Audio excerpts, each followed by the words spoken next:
Idade como cantora. Eu sempre pude escolher, por exemplo, um repertório de um show com as músicas que eu queria cantar. Eu sou mãe do Hugo. O Hugo tem 6 anos hoje. Eu adoro ele pedindo as músicas. Mamãe, põe um Luiz Gonzaga aí pra gente ouvir. Quando ele pede umas músicas assim, eu vejo que eu tô fazendo um bom papel, porque acho que nossa cidadania, ela não é completa se ela não passar pela arte. Eu posso trabalhar com o que eu gosto, eu posso cantar o que eu quero. Democracia é isso, é a liberdade. Meu nome é Ana e eu nasci com a democracia.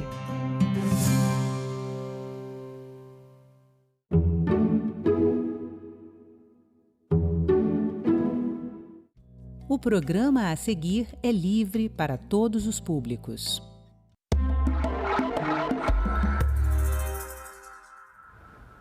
Em 2025 tem sido um ano desafiador para a relação bilateral entre Brasil e Estados Unidos. As notícias mais recentes são de um início de entendimento, depois que os presidentes Lula e Donald Trump se encontraram formalmente na Malásia durante a cúpula da Associação de Nações do Sudeste Asiático, para entender melhor o atual contexto e projetar o cenário futuro da relação entre os dois países. Eu converso agora com Arthur Leone, consultor legislativo do Senado. E para ficar claro para você que está em casa, o Arthur é consultor na área de relações internacionais. Arthur, obrigado por participar aqui do Cidadania. E já vou começar te perguntando aqui, porque esse tema tem chamado muito a atenção dos brasileiros. Desde 3 meses atrás, a gente está gravando esse programa em outubro, logo depois desse encontro de Lula e Donald Trump, quando a relação ficou mais esgarçada, né? Com as tarifas, lei Magnitsky para algumas autoridades brasileiras. Esse foi o pior momento mesmo, na sua visão, como um especialista da área, da relação entre Brasil e Estados Unidos? Agradeço o convite por estar aqui na TV Senado, debatendo um tema que é tão atual e importante.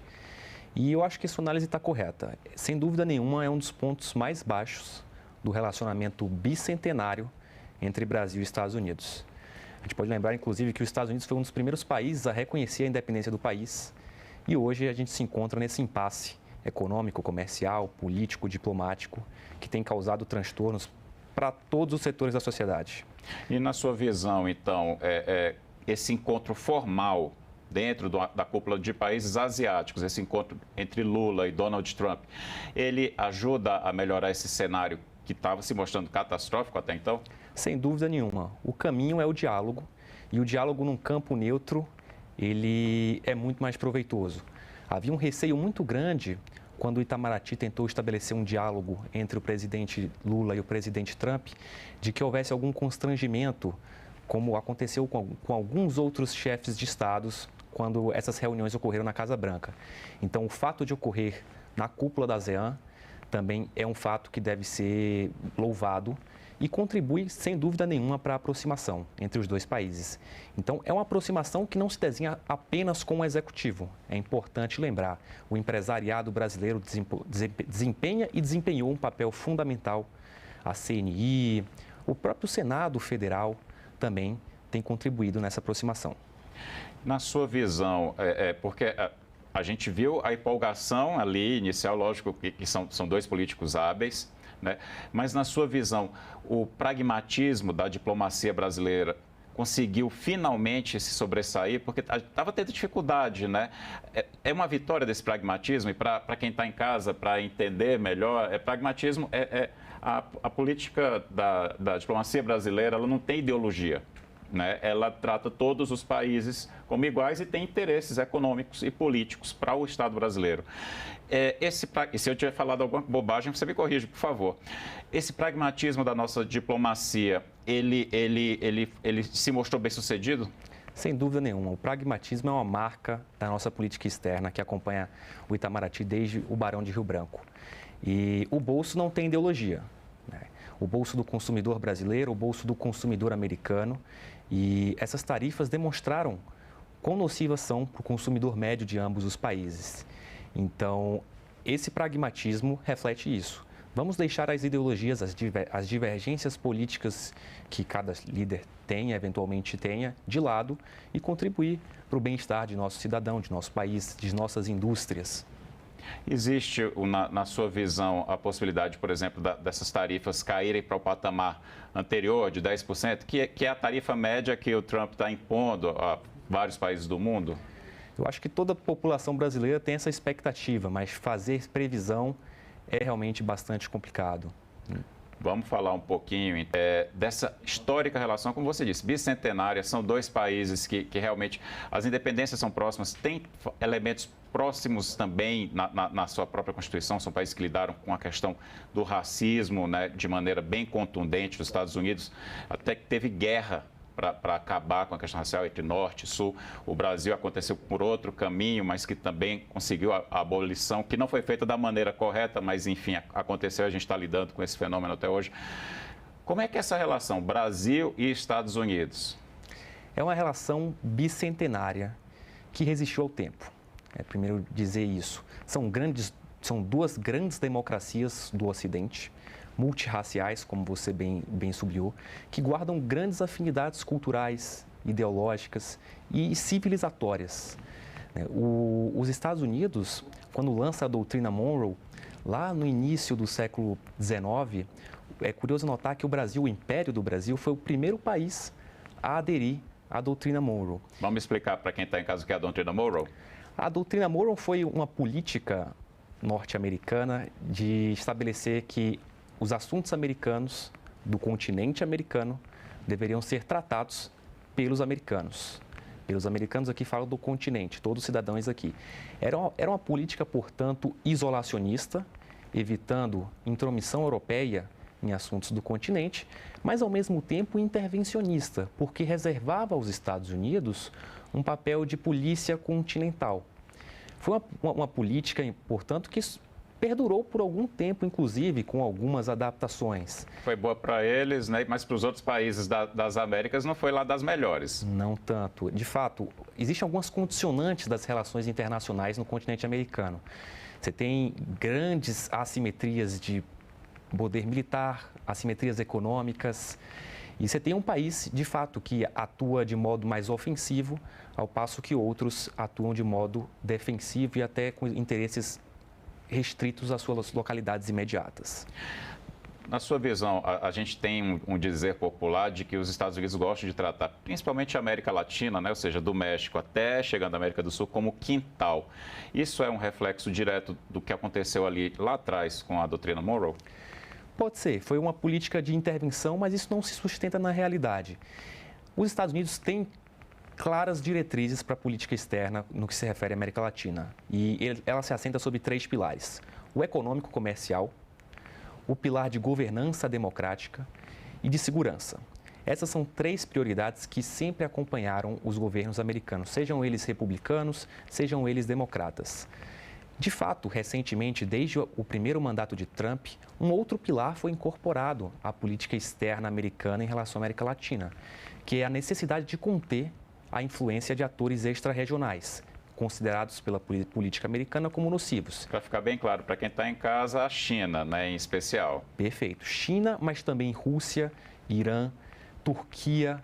Washington especificamente aduz que esses países, por exemplo, sustentam o regime de Nicolás Maduro na Venezuela. Alguns desses países, praticamente todos, eles fazem parte do que a gente chama de Sul Global, do qual o Brasil faz parte também. E o Sul Global são os antigos países em desenvolvimento, que a gente gostava de dizer. E é um conceito que vai mudando, até porque não dá para chamar a China mais como um país em desenvolvimento, né? Um país extremamente desenvolvido e rico. Mas com a organização desses países, e até em quase blocos, como o BRICS, que ainda não é um bloco, mas existe pretensão de se tornar, quem sabe daqui a uma década, talvez, os Estados Unidos estão se sentindo ameaçados? Sem dúvida nenhuma. Isso é uma preocupação por parte dos formuladores de política externa americana. Muito embora o BRICS não tenha o objetivo de confrontar a ordem mundial vigente, mas reformá-la, tornar as instituições financeiras, as instituições políticas e multilaterais mais representativas, dando peso aos países africanos, aos países latinos. Mas, para os Estados Unidos, são blocos de grande influência em que China e Rússia exercem grande liderança. Então, de fato, há uma percepção de que esses mecanismos podem servir a outros interesses. Essa movimentação recente, né, de julho para cá, e que os Estados Unidos tentaram penalizar o Brasil de maneira mais dura, coloca o Brasil também dentro desse grupo de países que os Estados Unidos veem como ameaça, ou na verdade eles achavam que dava para trazer o Brasil de volta para o antigo quintal latino-americano? De fato, não, o Brasil ainda não está dentro desses estados. Inclusive, eles são nominados em documentos americanos como ameaças à segurança nacional norte-americana. É um momento baixo do relacionamento bilateral entre Brasil e Estados Unidos, sem dúvida nenhuma, e que pode ter sido influenciado também por informações equivocadas, porque, por exemplo, o Brasil mantém um déficit comercial com os Estados Unidos. Há muitos anos. Há muitos anos. Ou seja, a gente compra mais deles, para ficar claro para quem está em casa, né, do que eles da gente. Exato. Os Estados Unidos são um grande investidor estrangeiro direto aqui no país, presença em variados setores, assim como o Brasil também investe lá nos setores de óleo e gás, setor de frigorífico. Então, é um relacionamento comercial de duas mãos, onde a força da indústria brasileira se une à sofisticação do mercado norte-americano. Então, sem dúvida nenhuma, essa aplicação de tarifas tem danos profundos para a economia de dois países. E aí você falou um pouquinho de informações equivocadas. Entra a questão ideológica, não é? O grupo que hoje está na oposição e há essa tentativa de voltar ao poder, eles passaram informações a respeito de questões internas aqui, né? No caso, com relação ao julgamento do então presidente Bolsonaro, que agora já é ex-presidente da República, e isso acabou afetando. Mas, na sua visão, quando o Trump falou das tarifas e das outras sanções ao Brasil, esse era o principal motivo mesmo? Que ele chegou a falar do nome de Bolsonaro? Ou tinha outros pontos ali que estavam ocultos, mas que para ele pesavam mais? Perfeito. Analistas de relações internacionais costumam dizer que os interesses são outros. E eles passam desde a desdolarização da economia, o receio de desdolarizar o comércio internacional, a aproximação do Brasil com outras potências regionais, saindo da órbita de influência de Washington mais diretamente. Então, há essa tese, e ela tem bastante força, de que outros interesses, de fato, estariam relacionados a esse relacionamento ter atingido esse nível tão baixo como nós temos presenciado hoje. Arthur, eu vou te pedir, nem quis te interromper para deixar você terminar o raciocínio, mas para explicar para quem está em casa o que seria essa desdolarização. Bom, o comércio internacional hoje, ele tem uma moeda comum que é o dólar. Todas as transações, elas são feitas por meio do dólar, através do dólar. E isso tem um custo para os países, especialmente os países em desenvolvimento. E uma série de iniciativas existem e estão em discussão para buscar meios alternativos ao pagamento em dólar. Essas iniciativas já existem em alguma medida regionalmente, localmente. O Brasil realiza comércio com alguns países da América do Sul, do Cone Sul, por meio do sistema de moedas local. Então, não há necessidade de fazer essas conversões. Mas, a nível global, esse debate ainda é incipiente. E, certamente, os interesses dos Estados Unidos seriam bastante afetados, bastante influenciados. Portanto, não convém aos Estados Unidos permitir que um movimento desse ocorra. Mas é importante ressaltar também que, na última cúpula do BRICS, que foi aqui no Brasil, foi no Rio de Janeiro, a desdolarização não esteve em pauta. Então, embora tenha tido toda essa repercussão, a desdolarização não foi uma pauta do grupo do BRICS, na última cúpula. Maravilha. Outro ponto também que falam bastante, eu queria perguntar para você, é do interesse dos Estados Unidos nas ditas terras raras. A China tem a maior quantidade comprovada já, e o Brasil é o segundo país a ter uma grande quantidade já. Só que a China já explora isso, já tem o conhecimento e a tecnologia para explorar, o Brasil ainda não. Nem os Estados Unidos têm, mas eles têm muito interesse nisso. Vamos explicar para quem está em casa. Bom, quando a gente fala de transição energética, você tem que falar de terras raras. São os minerais fundamentais para as construções de baterias, placas solares. Então, a nova corrida, a geopolítica do século XXI é a corrida pelas terras raras. E o Brasil, de fato, como você bem sublinhou, abriga muito desses minerais. E eles são fundamentais para a construção de foguetes, placas solares, baterias de veículos elétricos. Não só o Brasil, Bolívia, Chile. Então, há um movimento global para conquistar essas minas, empresas estrangeiras dominando essas áreas de produção. Isso é uma preocupação de toda a política externa de todo o país. Os Estados Unidos têm uma lista de minerais críticos que consideram essenciais à segurança nacional. Então, você já tem um relacionamento entre minerais críticos e a própria existência e sobrevivência do Estado. O Brasil detém muitas terras raras, de fato, e também há essa especulação de que poderia ser um interesse dos Estados Unidos quando se fala desse relacionamento bilateral e poderia eventualmente compor parte de um acordo, um acesso facilitado, alguma solução nesse sentido que envolva esses minerais raros que são fundamentais não só para os Estados Unidos, mas como também para todas as economias do mundo. Vamos voltar mais especificamente para Donald Trump, que está com menos de um ano no poder, mas assim, é tanta notícia a respeito, parece que ele já está há mais tempo, né, desde que voltou a governar os Estados Unidos. Na sua visão, a maneira que ele tem atuado na política externa, ela tem... Deixa eu deixar isso mais claro até a pergunta. Ela tem uma estratégia ou ele tenta fazer uma negociação como os empresários da moda antiga? Ele blefa jogando pôquer para tentar conseguir algo mais do que ele realmente acharia que conseguiria? Tem estratégia? Você que entende de relações internacionais, me diz. Essa é a grande questão atual. Mas, sem dúvida nenhuma, Donald Trump, ele é um hawkish. Ele tem uma orientação de política externa agressiva e seguindo as tradições do Partido Republicano, em alguma medida, isolacionista. Isolacionista em relação às instituições internacionais, né? São duas grandes tradições que inspiram a política externa americana, o isolacionismo e o intervencionismo.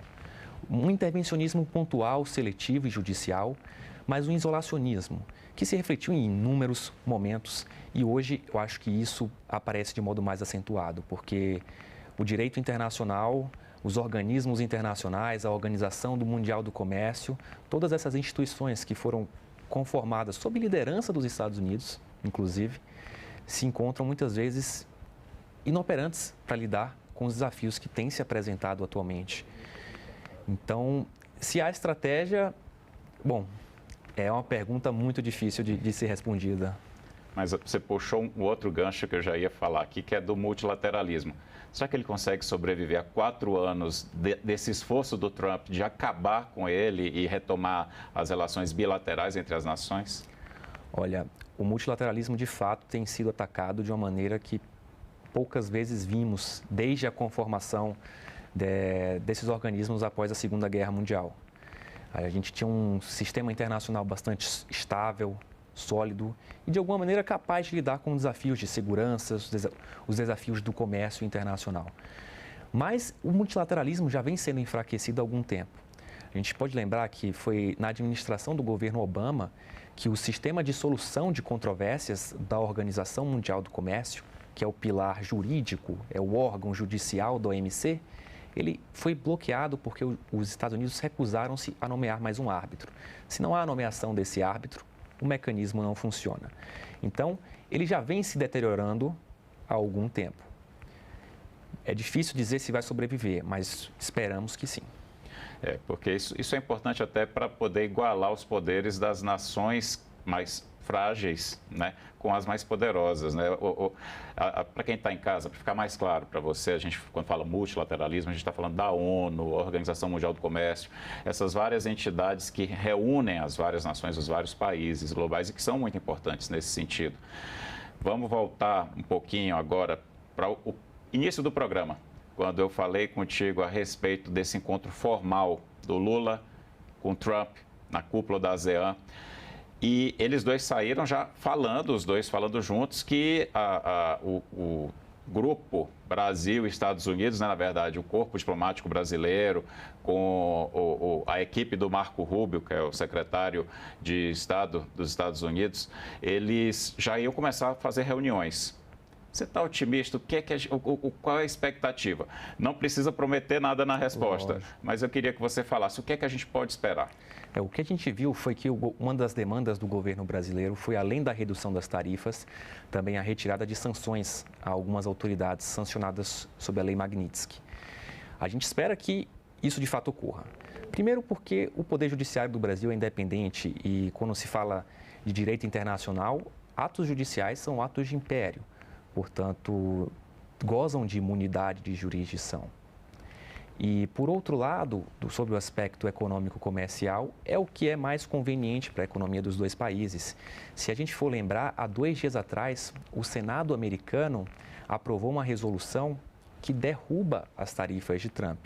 Muito embora haja expectativa de que essa medida não venha a ser aprovada na Câmara dos Deputados americanas, porque costuma votar de acordo com o governo Trump, isso já demonstra que os legisladores americanos, sejam eles republicanos, sejam eles democratas, estão preocupados com o impacto das tarifas, estão preocupados com a deterioração do relacionamento bilateral entre Brasil e Estados Unidos. Não só os legisladores, o empresariado americano, o empresariado brasileiro. Então, eu acho que é bem possível reverter esse cenário e voltar à normalidade. Outro ponto que foi tratado foi a questão da Venezuela. Queria que você falasse um pouquinho sobre isso, contextualizasse essa situação atual. Tem muita gente achando que os Estados Unidos estão passando muito do ponto no que estão fazendo com a Venezuela. É curioso notar que durante o encontro, o presidente Lula se ofereceu para mediar a tensão entre Estados Unidos e Venezuela. E se a gente voltar atrás, o Brasil também já foi mediador. Os Estados Unidos também já se ofereceram para mediar o conflito da Guerra do Paraguai. Então veja como a história se entrelaça novamente.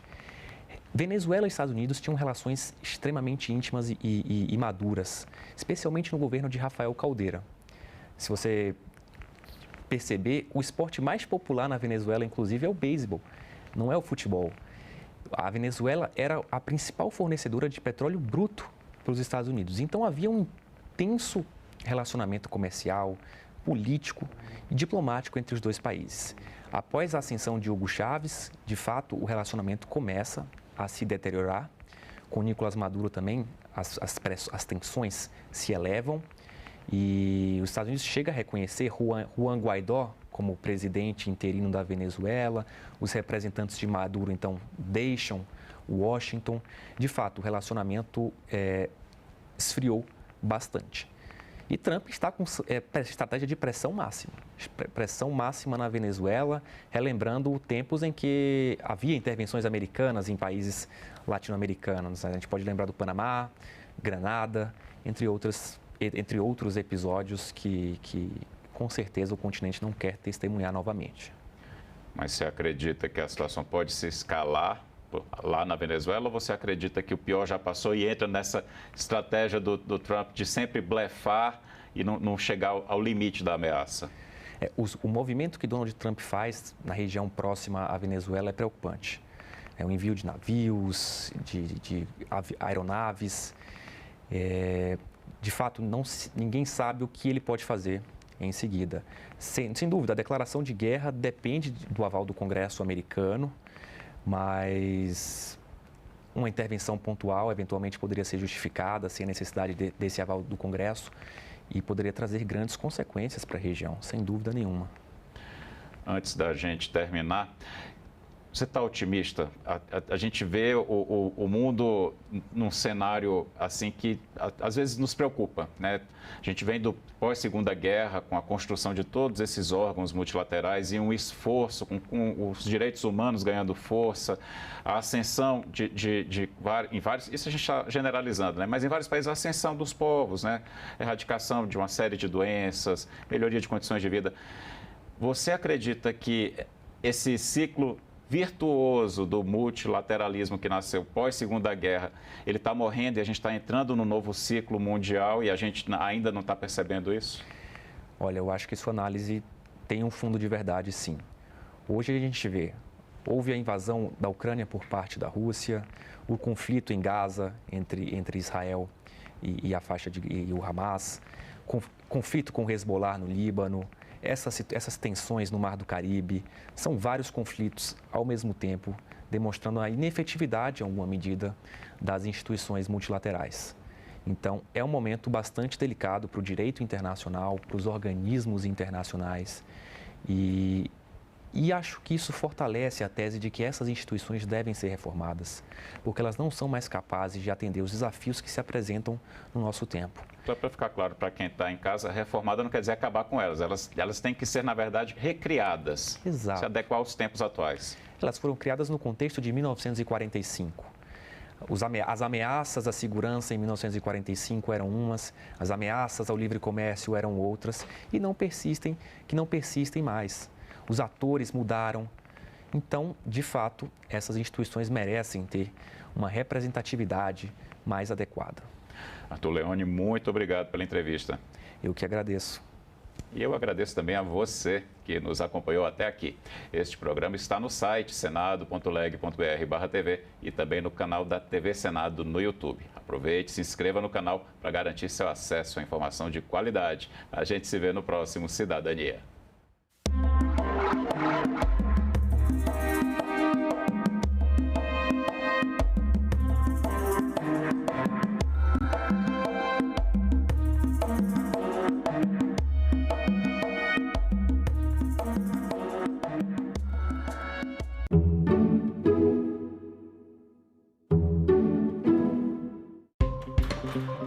Quais as expectativas para a COP30?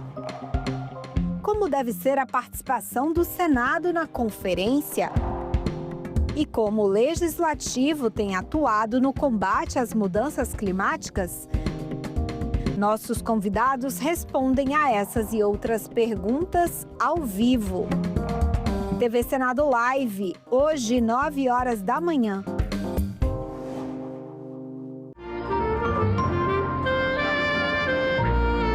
Como eu tinha vários poemas sobre bananas podres, eu falei assim, eu vou fazer um livro de colagem usando os poemas sobre bananas podres. Tá, isso aqui é como se fosse na quitanda de meu pai, onde tinha as bananas podres e tal. Aí eu fiz essas figuras aí. Tá, né? Aí fui fazendo, e aí como São Luís é a cidade dos prédios de azulejo, aí eu comecei a fazer isso aqui como se fosse sobrado de azulejo lá de São Luís. É assim que você vê São Luís? Não, isso não... Cara, a arte não mostra a realidade, a arte inventa. Isso aqui não existe, só existe aqui. Certo?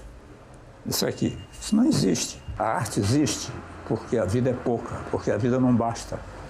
O cara faz arte para botar mais coisa, não é para revelar a verdade, que isso aí é coisa para filósofo. Quando você não tem emprego, você não tem para onde ir, você é obrigado a se manter na violência, que é o que acontece com muita gente.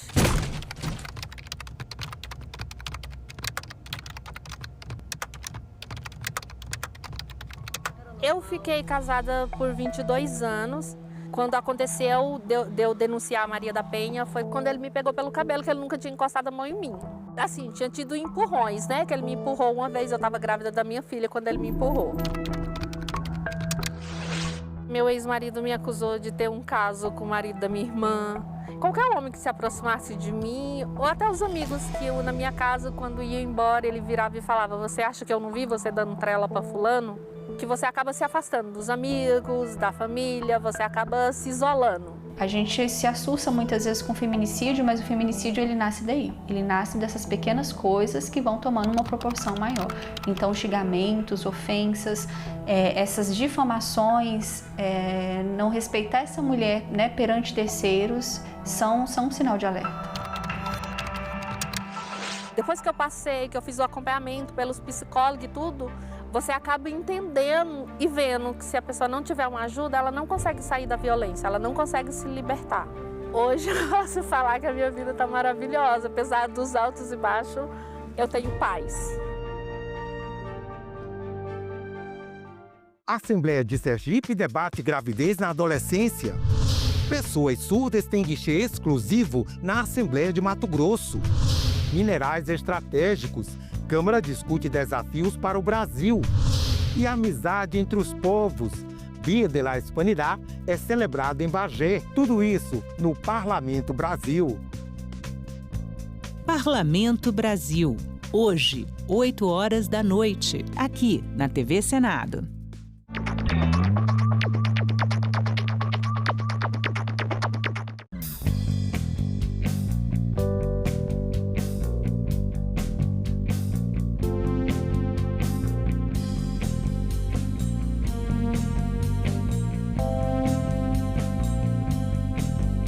Eu sou Luísa, eu nasci em 1985.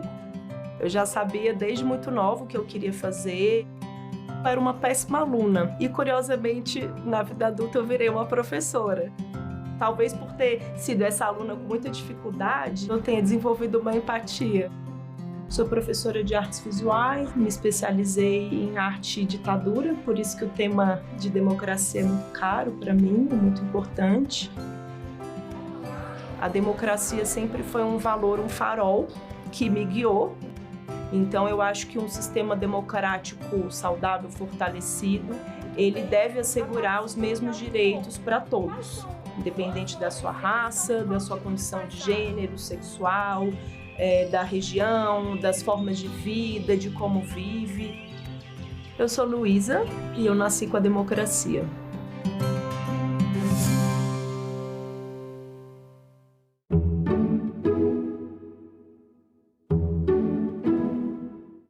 O programa a seguir é livre para todos os públicos.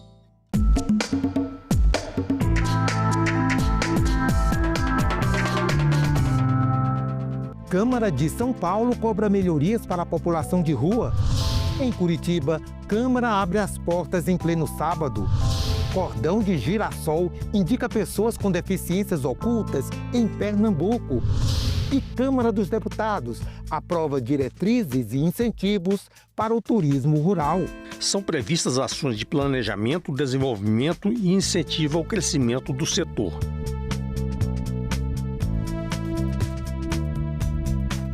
O Congresso, Senado e Câmara é um só. Assembleias são 27, Câmara de Vereadores, mais de 5.500.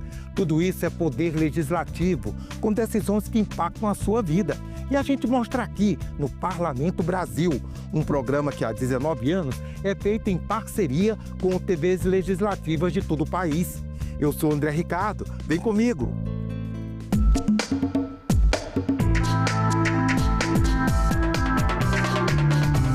Quase 100 mil pessoas moram nas ruas em São Paulo. É uma cidade à parte, dentro da grande metrópole, orgulho nacional, maior PIB do país. Fenômeno em muitas cidades do mundo, a população de rua não pode ser abandonada à própria sorte. Por isso, vereadores paulistanos se mobilizam para melhorar o atendimento. O encontro atendeu a um requerimento do vereador Marcelo Messias, do MDB, que convidou representantes das secretarias municipais de Assistência e Desenvolvimento Social e de Desenvolvimento Econômico e Trabalho, da Associação Comercial de São Paulo, do Sindicato Empresarial do Comércio Atacadista de Material de Construção, Material Elétrico e Energia Elétrica no estado de São Paulo, que participam da terceira edição do programa Qualifica Já, voltado à formação profissional de acolhidos na rede socioassistencial. Sob a mediação da presidente da comissão, a vereadora Luna Zaratini, do PT, foram debatidos temas como o fechamento de serviços e a superlotação de espaços de acolhimento, além da eficácia de programas como o POT, que visa atender e estimular a busca de ocupação para a população desempregada de baixa renda, e o Pop Rua, que monitora as políticas direcionadas à população em situação de rua.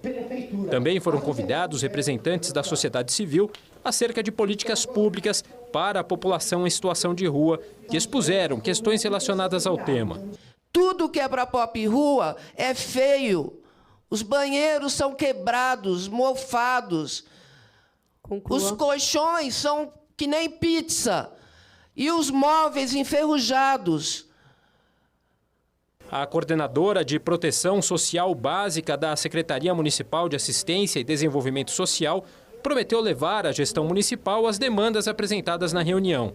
Eu acho que é muito importante a gente ouvir as demandas da população, de quem realmente está sofrendo, né, com os problemas apresentados.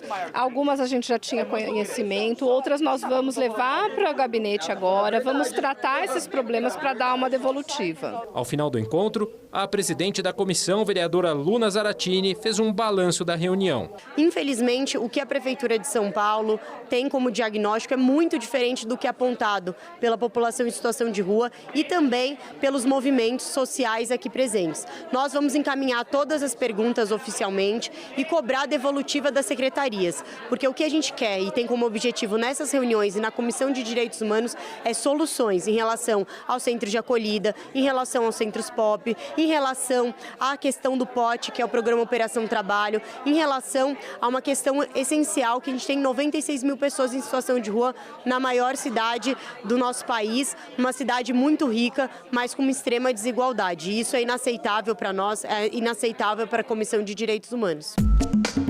Em Curitiba, a Câmara de Vereadores abre as portas em pleno sábado. Em Pernambuco já está valendo. Cordão de girassol sinaliza pessoas com deficiências ocultas. E em Mato Grosso do Sul, crianças em visita à Assembleia são acolhidas em espaço lúdico. Veja o que foi notícia nas casas legislativas do país. A Assembleia Legislativa de Mato Grosso do Sul inaugurou no saguão principal da Casa de Leis o primeiro espaço lúdico do Parlamento Estadual. O ambiente foi planejado para ser um local de acolhimento e inclusão, principalmente para crianças e pessoas neurodivergentes que acompanham seus pais em atividades no Legislativo. Com paredes coloridas, iluminação especial, brinquedos e diferentes estímulos visuais e sensoriais, a sala cria um ambiente lúdico e ao mesmo tempo tranquilo, ajudando no desenvolvimento cognitivo, no bem-estar e na sensação de pertencimento. Os estímulos visuais e táteis presentes aqui nesse espaço não são apenas diversão. Eles promovem o desenvolvimento cognitivo, a interação e também a tranquilidade. O espaço lúdico inclusivo aqui da Lemes foi feito especialmente para acolher crianças e pessoas neurodivergentes. A Casa de Leis pensou nesse espaço para acolher essas crianças de forma mais inclusiva, de forma mais lúdica e também deixar esse familiar um pouco mais tranquilo, né, poder participar da sua agenda de forma que não atrapalhe, né, a criança junto. Realmente, às vezes até para entrar num lugar e você esperar ou para conversar com alguém, né, e aí as crianças não têm paciência de esperar. Então, realmente interessantíssimo esse espaço aqui, acho que vai ser muito proveitoso. E as crianças aprovaram? Acho que sim, né, dá para ver a carinha deles, gostaram muito. Conforme o presidente da Casa de Leis, deputado Gerson Claro, a iniciativa representa um avanço no compromisso da Assembleia em oferecer dignidade, respeito e cidadania a todos. A proposta é que o espaço funcione como um refúgio dentro da movimentação intensa do Parlamento, garantindo conforto às famílias que necessitam de um atendimento mais humanizado. Muito feliz poder inaugurar e já ver que nós já tivemos a participação de crianças e a alegria delas ao entrar nesse espaço, chamado de um espaço infantil, onde as pessoas que participam de reuniões ou que vêm aqui poderão deixar crianças que serão bem atendidas e a Assembleia, mais uma vez, dando passos no sentido de humanização, de bom atendimento e, além disso, a integração da família, a possibilidade de alguém vir, trazer a criança, visitar um gabinete enquanto o seu filho e sua filha fica aqui nesse espaço. Durante a inauguração, o primeiro secretário da Casa, deputado Paulo Correia, destacou que este é um marco para a inclusão em Mato Grosso do Sul, servindo de exemplo para outros órgãos públicos e também para iniciativa privada. É importante a gente poder estar recebendo o pai, a mãe, o avô, a avó com o neto. E aí hoje nós recebemos aqui e nós tivemos a participação da arquitetura, da Secretaria de Infraestrutura, que é subordinada à nossa primeira secretaria, lá fazendo esse projeto e executando a obra. Muito importante, olha aí. Não querem nem saber da gente, mas estão fazendo acontecer. Então, eu acho que é importante a gente ter esse espaço, humaniza a Assembleia. A fita verde com desenhos de girassóis representa as deficiências não aparentes. O acessório, chamado cordão de girassol, foi criado em 2016 para indicar diferenças que nem sempre são perceptíveis e é usado em vários países. Em 2025, o adereço passou a simbolizar oficialmente as deficiências ocultas em Pernambuco. A Assembleia Legislativa aprovou a Lei 18.811, de 2025, de autoria do deputado William Brígido, do Republicanos, para incluir na política estadual da pessoa com deficiência o uso da fita verde, que já é reconhecida desde 2023 pela legislação federal. Imagine a cena. Uma pessoa jovem entra na fila do atendimento prioritário e é criticada por fazer uso da preferência destinada a idosos, gestantes e pessoas com deficiência. Uma pessoa com baixa visão ou surdez parcial pode ser confundida com alguém que está no local inadequado. O cordão de girassol serve para evitar esse constrangimento. O secretário executivo de Promoção da Equidade Social de Pernambuco, Marcelo Renan de Souza, explica que a pessoa com deficiência não é obrigada a usar o colar.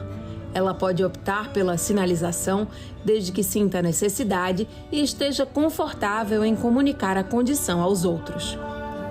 Ela não é obrigada ao uso desse cordão, então ela estando bem, de comunicar que ela possui uma deficiência oculta, ela pode utilizar esse cordão em quaisquer situações que ela se sentir à vontade e, sobretudo, o que é recomendado é que seja em situações que prevejam ali o atendimento prioritário. De acordo com o censo do IBGE de 2022, 18,6 milhões de brasileiros têm algum tipo de deficiência, o que representa quase 9% da população do país. Em Pernambuco, o número de pessoas com deficiência é de 949 mil, 10,1% da população do estado. O diretor da ONG Vale PCD, Alexandro Souza, tem deficiência auditiva. Ele comenta como o cordão verde faz a diferença no seu dia a dia. Ele trouxe uma liberdade enorme assim de eu chegar nos cantos e não ser repreendido por estar em uma fila preferencial, em um assento preferencial. Então ele trouxe muita visibilidade, acabou trazendo muita visibilidade para mim e para outras pessoas também que têm deficiências ocultas. A lei estadual determina que o uso do cordão não dispensa a apresentação do documento comprobatório da deficiência, caso seja solicitado pelo atendente ou pela autoridade competente. Pessoas com deficiência podem encontrar o acessório no comércio por preços acessíveis. Ela pautar uma lei estadual porque reforça o compromisso do Estado de Pernambuco com a pauta da pessoa com deficiência e faz com que os estabelecimentos, sobretudo no Estado de Pernambuco, se aproximem mais da pauta e saibam quais são os órgãos, inclusive fiscalizadores dessa legislação. Ela é uma sinalização visual, mas ela está vinculada à lei da pessoa com deficiência e, sobretudo, a outras legislações estaduais, aí à pessoa e ao consumidor. A ALEP também elaborou, em 2024, uma norma estabelecendo julho como o mês estadual de conscientização do cordão de girassol. A lei é de autoria da deputada Socorro Pimentel, do União, e tem o objetivo de levar à população conhecimento acerca das deficiências invisíveis.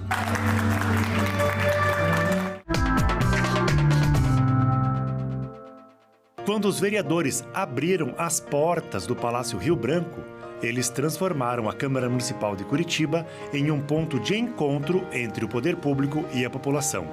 Assim começou a segunda edição do Câmara Aberta, realizado no sábado de 13 de setembro. As bandeiras do Brasil, do Paraná e de Curitiba foram hasteadas por escoteiros. Na sequência, cerca de 400 pessoas participaram de forma gratuita de diversos eventos em todos os espaços da Câmara Municipal no centro da cidade. No auditório, escoteiros participaram de palestras sobre a importância do Legislativo e dos vereadores, ampliando a formação cidadã. No pátio interno, aconteceram diversas atividades, golpes certeiros de defesa pessoal, atendimento jurídico da Defensoria Pública, dança gaúcha, adestramento de doguinhos policiais e muito mais. 27 gabinetes estiveram abertos. Os vereadores aproveitaram para atender a população e também para dialogarem entre si. No plenário, depois da apresentação da história da Câmara, ONGs e o poder público participaram do 5º Conecta Parcerias, fortalecendo a capacitação técnica do terceiro setor. E para encerrar, cidadãos subiram à tribuna Mento Munhoz da Rocha para dar o seu recado. Estou aqui para representar o povo do Pinheirinho. Com tudo isso, a segunda edição do Câmara Aberta foi mais um golaço da Câmara de Curitiba, um marco histórico para aproximar a população e o poder público. E aqui é a Casa do Povo, que quem está aqui representa a população, representa as pessoas. Os vereadores, as vereadoras estão aqui por causa das pessoas. Então abrir a Câmara no sábado é um ato de demonstrar para elas que a Câmara é delas, que a Câmara é do povo. Então, bem feliz com a participação dos vereadores, dos gabinetes abertos, também parceria com a Prefeitura, com a Defensoria Pública, com a Saúde, enfim, com todas as entidades que estão aqui também para receber as pessoas e passar um pouquinho da atividade do dia a dia dessas secretarias ou dessas entidades para as pessoas. Então, muito feliz com o resultado alcançado. As pessoas estiveram aqui, estão na Câmara Municipal num sábado de manhã. Cidades gêmeas separadas pelo rio Mamoré, ambas com aproximadamente 40 mil moradores. Do lado brasileiro, Guajará-Mirim. Do lado boliviano, Guaiará-Mirim. Vereadores da cidade boliviana visitaram a Assembleia Legislativa de Rondônia. O objetivo, fortalecer a integração entre as comunidades dos dois países. O deputado estadual Alan Queiroz recebeu na Assembleia Legislativa de Rondônia uma comitiva de vereadores de Guaiará-Mirim, na Bolívia, cidade fronteiriça com Guajará-Mirim. O encontro foi destinado a fortalecer o diálogo entre os dois países e abordar pautas estratégicas para o desenvolvimento regional. Estamos muito agradecidos por habernos invitado. Toda a recepção desde que chegamos a 100 pontos, graças a todos os hermanos brasileiros. Foram discutidos temas como a situação da BR-425, importante para o escoamento de produção e o trânsito de pessoas, além da ponte binacional Brasil-Bolívia, obra esperada há décadas que deve ampliar a integração econômica e social entre as regiões. O caso é que o Brasil está cumprindo com uma obra que é uma obra de grande impacto para ambas fronteras.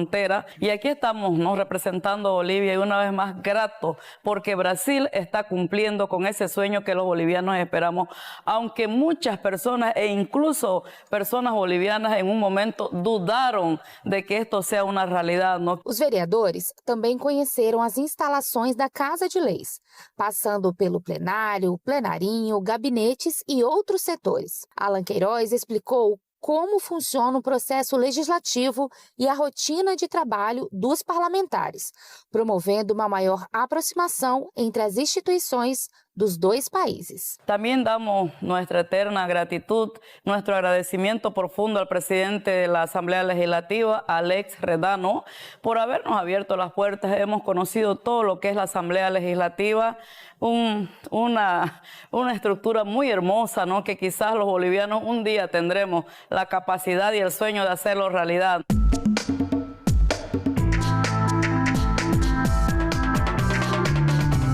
A opção de muitas pessoas é por passeios longe dos centros urbanos, curtindo atividades do campo e paisagens naturais. Isso e muito mais oferece o turismo rural, uma das promessas para alavancar o setor de comércio e serviços de pequenos municípios Brasil afora. A Câmara dos Deputados já aprovou a política para o desenvolvimento do turismo rural.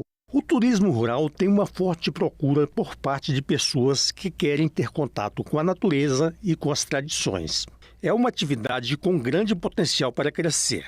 Além de ser uma alternativa de lazer para os visitantes, é uma fonte de emprego e de renda para os moradores do campo. Empreendedores trabalham para modernizar a atividade, enfrentando obstáculos como a falta de divulgação e de infraestrutura de acesso e as opções de crédito ainda difíceis.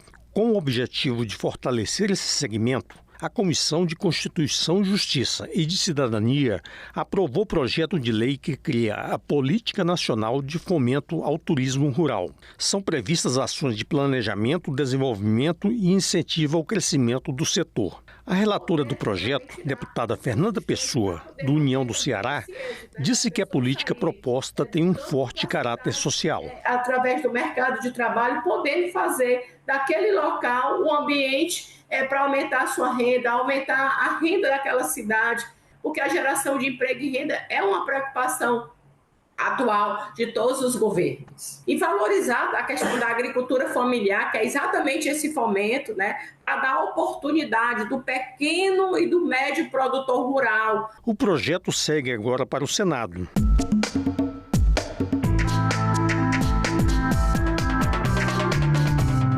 Cenas brasileiras, o modernismo brasileiro em perspectiva. 55 obras de artistas como Cândido Portinari, Tarsila do Amaral, Di Cavalcante, Cícero Dias e Salvador Dalí. O Centro Cultural do Tribunal de Contas da União sediou a mostra e a TV Senado registrou. Olá, gente, sejam bem-vindos ao Centro Cultural do Tribunal de Contas da União. Eu me chamo William, sou auxiliar de educação aqui do espaço e também sou curador da exposição Cenas Brasileiras, o Modernismo Brasileiro em Perspectiva, e gostaria de convidar vocês a conhecer um pouquinho da nossa exposição.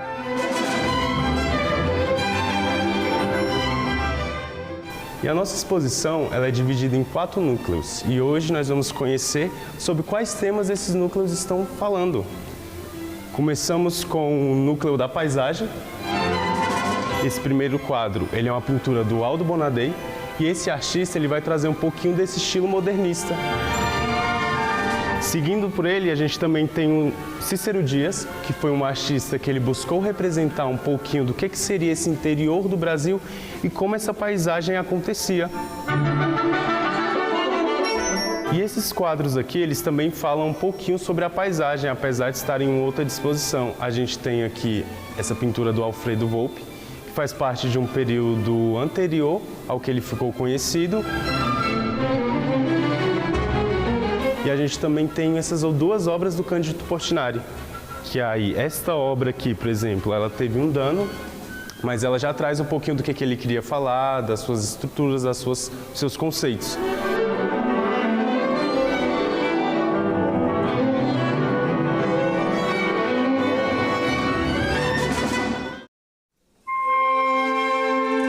Passando para o próximo núcleo, nós temos também o Di Cavalcante, que foi um artista que fez parte da Semana de Arte Moderna de 1922 e ele ficou muito conhecido por tratar do corpo brasileiro e também representar as pessoas que não estavam tão visíveis naquele período.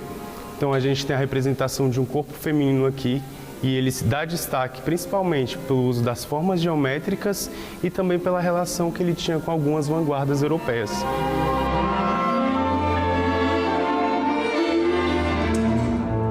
Seguindo pela exposição, a gente entra nesse núcleo agora que fala um pouquinho sobre quais eram as referências que esses artistas traziam e também é nesse núcleo que a gente tem o Salvador Dalí.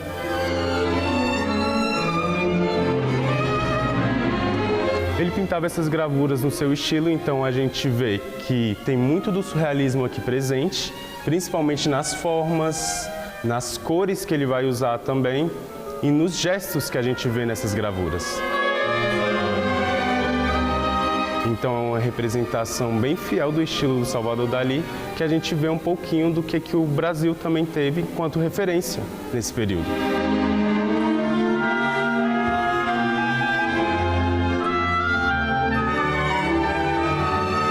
E aí, seguindo pela exposição, a gente também tem os quadros do Aldemir Martins e do Antônio Bandeiras, que aí vão falar um pouquinho sobre esse nosso país, sobre o que é ser brasileiro e também sobre o povo nordestino. Então vai ter uma representação sobre resistência, sobre força.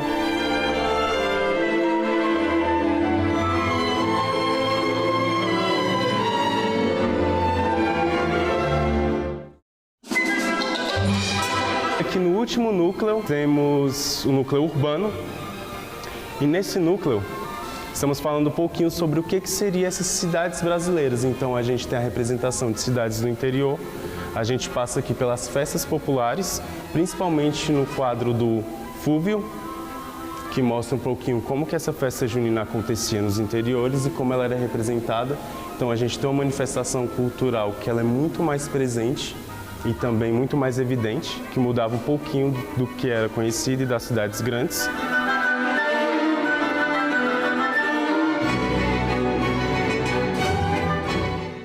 E aqui também a gente tem os painéis do Portinari. Então são 12 painéis, aqui só temos 6 painéis e eles estão representando justamente o que seria ser brasileiro. A gente tem a representação do samba, tem a representação das baianas e dos vaqueiros.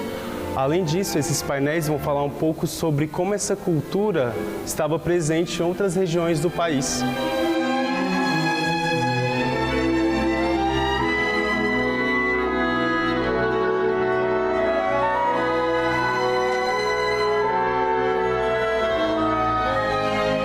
E esse foi um pouco sobre a nossa exposição Cenas Brasileiras, o modernismo brasileiro em perspectiva. Espero que tenham gostado. A exposição ela fala um pouco sobre o que é ser brasileiro e sobre quais são esses corpos que constroem a nossa história.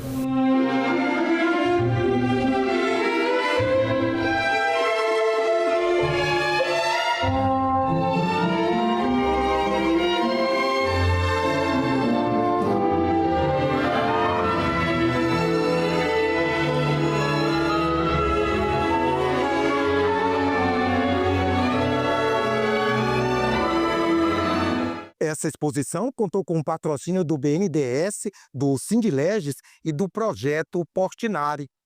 Bom, agora você fica com a participação de pessoas que visitaram o Congresso esses dias.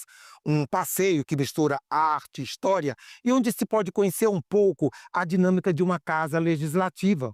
Para rever este e outros programas, você pode procurar nossa página na internet ou então o canal da TV no YouTube.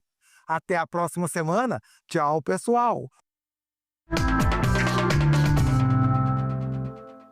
Dentro do projeto, né, de investigação do 9º ano, a gente está fazendo essa visitação para entender como funciona, né, as estruturas políticas, as instituições políticas do nosso país. Então seria nesse intuito que a gente faz a visita. Acho que a visita ao espaço do plenário, né, que é um espaço que a gente vê tantas vezes, né, enfim, pela televisão, quando ocorrem as sessões, mas poder estar ali dentro do espaço também com as explicações e junto dos estudantes foi muito especial. É muito importante para nós, né? Eu trouxe minhas filhas para conhecerem, já é a 3ª vez que eu venho a Brasília e eu não tive a oportunidade de trazê-las. É algo muito valioso para a gente, principalmente em relação à política, às políticas públicas. A gente consegue ter uma visibilidade maior em relação ao patrimônio, enfim, acho que isso consegue agregar muito para o nosso dia a dia. Além das obras de arte, eu fiquei encantada pelo Senado, né? Principalmente ali aquela parte que a gente tem ali de cima, saber que aquilo ali não é proposital justamente por questão de acústica. Eu acho que a acessibilidade e a facilidade que a gente tem de acessar as coisas aqui dentro e as informações dos guias também foram muito boas. Eles são bem inteligentes, estão sabendo o que fazem. Olha, eu acho muito interessante ver que os deputados e senadores são gente como a gente, sentam na mesa e podem trabalhar assim com a nossa supervisão, a gente pode visitar. Eu achei uma parte mais interessante esse contato que a gente pode ter vindo até aqui. Pela televisão a gente acha que é uma coisa meio distante, acha que eles são distantes de alguma forma.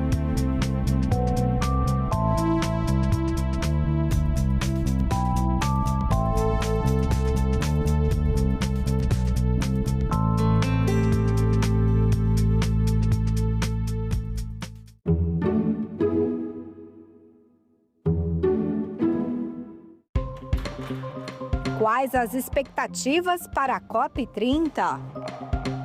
Como deve ser a participação do Senado na conferência? E como o Legislativo tem atuado no combate às mudanças climáticas? Nossos convidados respondem a essas e outras perguntas ao vivo.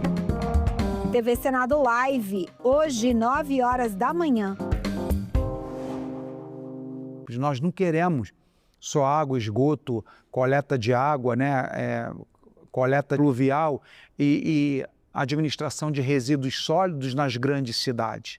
O nosso país é um país continental, o nosso país possui mais de 200 milhões de habitantes e todos eles querem gestão do lixo, querem coleta de água pluvial para reaproveitamento, para não inundar a sua rua. Saber que ainda quase 40 milhões de brasileiros, como eu e você, não dispõem de uma bica, de uma torneira, de um chuveiro para tomar água, que muitas vezes precisam se deslocar até locais, inclusive insalubres, com água barrenta, com água suja, para poder banhar-se, para fazer comida para os seus filhos. É impensável que uma nação tão maravilhosa, tão rica como a nossa, tenha ainda esse problema tão basilar, né? Um problema de infraestrutura, um problema, acima de tudo, de saúde e de dignidade.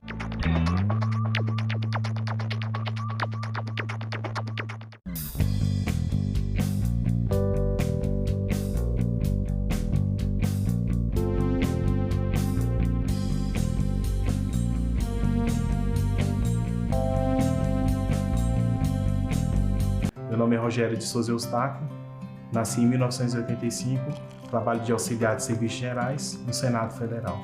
Tem uma banda que eu toco, que é a banda de forró. A música é algo que me move, né? Porque eu amo tocar. Quando eu vejo as pessoas dançando, vejo as pessoas felizes, eu amo muito o que eu faço. Sinto muito feliz por poder exercer a minha liberdade, né? Tanto cantando, quanto o meu poder ir, o meu poder vir. Em 8 de janeiro de 2023, eu trabalhei sim na limpeza no Senado. Me deu uma tristeza no coração. Então, para mim, como se tivesse destruído algo que a gente demorou tanto para construir, né? Se eu tenho um acesso melhor à saúde, é através da democracia. Se eu tenho segurança hoje em dia, é também através da democracia. Meu nome é Rogério e eu nasci com a democracia.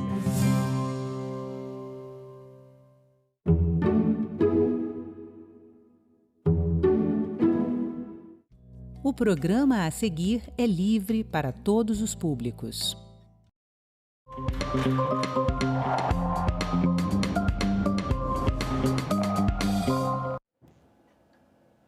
A COP30 acontece em Belém do Pará e o Senado Federal participa das discussões que vão definir o rumo das políticas ambientais nas próximas décadas. Para entender o que está em jogo e qual o papel do Parlamento brasileiro na conferência, vamos receber aqui hoje no TV Senado Live a consultora legislativa Laís Sacramento. Fique com a gente e participe enviando suas perguntas pelas redes da TV Senado. Minha colega Cibele Nunes está ligada aí nas redes e traz a sua participação. Bom, sejam todas bem-vindas. Vamos começar a live aqui. Daqui a pouco o senador Beto Faro deve estar com a gente. Laís, a gente já recebeu várias perguntas aqui ao longo da semana pelo portal E-Cidadania e o pessoal está querendo saber, né, de que forma que o Senado aí pode participar para que as discussões elas resultem em ações concretas. Bom dia. Bom dia. Muito obrigada a todos que estão nos assistindo nesse momento. A participação do Senado na figura dos senadores, dos parlamentares, ela pode ser dividida, digamos, em 3 estágios. Você tem o primeiro, que acontece em todos os eventos preparatórios para a COP. Nós temos instalado aqui no Senado uma comissão temporária preparatória para a COP, em que ocorrem reuniões e nessas reuniões são discutidos temas pertinentes ao encontro, com participação da sociedade civil, de representantes do executivo, de representantes de outras organizações. Então, são todas essas discussões que acontecem nesse momento.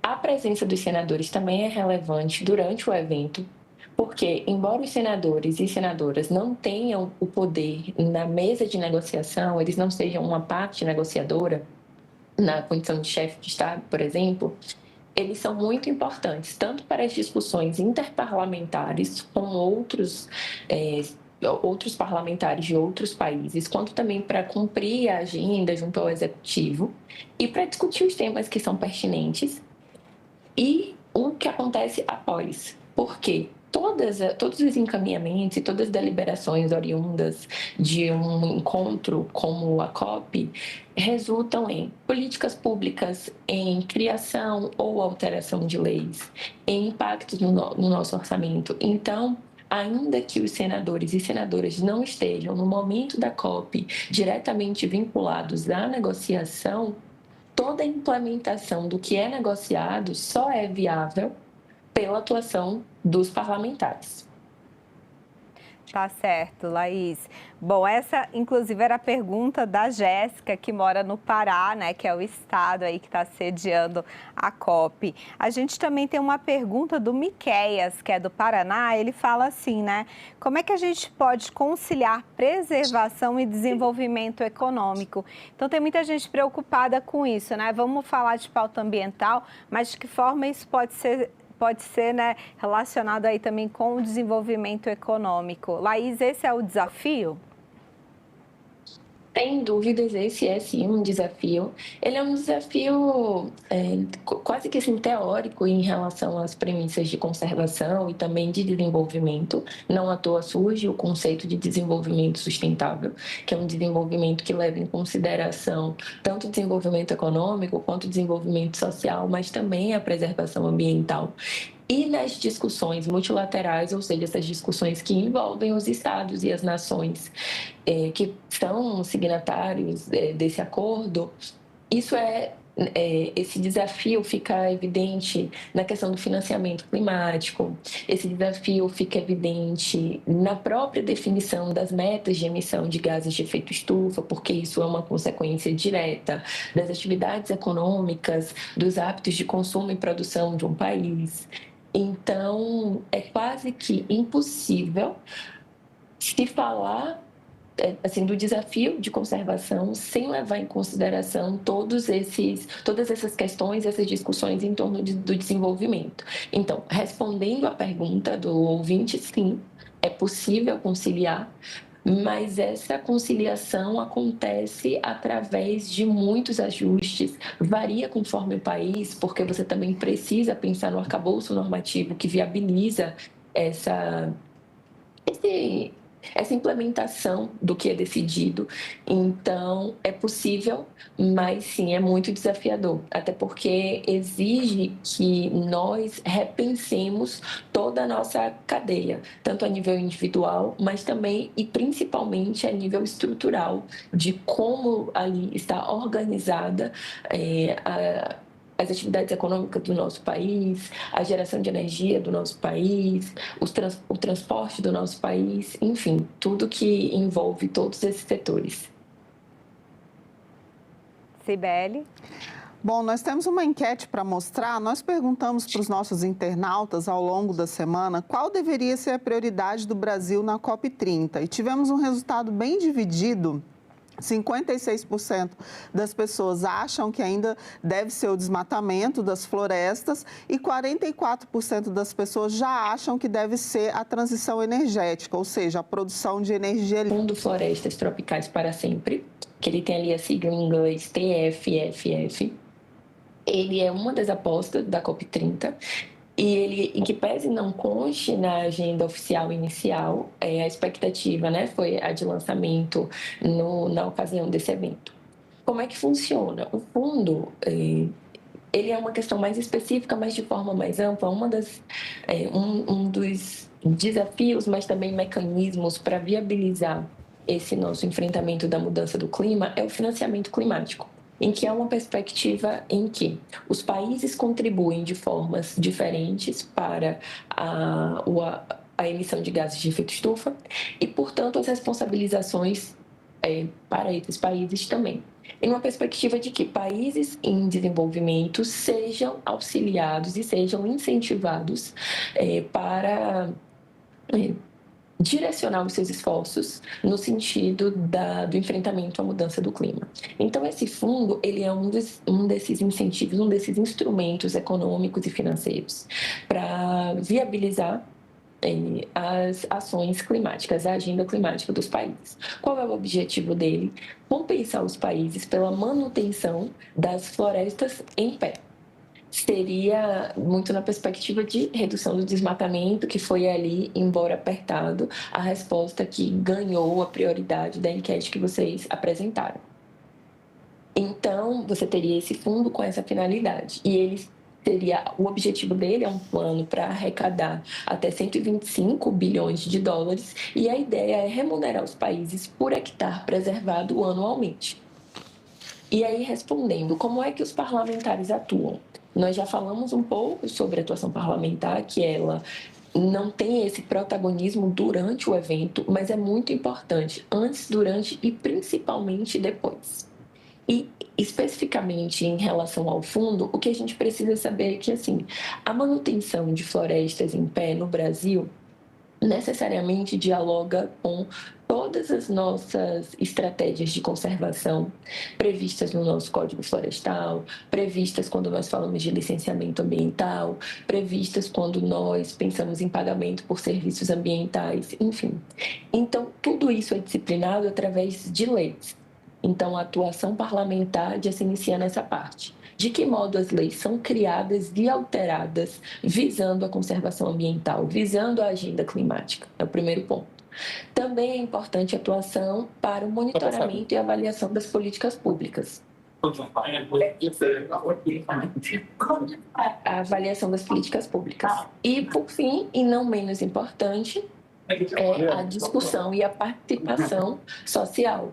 Uma vez que, através do Senado, dos senadores, enfim, das casas legislativas, é que a participação popular é viabilizada. Tá certo, Laís. Olha só, vamos falar também um pouquinho sobre a questão da transição energética, né? Aí uma grande expectativa em relação a isso, no discurso, né, do presidente Lula também. E o Brasil também pode ser um líder aí nessa transição, né? Peraí, o senador está chegando aqui. Senador Beto Faro está com a gente. Senador, bom dia. Seja bem-vindo. Tudo bem? Bom dia. Tudo bem? Estamos aqui na Vila COP, aqui acompanhando as reuniões aqui do chefe de Estado. Maravilha, senador. Então, conta aí pra gente em primeira mão como é que está aí a expectativa para esse evento. O senhor que foi o relator aqui da subcomissão, né, para os preparativos aí da COP30? Olha, as expectativas são as melhores possíveis. O Pará se preparou para esse processo. O governo brasileiro, primeiro agradecer até o presidente Lula por ter definido como local Belém. Você sabe que havia posições contrárias a isso, até questionado do ponto de vista das condições de infraestrutura para receber. Hoje nós estamos iniciando a COP essa semana e com uma infraestrutura, se não a melhor do mundo, mas uma estrutura que dá conta de realizar a COP com o tamanho que ela vai ser. E acho que o Brasil também tomou sérias medidas no sentido de preparar o país para esse momento. Nós tivemos, por exemplo, a diminuição do desmatamento na Amazônia e de forma significativa, porque uma coisa era você diminuir o desmatamento comparando com o último ano do governo Bolsonaro, que era aquela onda de a boiada vai passar, todo mundo, um discurso sendo de liberar geral. Então, o desmatamento lá em cima, nós baixamos no primeiro ano, mas a cada ano nós estamos fazendo a diminuição desse desmatamento aqui na Amazônia. O fortalecimento dos órgãos, como IBAMA, Instituto Chico Mendes. Há quanto tempo não existia um concurso público? Diminuir os funcionários, porque aí quando diminui funcionário você desmonta toda a estrutura de fiscalização, de acompanhamento, e há uma retomada desse processo. Portanto, um comprometimento do governo brasileiro. E a COP, sem dúvida alguma, ela vai ser para que a gente também cobre dos outros países, desses países que são mais ricos e que tiveram muitos problemas ambientais e têm acarretado muitos problemas ambientais para o mundo, que eles ajudem a gente a preservar bioma como a Amazônia, a preservar biomas que possam reverter esse quadro de mudanças climáticas no mundo. Senador, a gente recebeu aqui várias mensagens de brasileiros do Brasil inteiro. A Ana de Minas Gerais, ela pergunta, né, como é que o Senado vai fazer para que o Brasil cumpra promessas feitas na COP e possa proteger a Amazônia, que é aí, né, o bioma do seu estado. Primeiro perfeito. Primeiro, nós temos uma composição do Senado que você sabe que não é tão favorável a essa questão ambiental. As bancadas ruralistas, a bancada do agro, elas são muito fortes. E na minha avaliação, aqui é uma posição individual, ela tem afrouxado leis no sentido de permitir com que a gente não cumpra metas como aquilo que pode ser estabelecido num fórum como esse. Mas nós temos uma eleição no ano que vem, As políticas, elas não são para um único mês, para um único ano, elas têm que ser uma sequência. Nós temos eleição no ano que vem, em que o mundo olhando e o Brasil olhando o que está sendo feito pode fazer com que a nossa população reflita sobre isso. E mesmo nesse Congresso, com pressão popular, com a visibilidade de projetos que levem em consideração a questão ambiental, que a COP pode permitir dar essa visibilidade, a gente pode estar dialogando dentro do Senado. Então, eu acredito que nós vamos ter um novo momento a partir da COP. Sempre fui um cara muito otimista e acho que nós vamos ter um novo momento para garantir que aquilo que a gente acerte, a gente possa cumprir. Senador, nós fizemos uma enquete essa semana, perguntamos para as pessoas que nos assistem como é que elas se relacionam com a crise climática. E aí 59% das pessoas responderam que elas se preocupam, mas ainda não fazem quase nada. E 41% das pessoas responderam que ainda sentem o tema muito distante da realidade. Aí eu queria perguntar para o senhor o seguinte, como é que a gente faz para as pessoas levarem essas pautas ambientais para o dia a dia delas? Como é que faz para isso não ser uma situação tão abstrata e tão distante para a população brasileira? Olha só, esses últimos dias eu vi, inclusive, informação de um estudo, eu estou passando aquilo que me informaram, de que Belém talvez fosse ser a segunda cidade mais quente, a segunda capital mais quente nesse ano.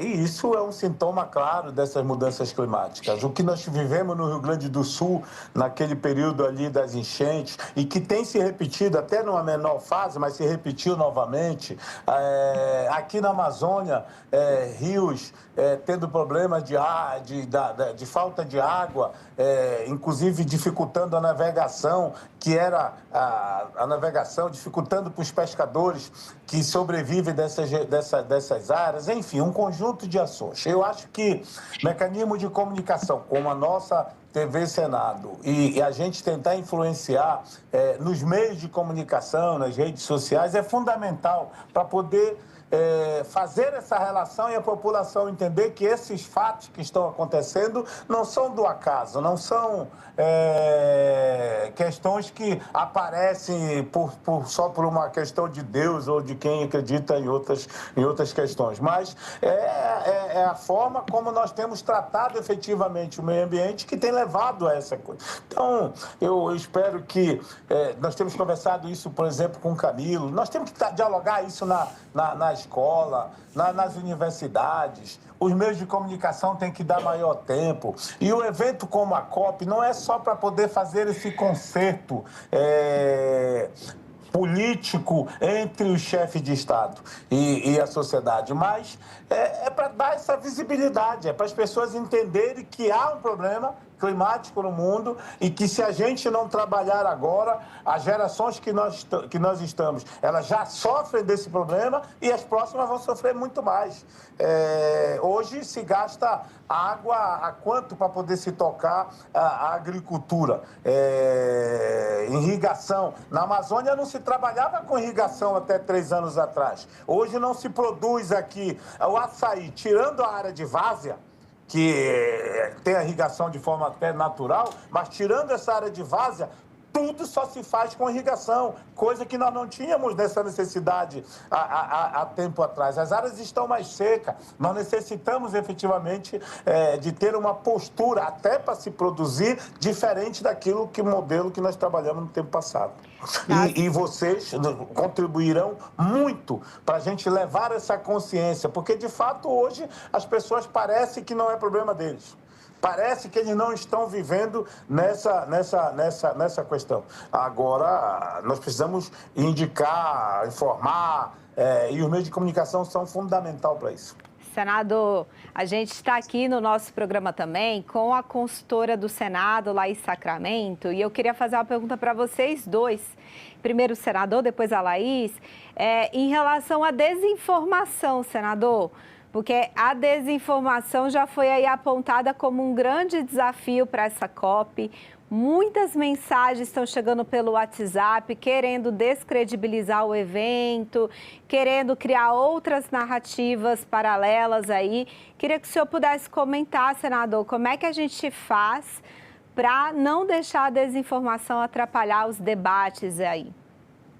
Olha, natural, num período em que essas fake news e grupos organizados, inclusive, trabalham para desinformar, não é só com relação à questão ambiental ou com um evento que nem a COP, mas em tudo, na política, na vida social, o que é feito via internet com as crianças.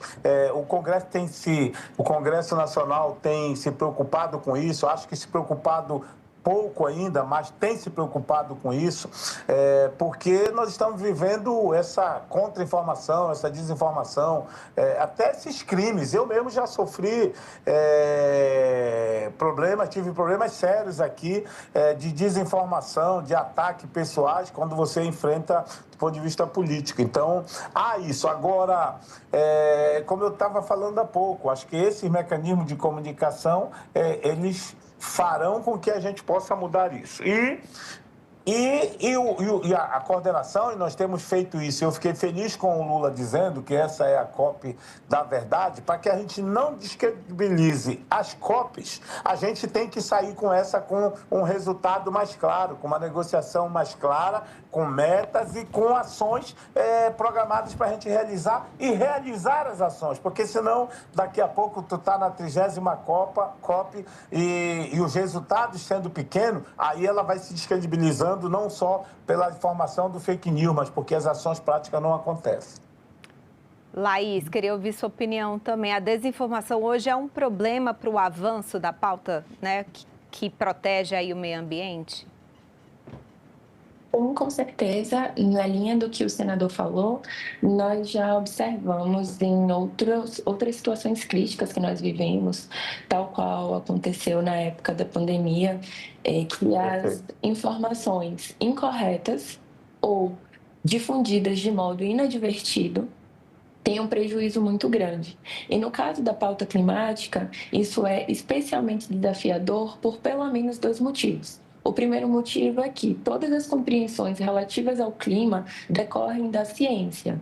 Então, ainda que a nossa impressão pessoal, ainda que as experiências individuais e mais ou menos coletivas deem algum nível de direcionamento para a gente, é importante que a gente tenha muita certezas, digamos assim, que as informações confiáveis derivam de fontes confiáveis, que são fontes de estudiosos, de pesquisas científicas, daqueles que se dedicam há muitos anos à observação dos fenômenos climáticos com as técnicas e instrumentos validados cientificamente.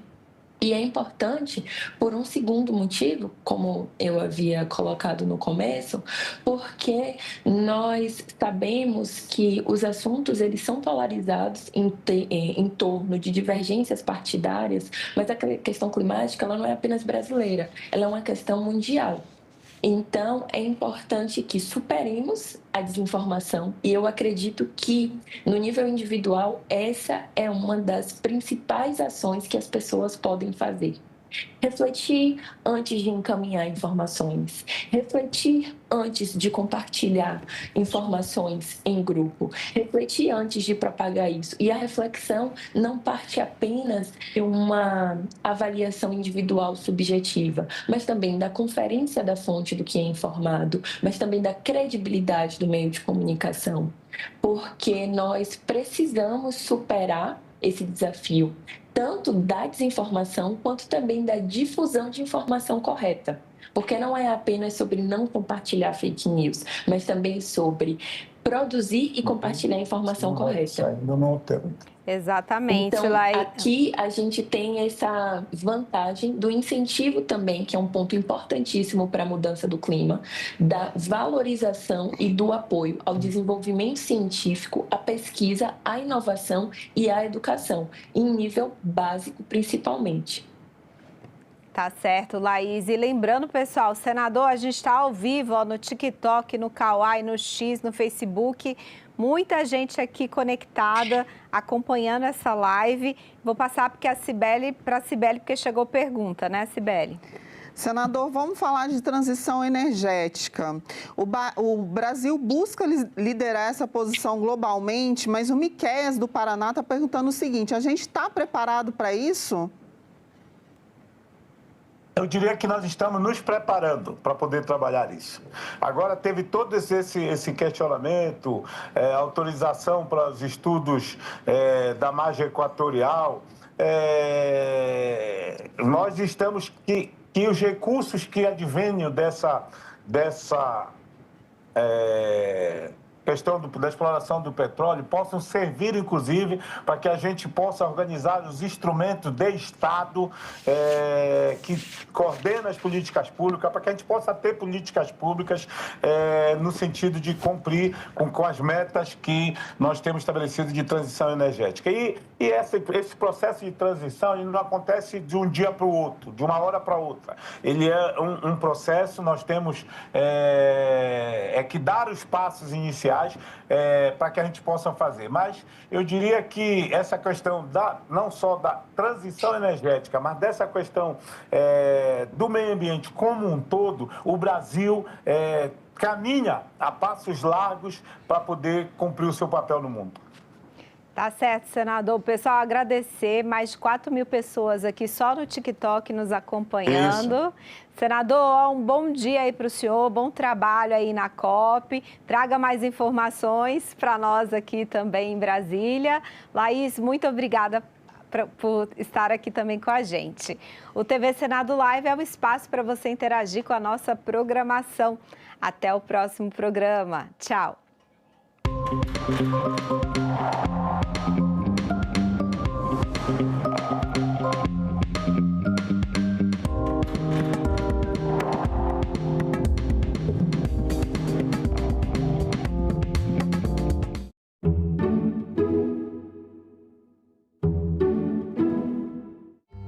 Inventei de criar uma rede de cidadania ativa plus, que é, além de tudo que se apresenta, como os velhos aí vão fazer, ginástica, piscina, esporte, um plus que seria um engajamento em alguma causa social, que daí muda completamente o quadro.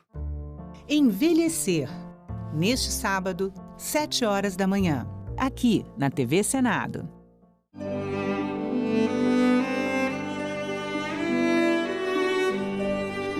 Em meio às cores vibrantes e formas geométricas de Tarsila do Amaral e de Cavalcante, nosso encontro de hoje une artes visuais e sonoras.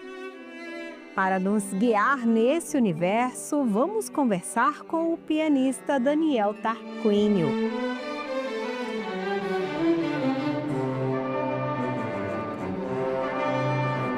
A gente vê o cubismo na música. O cubismo na música aí começa a aparecer em relação à questão da forma musical. Como que eles trabalham, modificam as formas musicais, e muitas das vezes também no tratamento harmônico e contrapontístico das obras.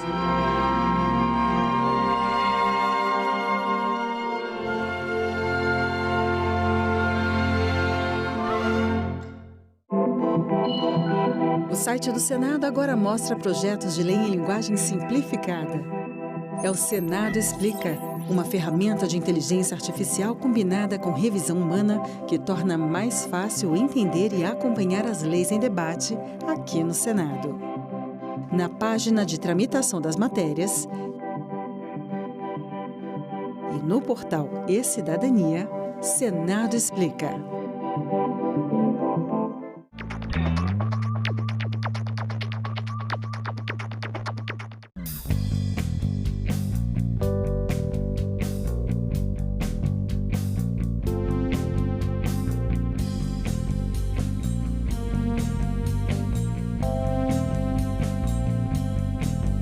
Meu nome é Rogério de Souza Eustáquio, nasci em 1985, trabalho de auxiliar de serviços gerais no Senado Federal. Tenho uma banda que eu toco, que é a banda de forró. A música é algo que me move, né? Porque eu amo tocar, quando eu vejo as pessoas dançando, vejo as pessoas felizes, eu amo muito o que eu faço. Sinto muito feliz por poder exercer a minha liberdade, né? Tanto cantando, quanto o meu poder ir, o meu poder vir. Em 8 de janeiro de 2023, eu trabalhei, sim, na limpeza, no Senado. Me deu uma tristeza no coração. Então, para mim, como se tivesse destruído algo que a gente demorou tanto para construir, né? Se eu tenho um acesso melhor à saúde, é através da democracia. Se eu tenho segurança hoje em dia, é também através da democracia. Meu nome é Rogério e eu nasci com a democracia.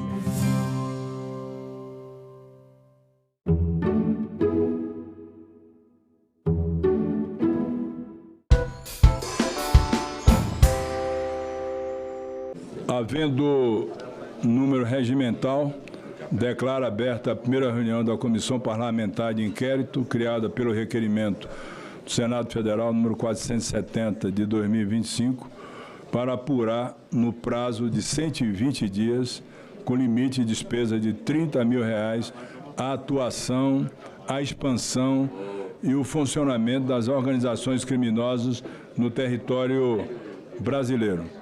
Em especial, facções e milícias, investigando o modus operandi de cada qual, as condições, a instalação, o desenvolvimento em cada região do Brasil, bem como as perspectivas estruturais tomadas na decisão, de modo a permitir a identificação de soluções adequadas para o seu combate, especialmente por meio do aperfeiçoamento da legislação em vigor. Essa reunião destina-se à instalação e eleição da mesa de comissão, instalada a comissão, consulta a liderança sobre as indicações para o preenchimento dos cargos de presidente e vice-presidente. Presidente, pela ordem. Pela ordem. Senador Eduardo Girão. Em primeiro lugar, queria lhe cumprimentar, mais uma vez, o senhor abrindo aqui uma CPI ou CPMI, presidente da CCJ, com legitimidade. Mas eu queria, presidente, manifestar a minha indignação nesse momento perante o Brasil, os brasileiros, que esperam uma CPI que faça o trabalho aprofundado com relação ao narcotráfico no Brasil. Existe uma expectativa enorme dos brasileiros com relação a esse trabalho, que desde ontem à noite eu vi movimentações que se consolidaram hoje pela manhã. Mais uma vez o governo Lula, que não assinou, repito, não queria que essa CPMI existisse e toma de assalto essa comissão, como fizeram em várias outras, e tentaram fazer na CPI da roubalheira do INSS, a oposição conseguiu uma reviravolta, mas depois se trocou os membros para blindar convocações importantes para descobrir o que é que está acontecendo com a lesão aí, com a fraude com pensionistas, aposentados, órfãs, viúvas do Brasil. E agora, da mesma forma, não assinaram essa CPI depois da tragédia humana que está acontecendo no Rio de Janeiro, no meu Ceará, em vários estados do Brasil. E o governo Lula, incompetente, que, diga-se de passagem, o presidente da República veta uma aprovação que nós fizemos por maioria ampla no Congresso Nacional, tanto Câmara como Senado, para o fim da saidinha temporária, e nós tivemos que derrubar o veto do presidente. Um presidente da República, um governo que flerta com terrorista, como o do Hamas, passa a mão na cabeça, dá sinais trocados com ditadores, narcoterroristas como Nicolás Maduro, senhor presidente, como Daniel Ortega.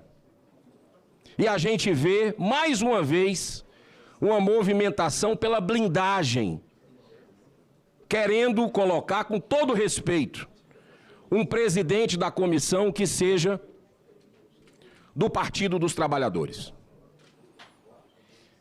Quero manifestar esse meu repúdio, essa minha frustração com essa manobra vergonhosa do governo Lula, mais uma vez, Mas nós não vamos desistir. O povo brasileiro vai saber exatamente essa manobra daqui a pouco no painel. E nós vamos aqui combater o bom combate, mesmo sendo minoria.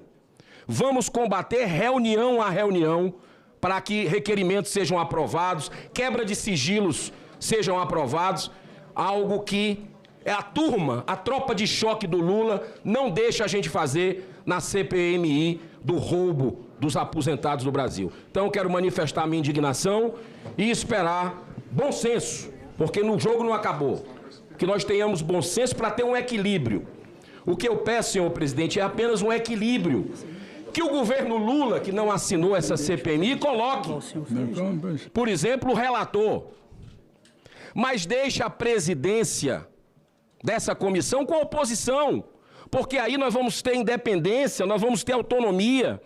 Esse é o bom senso de uma CPI. Detalhe, senador Márcio Bittar, CPI é um instrumento da minoria que está sendo subvertido por esse governo Lula. Então fica o meu sentimento de repúdio, de manifestar a minha indignação, e eu espero ainda o bom senso nos minutos finais. Senador Eduardo Girão, a palavra de Vossa Excelência não me passa a lição, porque eu sempre procedi aqui dentro, honrando o meu mandato, mandando o meu mandato, trabalhando, inclusive, fui oposição responsável ao governo que Vossa Excelência defendeu, o governo Jair Bolsonaro, e na CPI da Covid. O presidente interferiu várias vezes para que não se montasse a CPI da Covid. Vossa Excelência sabe perfeitamente disso. Eu aqui presidindo, não haverá palanque para absolutamente nenhum senador ou senadora. Vamos ter que investigar plenamente quem cometeu os seus equívocos e os seus erros. Esse é o meu procedimento. Há 11 anos nessa casa, nunca deu direito a nenhum senador ou senadora de me passar a lição, até porque, ao longo da minha vida, sempre preservei a honra e a dignidade e o caráter que todo senador deve ter. Há pouco eu conversava com o presidente do Senado e disse a ele que ia participar de uma comissão, para abrir essa comissão, e ia conviver com pessoas com atos que eu nunca cometi na minha vida. Eu nunca menti para um parlamentar. Eu nunca passei minha vida mentindo. E convivo com muita gente aqui que sobreviveu pela a falta de abertura da Comissão de Ética do Senado Federal para ver quantas pessoas cometeram crimes antiéticos dentro do Senado Federal. Tanto eu comandando aqui, vai ser a ordem, a decisão justa e correta que eu vou tomar por cada momento que presidir essa comissão. Senador Jacques Wagner, pela ordem, depois o senador Flávio Bolsonaro. Presidente, cumprimentando Vossa Excelência, eu só queria dizer que não há nenhuma aberração aqui. Estamos agora numa sala na tentativa de fazer uma composição entre o senador Contarato e o senador Mourão, que eu estou muito à vontade, que eu liguei para ele desde quinta-feira passada, como líder do governo, convidando para participar dessa CPI por entender que pela sua legitimidade, oriundo das Forças Armadas Brasileiras e oriundo de uma vice-presidência da República, ele tem muito a contribuir, porque querendo ou não, como essa CPI tem a natureza não necessariamente de inquirir João Manuel Joaquim ou fulana, é muito mais uma tentativa de construção idealizada pelo senador Alessandro, e daí a legitimidade dele ser o relator, e nós propusemos o nome do senador Contarato pelo mesmo motivo. Delegado de polícia, há 27 anos, no estado do Espírito Santo, professor de Direito Constitucional, um homem que tem a postura, que tem uma integridade intelectual que eu considero invejável, a honestidade intelectual, a ponto de, em vários momentos, ter posição até que contrariam a recomendação de governo e de partido, do Partido dos Trabalhadores, recentemente numa discussão sobre a questão de jovens ou sobre a questão da saidinha que foi referida aqui e que ele encaminhou a favor. Ou seja, eu acho que é uma pessoa insuspeita como o senador Mourão, igualmente, que estão dispostos a fazer um trabalho de fundo para fazer o que a sociedade brasileira quer, ofertar um caminho.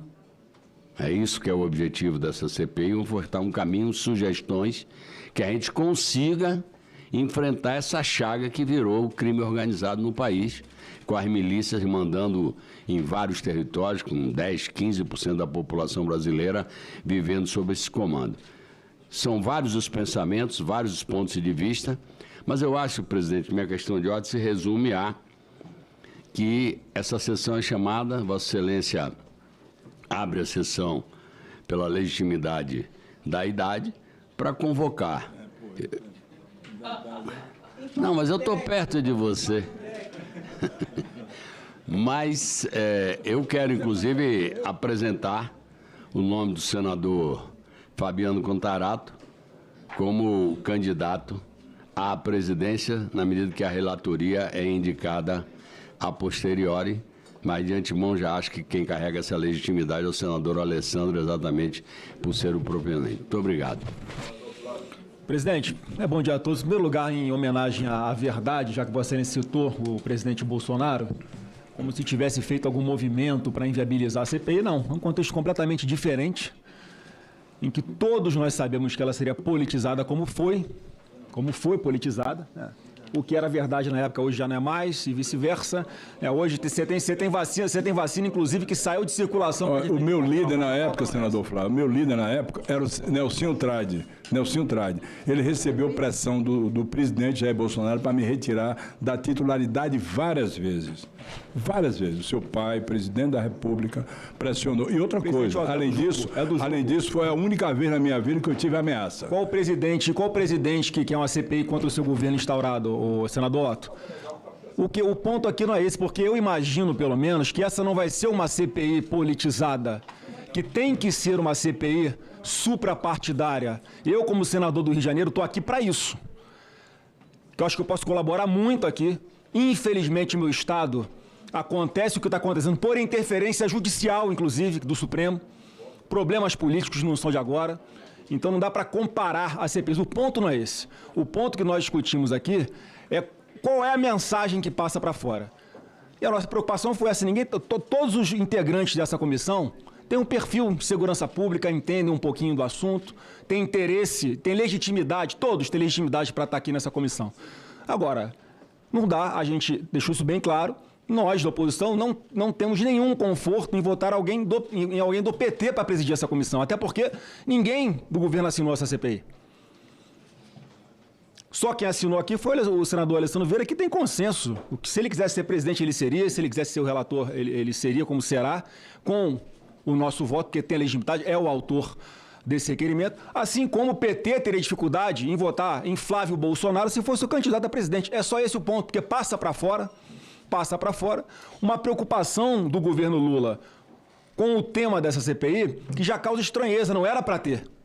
Já começa mal, no meu ponto de vista. Por isso a sugestão de colocar o senador general Mourão, que eu acho que todos teriam conforto de votar, mas já que não foi possível o acordo, vamos para o voto. Né? E o nosso voto vai ser no senador Mourão para a presidência. Senador Flávio, o seu colega de Senado reconhece, Vossa Excelência, equilíbrio, sensatez nas suas decisões.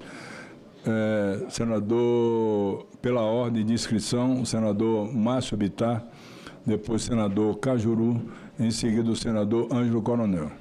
Senador Márcio Bittar. Presidente, primeiro eu queria sugerir a Vossa Excelência, que é o presidente da CCJ, eu acho que agora nós já fizemos audiência pública sobre a limitação da liberdade provisória em audiência de custódia, então já cumprimos a última etapa. Eu sugiro, nessa oportunidade ao presidente da CCJ também, que na semana que vem, ou no máximo na outra, a gente coloque já para votar na CCJ o projeto de autoria de um deputado federal do Acre, o coronel Ulisses, que propõe a limitação da liberdade provisória em audiência de custódia, que é um tema nacional.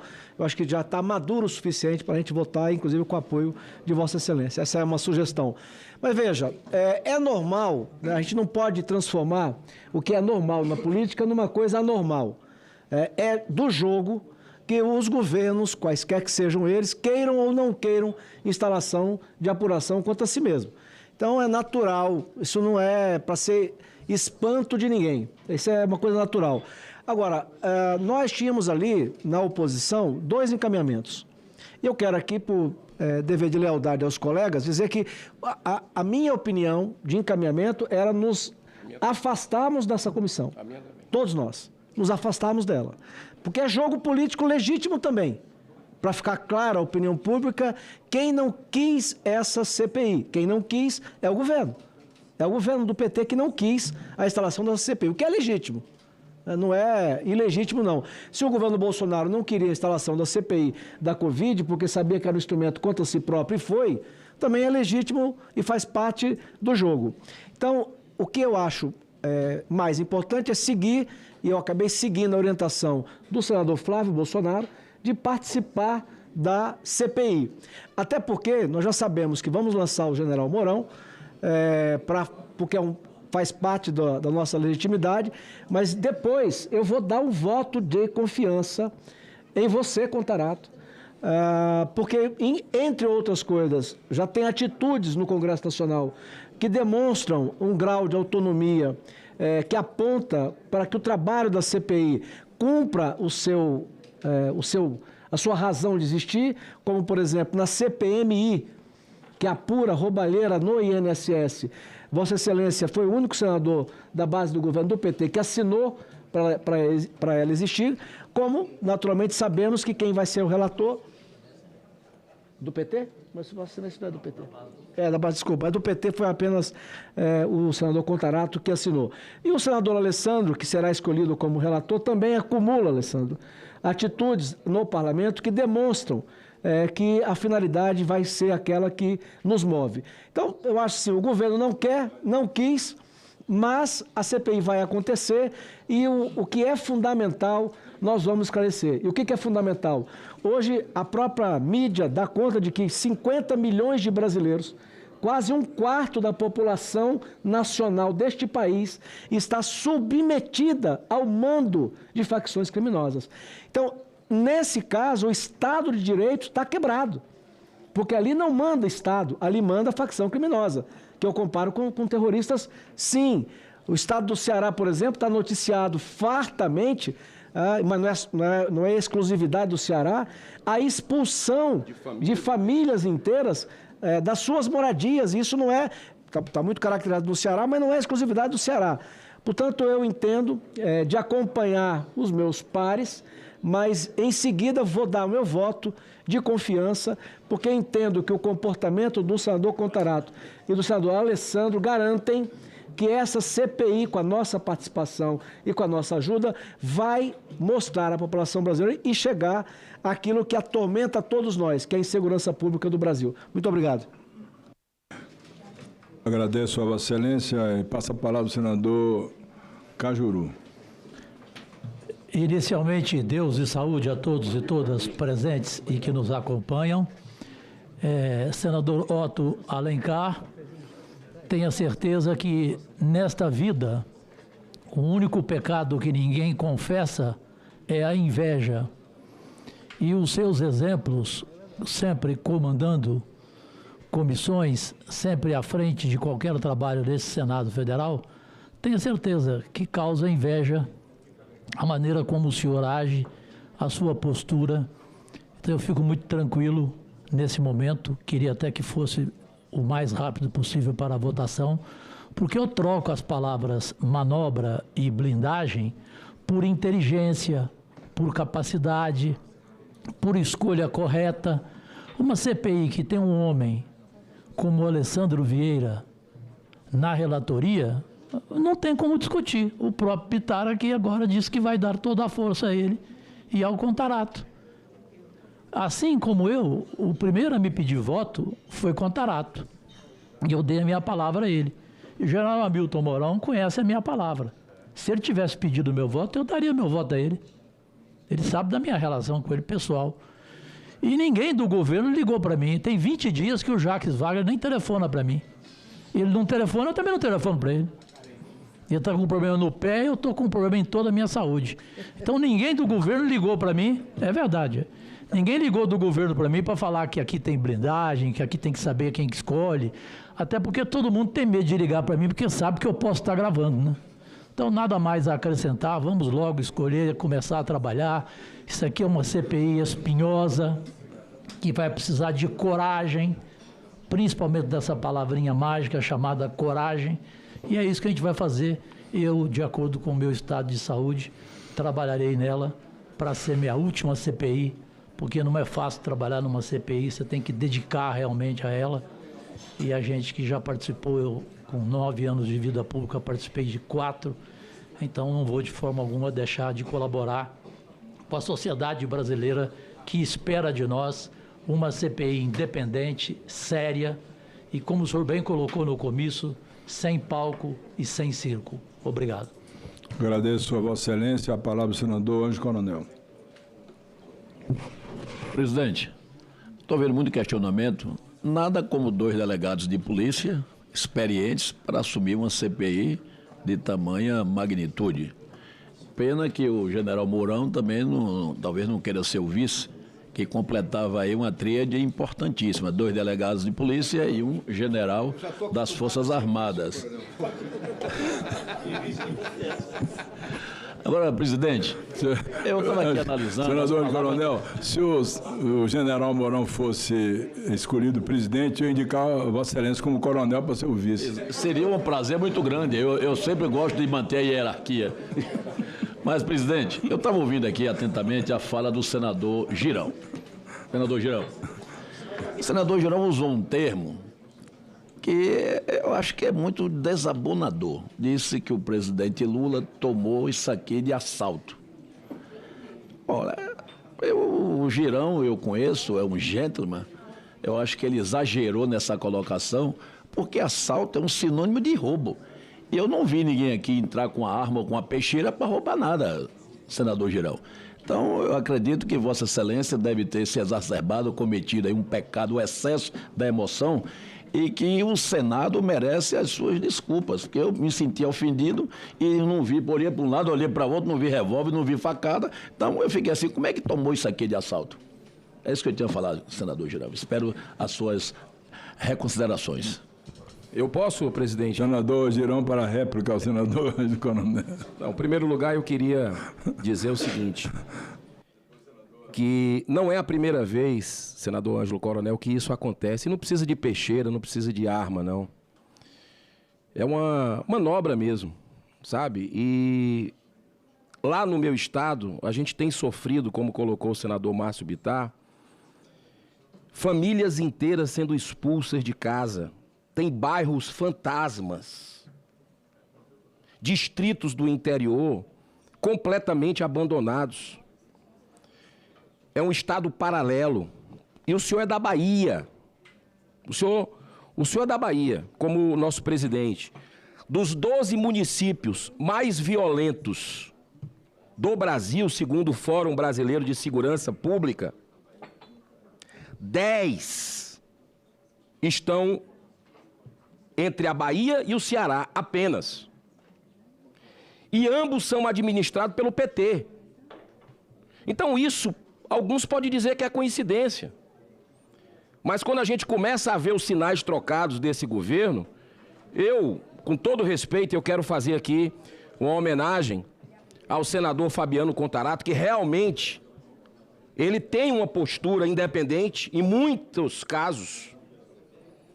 Assinou a CPI, a CPMI da roubalheira, foi o único do PT que assinou. Mas é como colocou o senador Flávio Bolsonaro. E eu tenho uma postura independente, o senhor sabe disso.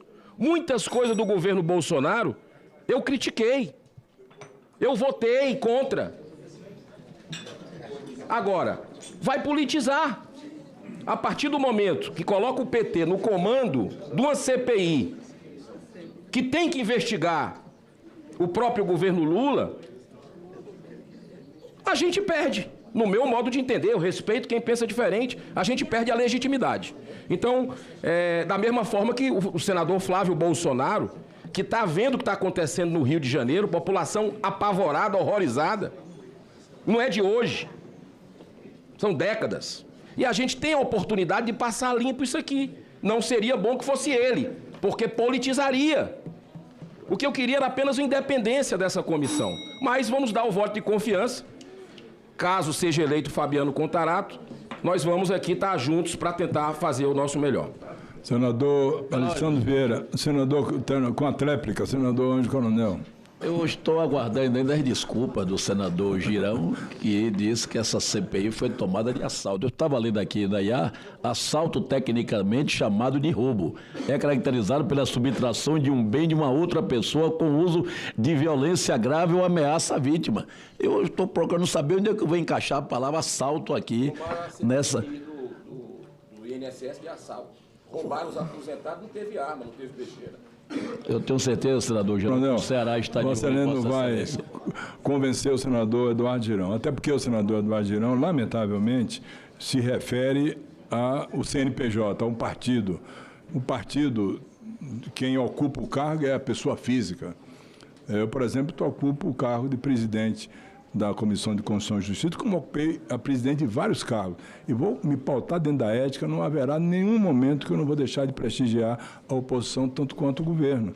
Depende de quem senta na cadeira, que faz bem ou faz mal, faz errado ou faz certo, vai para a paz ou vai para a violência, né? Vai para a tranquilidade ou vai para a intranquilidade, estimula a violência ou então a exaltação, ou faz também um comportamento correto, como eu sempre fiz nas minhas presidências. Eu sou presidente pela 5ª vez de comissão aqui e também já presidi e já participei de várias comissões de Constituição e Justiça. E sempre houve uma maneira correta de todos os senadores se pautarem. Ninguém vai aqui de maneira nenhuma tomar decisões para proteger bandido, absolutamente. Não existe isso. Se tem na cabeça, Vossa Excelência, pode ter certeza absoluta que eu serei o primeiro a me insurgir contra isso. Não haverá, sobretudo, um homem e um senador da estatura do senador Fabiano Contarato, que se preza e que se pauta aqui dentro com muita honradez, com muita dignidade, com muito conhecimento, que já discordou algumas vezes de posições governistas, como eu também já discordei. Então, é quem sentado na cadeira não é a sigla, não é o CNPJ. Dentro do colegiado, tem gente que compõe ele de todas as formas, que age corretamente, incorretamente, que não cumpre a palavra, outro cumpre, mas tem que ver quem é a pessoa que vai assumir. E eu tenho certeza absoluta que o senador Fabiano Contarato, assumindo, vai se pautar com toda a dignidade. Vossa Excelência vai depois ver que ele vai honrar esse voto que o povo do Espírito Santo deu a ele e que honra aqui dentro do Senado com toda a capacidade de discernimento, coragem e ética, como eu conheço o senador Fabiano Contarato. Portanto, se ele for eleito, ele vai se pautar muito dentro da lei e vai, sem dúvida nenhuma, dar uma grande contribuição ao Brasil para investigar o crime organizado no Brasil, que é preciso se investigar. Até porque o que aconteceu no Rio de Janeiro foi que chamou a atenção do Brasil. E lá já existia, como em outros estados também, essa convivência passiva entre o poder de Estado se rendendo à soberania do crime. Até, por exemplo, como eu disse há pouco aqui, lamentavelmente, o senador Fábio Bolsonaro, que eu tenho estima e admiração pelo comportamento dele, o estado do Rio de Janeiro, senador Eduardo Girão, teve nos últimos anos 5 governadores presos. Eu não vou citar o nome, mas 5 governadores presos. E o líder influencia para o mal, dá exemplo para o mal. E se ele é estoico, é ético, ele dá exemplo para o bem, para o comportamento ético e correto. É por aí que se pauta as coisas. Portanto, eu quero dizer a Vossa Excelência que nunca confunda o CNPJ com o CPF das pessoas. Cada homem tem o direito de sentar e se comportar de acordo com a sua consciência e com a sua história. Eu jamais vou macular minha história de vida numa CPI, querendo passar a mão na cabeça de um criminoso ou aquele que andou por fora da lei, que se foi ao arrepio da lei. Portanto, eu tenho toda a confiança no senador Fabiano Contarato para fazer um ótimo trabalho. Lamento que se vá para um confronto como aconteceu na CPMI do INSS. Nós podemos escolher os colegas e confiar plenamente nos nossos colegas, como confio em Vossa Excelência também, se estivesse à frente. Da mesma forma, ou o Cajuru, qualquer um outro que estivesse aqui.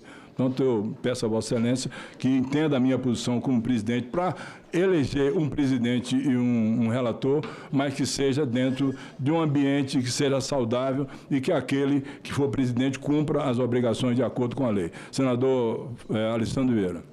Obrigado, senhor presidente. Bom, primeiro agradecer as palavras dos colegas de oposição e de governo, reconhecendo a seriedade do meu trabalho e também reconhecendo a seriedade do trabalho do Fabiano, né? E acho que a gente tem que ter uma reflexão aqui, que tem sim um espaço para discurso, para narrativa. Essa é uma casa política. Está tudo no normal, como o senador Bittar falou. Mas a gente tem que botar o pé no chão, a mão na consciência, que há 40 dias atrás, mais ou menos, era assassinado em via pública o ex-delegado-geral de São Paulo, Rui Ferraz. Um assassinato cinematográfico, crime organizado. Há aproximadamente, 2 semanas, no estado de São Paulo, se desbaratava mais um plano para assassinato de autoridades que investigam crime organizado. Na semana seguinte, a Operação Contenção, no Rio de Janeiro, antes a Operação Carbono Zero, em São Paulo, totalmente diferentes e incomparáveis entre elas, mostram a força do crime organizado, o tamanho do crime organizado. No dia de hoje, no estado da Bahia e do Ceará, nós temos 2 operações em andamento contra facções do Rio de Janeiro e que estão enraizadas e causando mal naqueles estados. Então, essa discussão que a gente vai fazer na CPI, ela é urgente, para que a gente possa definir prioridades e criar consensos técnicos acima da discussão política. A discussão política na democracia, ela é saudável, ela é natural. E aí o encaminhamento que eu faço, presidente Otto, e me direciono especificamente ao senador Hamilton Mourão, que é um homem de bem, que está aqui participando com a gente já nessa jornada há 3 anos, com muita seriedade, sempre com muita independência, para que se deixe o espaço da narrativa e da discussão política para o seu momento, e para que agora a gente dê consequência real ao que todos falaram. Ninguém desconfia da legitimidade e da seriedade do Fabiano para ser presidente. Então, qual é o motivo de se fazer uma disputa de voto para retardar mais e para comunicar de forma equivocada para a população de que não há confiança? Então, o apelo que faço a Vossa Excelência é que, racionalmente, se coloque para a vice-presidência, será um ganho imenso para a comissão. É muito importante ter o senhor com a experiência de general de 4 estrelas, ex-vice-presidente da República, senador eleito com legitimidade para estar aqui, na posição de mostrar também essa visão, porque em algum momento a gente vai chegar na discussão do papel das Forças Armadas, que é fundamental, mas, na minha opinião, não patrulhando rua, mas sim patrulhando nas fronteiras. Então, o encaminhamento é esse, que se chegue agora aqui, todas as opiniões externadas, todos os discursos políticos feitos, a gente comece a fazer o nosso trabalho. Isso aqui tem que ser um trabalho sério. A gente tem que dar para o Brasil um retrato, um diagnóstico do que está acontecendo, daquilo que funciona e daquilo que não funciona em termos de segurança pública. Não tem segredo em segurança pública. A atividade é complexa, mas ela não tem segredo. Desde que a gente tenha o espírito público suficiente para fazer o nosso trabalho. Então, faço esse apelo, evidentemente que, se não for atendido, está no jogo, é reconhecido e a gente vota, mas, se for possível, encaminhar para a aclamação com o registro da opinião contrária ao partido e não à pessoa, que é um troço esquisito, mas, enfim, é do direito, é da democracia, a gente respeita, porque ninguém manifestou uma opinião contrária à pessoa do Fabiano. Então, qual o motivo de não dar o voto de confiança? É importante para a sociedade saber o que a gente faz aqui. É importante para a sociedade saber o que a gente faz aqui, porque senão a gente fica vítima de narrativas, de discurso vazio, palanqueiro, e nenhum de nós está aqui para isso. Todo mundo veio para cá para prestar um serviço. Vamos prestar o serviço? Então, eu faço um apelo ao senador Mourão para que ele possa caminhar, senão vai para o voto. Senador Randolfo Rodrigues. Presidente, reiterando os termos aqui colocados pelo autor dessa CPI, o senador Alessandro Vieira.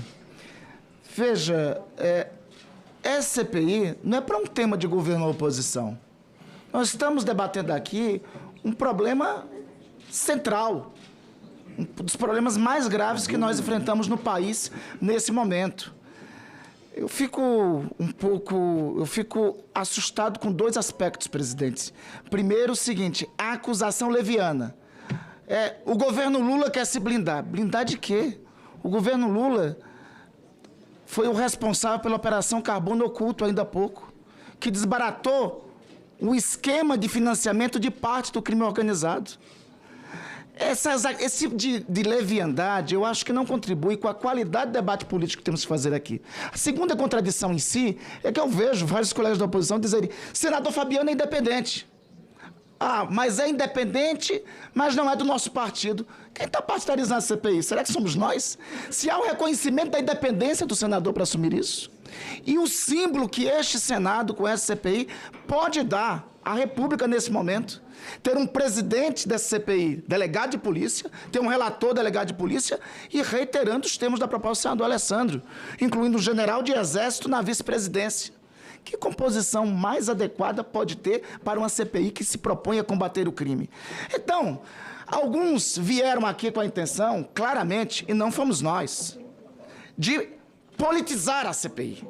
De, na verdade, travar aqui um debate de governo e oposição. E é uma argumentação que não se sustenta em si. Porque, olha, veja só, presidente, a CPI do INSS, nós perdemos a eleição do presidente e a designação do relator. Nos curvamos ao resultado. Aí depois, quando os requerimentos deles não são aprovados, ela foi cooptada pelo governo.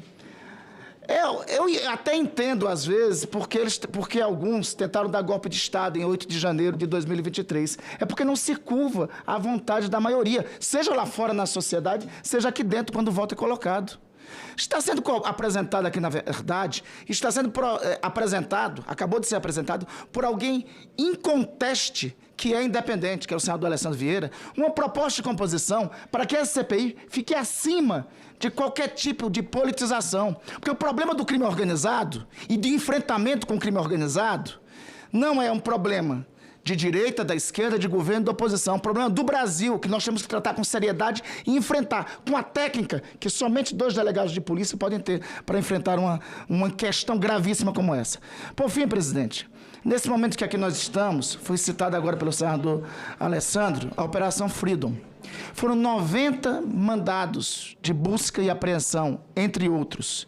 Temos mais de 33 presos do Comando Vermelho e de outras organizações criminosas. Operação que ocorreu em 2 estados, Ceará e na Bahia, com a cooperação das forças policiais desses estados. 51 contas bancárias foram bloqueadas. A isso tem que ser homenageado. A isso temos que se associar. E a isso temos que trabalhar com a independência e com a técnica que exige para derrotarmos o crime organizado, juntos, e não com as tentativas de politização e com a leviandade. Agradeço a Vossa Excelência e pergunto aos senhores líderes se haverá uma reunião para ter ir para a votação. Antes de colocar em votação, devo dizer que cada candidato terá direito a 5 minutos para a sua exposição. Senador Mourão, Vossa Excelência terá direito a 5 minutos para a sua exposição, depois o senador Fabiano Contarato. Eu peço apenas aos senhores senadores e senadoras que me permitam fazer uma homenagem póstuma, com toda sinceridade, aos 4 policiais que tombaram no combate ao crime no estado do Rio de Janeiro. E passo a palavra ao senador Hamilton Mourão. Senhor presidente, ouvi atentamente aí as exposições dos meus colegas e uma coisa que eu quero deixar clara, isso aqui é uma casa política. Qualquer decisão que a gente toma aqui é decisão política e sempre vai ter o embate político aqui dentro. Isso é uma realidade. A gente não vai fugir disso aqui nunca. Agora, há muito tempo eu pessoalmente tenho alertado para aquilo que eu chamo da mexicanização do crime organizado aqui no Brasil, com a evolução lenta e inexorável para nos tornarmos um narco-estado. A gente tem que lembrar os exemplos históricos que nós vimos em países vizinhos, como a Colômbia, que na década de 90 conseguiu enfrentar grande parte do narcotráfico que lá havia. Isso se mudou para o México e se alastrou por outros países. Aqui no Brasil, os nossos narcoterroristas hoje, eles estão seguindo o mesmo processo que ocorreu lá na América Central. Execuções públicas, assassinatos indiscriminados, exposição de corpos esquartejados. Vamos lembrar do jornalista Tim Lopes, fritado no alto de um morro do Rio de Janeiro. Ataques a postos das forças de segurança, eu quero dizer aqui da minha experiência como comandante de tropa, seja no Complexo de Alemão e da Penha, seja no Complexo da Maré. Se aqui os colegas lerem os nossos relatórios ao longo de todo o ano de 2014 e parte de 2015 das ações dentro do Complexo da Maré, todos os dias teve enfrentamento e combate. É importante que se destaque isso aqui. O narcotráfico do Rio de Janeiro hoje, ele parte para cima da força policial, parte para cima da força representada pelo Estado, que é o Exército Brasileiro. A esquerda, e digo aqui para os meus companheiros, meus colegas de esquerda, tem dificuldade de entender isso, tem dificuldade de aceitar não é? Que o bandido não é um desprovido social. É alguém que tem a oportunidade de se tornar uma pessoa melhor, mas envereda pelo caminho do crime, e aí são questões sociológicas que têm que ser analisadas. Além disso, temos o problema da Amazônia. É a rota de infiltração da droga, é rota de infiltração de armamento, e aí nós temos garimpo ilegal, exploração de madeira ilegal, grilagem de terra. Então nós temos todo tipo de crime acontecendo no Brasil. Lavagem de dinheiro, e aí? Quem lava dinheiro do Brasil? Lava para a bandidagem A e para a bandidagem B, que eu não vou precisar citar aqui e que nós vamos buscar investigar. Então, presidente, para não me estender muito e cumprindo o prazo que Vossa Excelência me deu, né? Pode passar 1 hora aí, tranquilo, não tem nenhum problema. Pode ficar à vontade. Capaz de conduzir os trabalhos dessa comissão, não despenecendo o meu colega Fabiano Contarato, com quem desde o começo aqui sempre tivemos uma empatia e um trabalho de, vamos dizer assim, de afinidade nos temas que nos são comuns. Tem outros que a gente tem visão diferente, que é a natureza política desta casa. São visões diferentes que são apresentadas. Eu considero que a gente aqui tem que fazer um trabalho com seriedade e vou dizer os pontos que eu considero principais que têm que ser atacados aqui dentro. Envolvimento de organizações não governamentais que se infiltram e buscam explorar o crime organizado, a lavagem de dinheiro que eu já citei, o armamento na posse desse narcotráfico, a infiltração no ambiente político que vem avançando paulatinamente. Como a Força Armada Brasileira pode trabalhar, viu meu colega senador Alessandro Vieira citando a questão da proteção das fronteiras, concordo com ele, nós temos que aí mudar a nossa forma de observar esse trabalho das Forças Armadas, a integração dos esforços da segurança pública, o reconhecimento formal dessas facções como organização terrorista. Na minha visão, isso é a 4ª onda terrorista mundial. É a 4ª onda. É quem estuda o assunto entende isso. A legislação penal e como armas estão sendo fabricadas no ambiente doméstico. Essas são as minhas propostas, presidente, e coloco o meu nome à disposição dos meus colegas. Agradeço e parabenizo a Vossa Excelência. Com a palavra, o nobre senador Fabiano Contarato. Senhor presidente, querido presidente, eu quero deixar aqui manifestar publicamente a minha admiração por Vossa Excelência.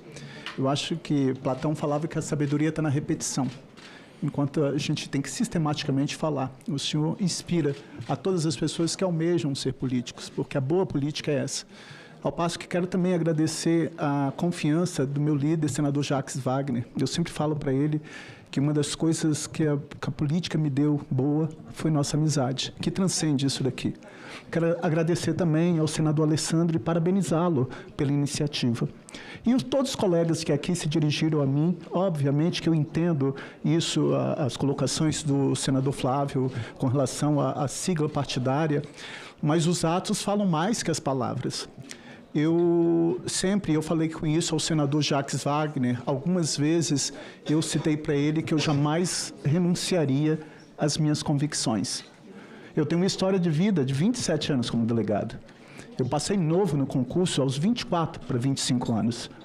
Minha mãe, quando eu passei no concurso, ela falou: Fabianinho, você vai ser delegado, meu filho. Eu lembro que eu disse para ela: mãe, a polícia precisa de pessoas boas. Porque o policial é o primeiro garantidor de direitos. Ele não pode ser visto como violador de direitos. Infelizmente, essa regra mudou. Infelizmente, esse rótulo está aí. Agora, também eu fico muito triste quando alguém tenta, de alguma forma, macular a sua história de vida, com todo respeito, por sigla partidária. Essa pauta da segurança pública, isso está expresso na Constituição Federal desde o dia 5 de outubro de 88. A segurança pública é direito de todos, mas é dever do Estado. E ali ele elenca quais são as instituições que são corresponsáveis para dar efetividade à população. A Polícia Militar anda fardada, armada, ostensivamente, para evitar que o crime ocorra. Com a competência estadual, a Polícia Federal residual naquelas infrações de competência da União, a Polícia Civil com a competência de Polícia Judiciária para coletar provas de natureza objetiva e subjetiva e, ao final, o Ministério Público, titular da ação penal, vai deflagrar a ação penal e, assegurando contraditório e ampla defesa, a pessoa vai ser condenada ou absolvida. Então, eu não quero que os seus colegas tenham dúvida, e eu senti isso pela fala dos colegas, da minha consciência, porque o que me rege está na política é o meu freio ético. Não tem, eu estou acima disso tudo. E eu vou falar uma coisa aqui. Eu lembro que eu estava dando uma entrevista no governo Bolsonaro e começaram a querer falar no Roda Viva, salvo engano, começaram a querer falar de um partido político da base do Bolsonaro. Eu fui em rede nacional, defendi. Eu falei, isso em direito penal se chama responsabilidade penal objetiva. Você condena todo mundo por estar fazendo parte de uma sigla partidária. E onde Thomas Hobbes já falava na obra Leviatã, o ser humano é mau por natureza, é lobo do próprio homem. E onde tem ser humano, tem desvio. Agora, eu tenho minha consciência tranquila. Eu tenho a minha consciência tranquila enquanto delegado de polícia civil do Estado do Espírito Santo, que fui por 27 anos. Como professor, como que eu vou olhar para os meus alunos? Hoje, quando eu encontro por aqui alunos meus de direito penal, processo penal, como que eu vou olhar para eles e falar, não, eu vou blindar determinadas pessoas, o governo ou quem quer que seja? Cada um sabe a dor e a delícia de ser o que é. Então, esse problema da criminalidade tem que ser enfrentado, mas ser enfrentado sem pirotecnia, com responsabilidade. E quando eu vejo o senador Alessandro Vieira apresentando um plano de trabalho com a colaboração dos colegas, eu acho que esse é o comprometimento que nós temos que ter com a população brasileira, e com a população que mais precisa, porque é fácil para a gente ficar com os nossos paletó, gravata, né, com planos de saúde, com boa alimentação, apontando erros ou falhas. Mas vai viver sob o império do medo, como acontece lá no Comando Vermelho, ou no PCC, ou qualquer outra facção criminosa. Então, quando o Estado está ausente, o medo se instala, e aí se legitima qualquer coisa. Então, desculpa, para concluir, eu só queria pedir que não tenham dúvida do meu comprometimento com essa CPI, caso eu seja alçada à presidência dela, porque o que me move está na política, é ter a capacidade de dialogar com os diferentes, de convergir com os antagônicos. Foi citado aqui da minha independência, porque eu sempre falei dentro do partido, eu não posso renunciar àquela história da minha vida. Eu trabalhei dentro da várias execuções penais, eu fui conselheiro do Conselho Penitenciário, eu trabalhei sempre na atividade como delegado de polícia, seja no interior, seja na capital, seja de plantão, seja de delegacia especializada. Eu entrei nas salas de aula para falar, na escola da magistratura, na escola do Ministério Público e na graduação. Então, o que me credencia é isso, e com a certeza de tendo ombreado com o meu colega senador e com os colegas aqui, senadores e senadoras, podem ter certeza do meu comprometimento para dar efetivação e solução para essa garantia constitucional de que segurança pública é direito de todos, mas é dever do Estado. Obrigado, senhor presidente. Agradeço a Vossa Excelência e avalizo as palavras de Vossa Excelência, pelo conhecimento que tenho, pela maneira ética e correta no Senado Federal, nesse período que Vossa Excelência representa o seu Estado do Espírito Santo. A votação será na urna ali ao lado, será uma votação secreta, e as duas chapas que estão colocadas, presidente, o senador Fabiano Contarato, contra o presidente indicado pelos outros senadores, do senador Hamilton Mourão. Então, os senadores e senadoras já podem escolher aquele que será o presidente da Comissão Parlamentar de Inquérito para investigar o crime organizado no Brasil. Está aberto? Está aberto ali. Essa é votação secreta.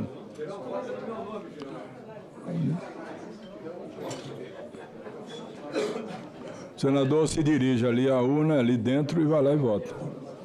Quer que eu sente aí? Eu sou suplente, você quer votar? Vai votar, depois você vem. Eu venho. Vou por último. Venha depois você senta. Não, é que eu não voto. Presidente Otto. Senadora Damares. Pela ordem, presidente, essa comissão está tão linda, tão espetacular. Acho que escolheram os melhores senadores para essa comissão. Eu estou muito feliz. Eu estou como os que sonham. Sonhei com essa CPMI. Mas eu não sou membro, não consegui a vaga. Mas a Soraya sabe que eu sou uma não membro atuante. Estarei aqui ajudando. Eu queria sugerir aos membros que o não eleito ali na urna agora, quem sabe a figura do vice-presidente ser instalada. Tem dado certo essa figura do vice-presidente em outras CPIs. E aí, presidente Otto, eu sei que essa vai ser uma CPI de muitas diligências. Não tem como estar trazendo líderes de facções o tempo todo para cá. Terão muitas diligências. Então, eu creio que um vice-presidente ajudaria muito na condução dos trabalhos. Fica aqui para os membros a minha sugestão. O não eleito automaticamente ser aclamado vice-presidente. Obrigada, presidente.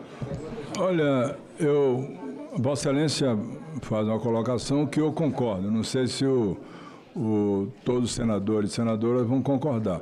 Vamos aguardar a escolha do presidente para, depois da escolha, eu voltar a passar, talvez, ou votação ou escolha do vice-presidente. Senadora Soraya. Senhor presidente, eu faço das palavras da senadora Damares as minhas, e eu não sei se eu não estou enxergando bem, mas eu não vi nenhuma mulher indicada para esta CPI, senadora Damares. Lamentável. Nós temos conhecimento, somos formadas em direito e temos condições, sim, de contribuir muito. Lamentável, mais uma vez, excluídas. Mas, como aconteceu na CPI da Covid, eu acredito que as mulheres poderão ajudar muito.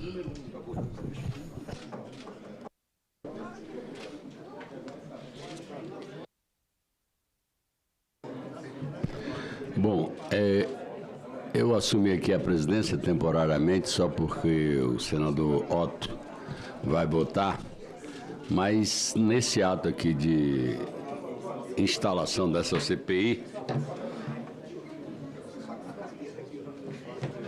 eu tenho a alegria de dizer que hoje a Polícia Civil do Estado da Bahia e a Secretaria de Segurança Pública fizeram uma nova operação onde foram alcançados o casal que chefiava o Comando Vermelho na Bahia, que por acaso estava no Ceará, porque eles ficam trocando para se esconder. Então, prenderam mais de 30 pessoas, e o governo evita críticas diretas à operação de oposição de busca de prolongamento. Então, essa segunda operação, realmente nós não estamos em nenhum melhor dos mundos, em nenhum estado, mas particularmente na Bahia. E essa é a segunda operação que fazemos em pouco tempo. A primeira redundou num bloqueio de 6 bilhões e 500 milhões de reais. E essa de hoje, que está em curso ainda, com a prisão de 30 pessoas. Se Deus quiser, mais um passo para a gente devolver a tranquilidade, não só à Bahia, mas ao Brasil, porque a questão do crime organizado se espalha por vários estados, inclusive no Nordeste. Presidente, só corrigir a informação que eu dei para o senhor. Presidente. Carvalho estava lá. Presidente, rapidamente, para comentar também com o senhor a operação que a Polícia Militar do Estado do Ceará fez nesse último final de semana. Também uma operação de sucesso lá em Canidé, no estado do Ceará. Parabenizar os heróis de farda que fizeram esse trabalho e dizer que é um sopro de esperança, né? Porque os nossos estados, o do senhor e o meu, talvez, junto com o Rio de Janeiro, são os mais castigados. Os números mostram isso. Por essa questão da proliferação do crime organizado, que não está só em atividades ilegais. Ele hoje comanda a internet, comanda água de coco no estado do Ceará. Água de coco, lá em Fortaleza, é vendido já sob o domínio do crime organizado. Nós temos um problema gravíssimo, senhor presidente, no estado do Ceará, de, como eu falei aqui há pouco, famílias inteiras estão sendo expulsas e dão hora. Ó, dentro de 4 horas o senhor tem que sair da sua casa. E aí, uma cena que muito me marcou foi numa das visitas que foram feitas pelos policiais, a equipe de reportagem, mostrando uma dessas residências. Tava lá o livro das crianças, não deu tempo de juntar os livros na mochila e foi caindo os livros da criança e ficou. Então isso é algo assim, de partir realmente o coração. Tem que ter política pública, claro. Política pública de emprego, de renda, política pública da questão do próprio esporte, na área do esporte, para tirar as crianças do jugo do crime, lazer, mas também tem que ter um enfrentamento. O enfrentamento, ele precisa ser feito. O Estado precisa recuperar certas áreas que lá é um Estado paralelo que diz quem entra, quem sai, que horas. Tem lá no Muro, lá na Bahia, no Ceará, tem vários locais, comunidades, que mostram em bairros. Ó, tira o capacete e tem que ter autorização aqui para entrar. E a pessoa, às vezes, vai visitar uma ONG, um trabalho social, meio-dia. Tem que ter autorização, o território ali já não é mais do Estado. Então, infelizmente, se deixou chegar nesse ponto, e essa CPI, ela tem essa oportunidade, né, de passar limpo isso, de buscar realmente fazer um trabalho com relação a esses terroristas, porque, na verdade, são terroristas, né? Alguns países já decretaram, né, já reconheceram facções criminosas como terroristas. A Argentina, o Paraguai, né, vários outros países. Falta o Brasil, senador Flávio. Falta o Brasil. Eu espero que a gente chegue nesse ponto, que já é um caminho realmente para que haja uma coordenação, uma força-tarefa nesse sentido que preocupa muito agora, presidente Otto, o que está acontecendo nos nossos estados, principalmente na Bahia e no Ceará, né? A gente está vendo aí realmente uma tragédia humana sem precedentes que muito nos preocupa. Inclusive com a questão das bets, é importante que se diga isso. Nunca o crime organizado lavou tanto dinheiro. Manchetes dos grandes veículos de comunicação, os tradicionais, mostram isso, que nunca se lavou, nunca se lucrou tanto a partir das bets também, né? O crime organizado. Então a gente tem que ter políticas nesse sentido. Por mim não deveria nem existir, né? Já votei contra, já me posicionei, inclusive tem uma emenda minha para aumentar agora para 70% a taxação das bets, né? Eu acho que tem que ser coisa de cigarro mesmo, coisa de campanha educativa, se é que deve existir, porque para mim deveria acabar. Muito obrigado, presidente. Concordo com Vossa Excelência. O jogo só é bom para quem banca o jogo. Para quem joga, realmente é uma traça.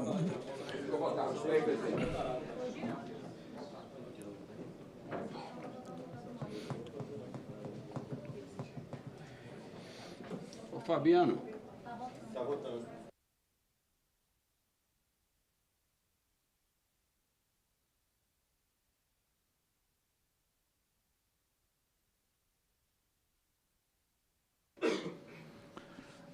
Presidente, pela ordem.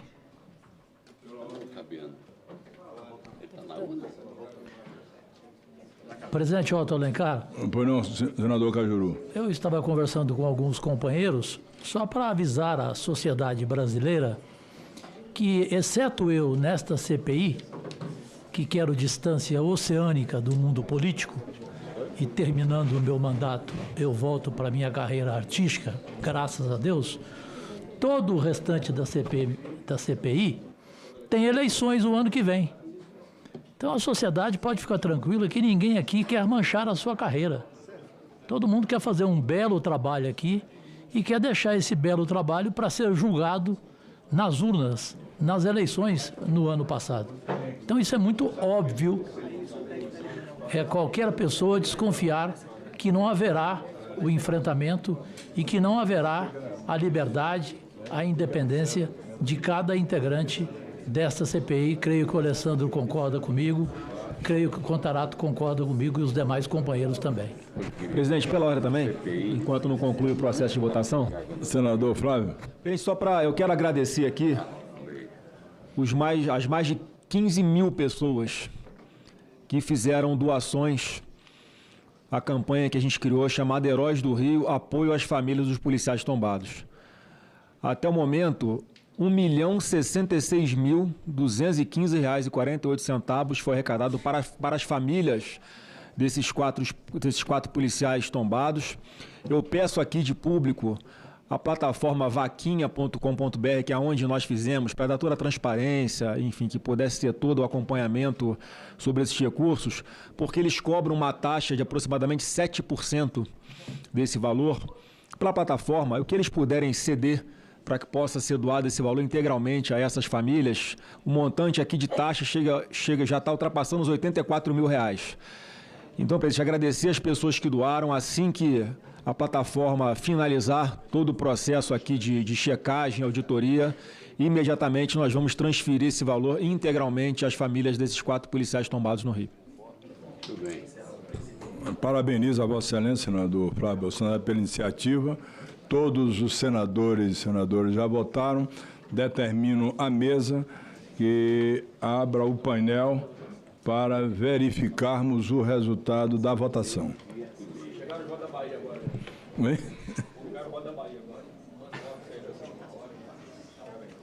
O senador Fabiano Contarato, foi eleito por margem muito apertada contra o senador Hamilton Mourão, que mais uma vez se demonstra ser bom de urna, porque venceu a eleição contra o Fabiano, é muito difícil aqui no Senado Federal. Então,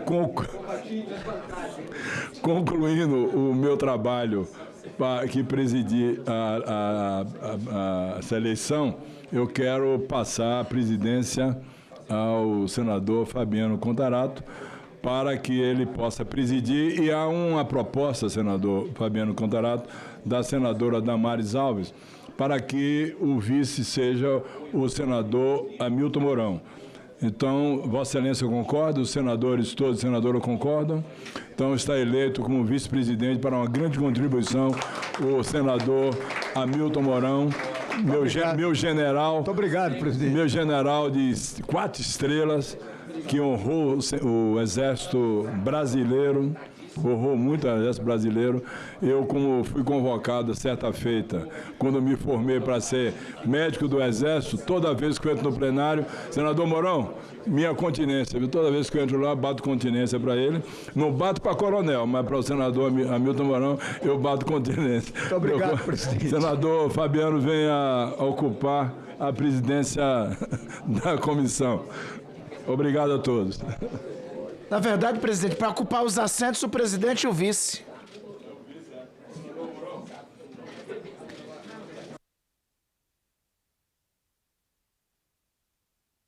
Senador, parabéns.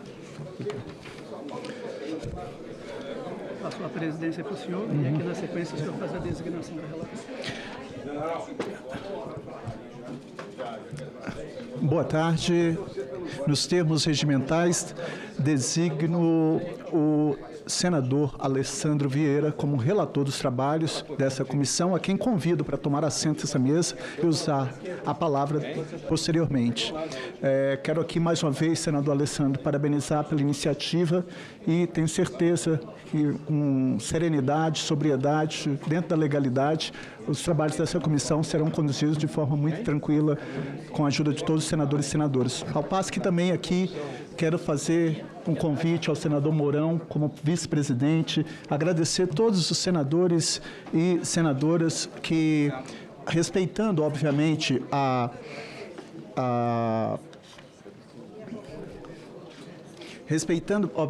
diferença por questão ideológica, mas eu peço mais um pouquinho de paciência para que eu possa fazer um singelo pronunciamento. Senhoras e senhores colegas senadores, assumo a presidência dessa CPI com o mesmo senso de dever que sempre guiou minha vida pública. Não por vaidade, não por ambição, mas por responsabilidade. Responsabilidade para com as famílias que perderam filhos para o tráfico, responsabilidade com os policiais que arriscam a vida diariamente, responsabilidade com os jovens abandonados pelo Estado e, sobretudo, responsabilidade com o povo brasileiro que há muito tempo vive refém do medo. A segurança pública não deve ser uma pauta apenas da direita, nenhuma bandeira exclusiva de conservadores. É uma obrigação de todos os que acreditam na vida, na justiça e na dignidade. Votei contra as chamadas saidinhas porque considero injustificável a quantidade de benefícios já concedidos aos condenados criminalmente. E aqui eu pontuo: 1/6 de cumprimento vai para o regime aberto, a cada 3 dias trabalhado, remissão de pena pelo trabalho, se dê o livro, remissão da pena pelo trabalho, 1/3 da pena, livramento condicional, no final do ano, indulto, comutação de pena, e aí você passa para as famílias não a sensação, mas a certeza da impunidade. Esses benefícios reforçam para muitas famílias o sentimento dessa impunidade. Essa não é a minha posição, é um posicionamento coerente com a ideia de que a justiça sem consequência não é justiça, mas descaso. Também defendi e apresentei o projeto que amplia o período de internação para adolescentes em conflitos com a lei, que contou com a relatoria do querido senador Flávio Bolsonaro e com quase a unanimidade de todos os votos, a quem eu acho que seria prudente essa comissão, conversa com o relator, pedir uma celeridade para aprovação.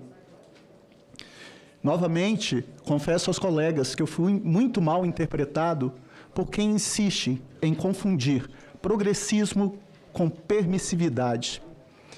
Mas progressismo, para mim, é exatamente o oposto. É enfrentar a realidade de frente, não ignorá-la. Eu acredito sim na ressocialização, mas não acredito em impunidade disfarçada de compaixão. O que me move é a defesa da vida, da justiça, da verdade, não conveniência política. Agora, com a CPI em funcionamento, temos o dever de conduzi-la com serenidade, firmeza e transparência. Não serei conivente com espetáculos, inverdades ou oportunismo. Da mesma forma, não permitirei que o debate sobre segurança pública seja sequestrado por discursos fáceis e populistas. O combate ao crime organizado exige seriedade e inteligência, não pirotecnia. Exige um Estado organizado e consistente, não ações improvisadas ou arbitrárias. A última operação policial no estado do Rio de Janeiro trouxe à tona tanto a necessidade quanto a complexidade do enfrentamento ao Comando Vermelho, especialmente no Complexo do Alemão e no Morro da Penha. Essas áreas são controladas por uma organização criminosa estruturada, mantida por centenas de criminosos armados com fuzis e altamente treinados. A operação mais letal de todas, no contexto recente, resultou na morte de 121 pessoas, dentre elas 4 heróis policiais, que eu me fico colocando nas vezes que eu saí de casa e minha mãe com medo se eu ia voltar ou não em determinada ação ou da delegacia que eu estava ali à frente ou apurando determinado crime. Quanto que vale uma vida humana? Quanto que vale todas essas dores que estão ali? Isso representa uma tragédia que não podemos aceitar como normal. Além disso, essa operação escancarou uma realidade ainda mais difícil. Ela não foi a única operação que vitimou pessoas inocentes ou aprofundou o sofrimento de quem vive nas comunidades. Crianças continuam morrendo em tiroteios, motoristas e passageiros são assassinados por entrarem nas comunidades sem saber das regras impostas, e moradores vivem como reféns das facções que controlam o território. Por mais que as operações sejam necessárias, jamais podemos comemorar a morte de qualquer pessoa. A morte, em todos os casos, evidencia um fracasso do poder público diante de todas as instituições que compõem o sistema de segurança pública previsto no artigo 144 da Constituição Federal. O que significa que o Estado falhou antes, durante e depois de agir. Essas facções ditam quem podem acessar determinadas ruas, cobram pedágios de moradores, forçam famílias inteiras a dividir o pouco que ganham para garantir a permanência nas próprias casas. É uma vida de opressão, marcada pela violência e pelo medo constante. As pessoas nessas comunidades, mães, pais, trabalhadores, sabem o que é lutar para chegar em casa viva. É por isso que tantas vezes apoiam as ações da polícia, que quem realmente vive em refém do crime organizado entende o que significa ser abandonado pelo Estado e ter que seguir regras do tráfico para sobreviver. Que fique claro, eu não apoio barbárie, Não acredito em soluções violentas ou desumanas, mas também não podemos, de dentro de nossas casas seguras, bem alimentados e distantes das balas, romantizar a vida de quem precisa seguir as leis de criminosos para se manter vivo. Essa realidade exige um compromisso sério de enfrentamento. O enfrentamento ao crime organizado só será eficaz se for contínuo e progressivo. Ele não pode se basear em operações isoladas, mas sim em um planejamento integrado. O Estado precisa retomar de forma permanente o controle das comunidades e, ao mesmo tempo, implementar políticas públicas consistentes e inclusivas. Isso significa oferecer emprego, educação integral, saneamento básico, coleta adequada de lixo, pavimentação das ruas. É preciso criar segurança estável, não apenas policiamento ostensivo. A segurança começa pelo desenvolvimento e pela dignidade. Eu não acredito em políticas de extermínio. Acredito em políticas de Estado que unam firmeza com humanidade, autoridade com respeito, disciplina com empatia.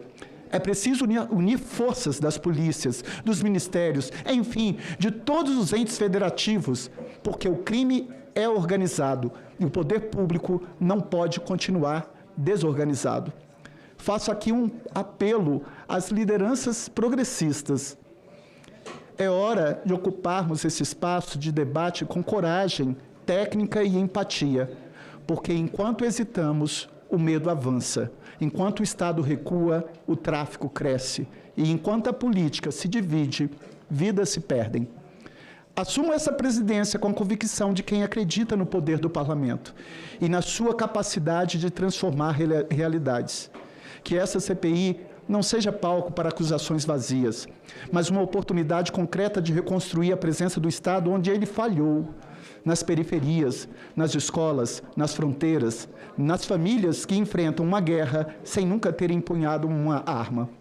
Eu venho da polícia, mas também venho da fé. E a fé que me move é pela justiça e pela humanidade. Não acredito em pena de morte, mas acredito no cumprimento das penas. Não acredito no ódio, mas acredito na autoridade moral. E, sobretudo, não acredito em ações movidas pela conveniência, acredito na coerência. E é com essa fé, coragem e senso de justiça que assumo essa missão e reafirmo: segurança pública é um direito do povo e um dever do Estado. Enquanto eu estiver na presidência dessa CPI, o medo não pautará o debate sobre o crime. A verdade será a protagonista. Muito obrigado. Eu queria aqui, antes de passar, aqui fazer um registro, porque me dói quando eu vejo assim policiais mortos em confrontos. Porque eu fico imaginando aquela família. Às vezes você vê, senador Márcio Bittar, um soldado da Polícia Militar que tem que conviver, às vezes, num local de alto índice de vulnerabilidade social e criminalidade, ganhando um pífio salário, sem nenhuma condição, às vezes sem armamento, sem colete, sem nada. E eu queria aqui fazer uma singela homenagem a Marcos Vinícius Cardoso, Rodrigo Veloso, Cleito Serafim e Heber Carvalho. Em nome deles, eu quero aqui estender minha solidariedade a todas as famílias de policiais que foram vítimas, mas não só aqueles que foram vítimas fatais, porque existem vários, dezenas que ainda sofreram e estão nos hospitais.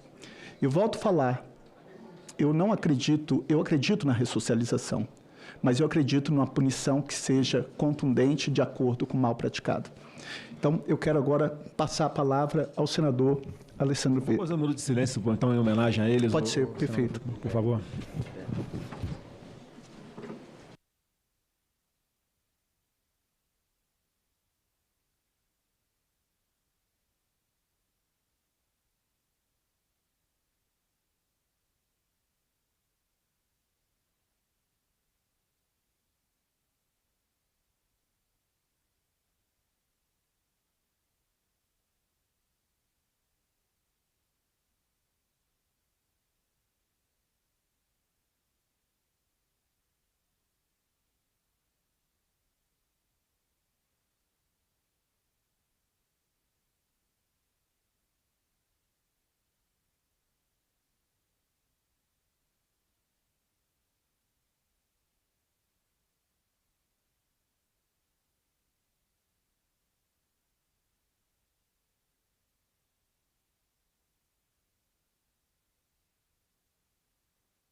Obrigado a todos e todas. Agora com a palavra o relator, senador Alessandro Vieira. Obrigado, senhor presidente. Obrigado pela confiança sua e dos colegas. Presidente, para além das falas políticas que são sempre necessárias, eu peço a Vossa Excelência autorização para que a gente possa, extra pauta, já dar conhecimento e apreciar o plano de trabalho, os primeiros celeridade aos trabalhos e consequência aos trabalhos que a gente vai fazer aqui. Então, se Vossa Excelência autorizar, já o farei. Consulto os senhores senadores e senadoras se há alguma objeção. Aqueles que concordam, permaneçam contra. Aprovado. Pode continuar, senhor. Obrigado, senhor presidente. O plano de trabalho. Evidentemente que ele está aberto a contribuições dos colegas e ele vai ter uma dinâmica. A CPI para investigar a atuação, expansão e funcionamento de organizações criminosas no território brasileiro foi criada por meio da deliberação do RQS número 470, de 25, inicialmente de minha autoria. A finalidade da comissão, segundo consta no requerimento em questão, servirá para apurar, no prazo de 120 dias, com limite de despesa de R$ 30 mil, a atuação, a expansão e o funcionamento de organizações criminosas no território brasileiro, em especial de facções e milícias, investigando-se o modus operandi de cada uma delas, as condições de instalação e desenvolvimento em cada região, bem como as respectivas estruturas de tomada de decisão, de modo a permitir a identificação de soluções adequadas para o seu combate, especialmente por meio de aperfeiçoamento da legislação atualmente em vigor. A leitura do requerimento foi feita no dia 17/6/25 no plenário do Senado, respeitando o procedimento previsto no regimento interno, que exige esse ato para criar a CPI. Nos termos constitucionais, artigo 58, parágrafo 3º, as CPIs serão criadas por prazo certo, para investigar fato determinado. O requerimento de criação expressa que o prazo será de 120 dias e que os fatos determinados são atuação, expansão e funcionamento de organizações criminosas no território brasileiro. Então, com efeito, os requisitos constitucionais foram plenamente preenchidos.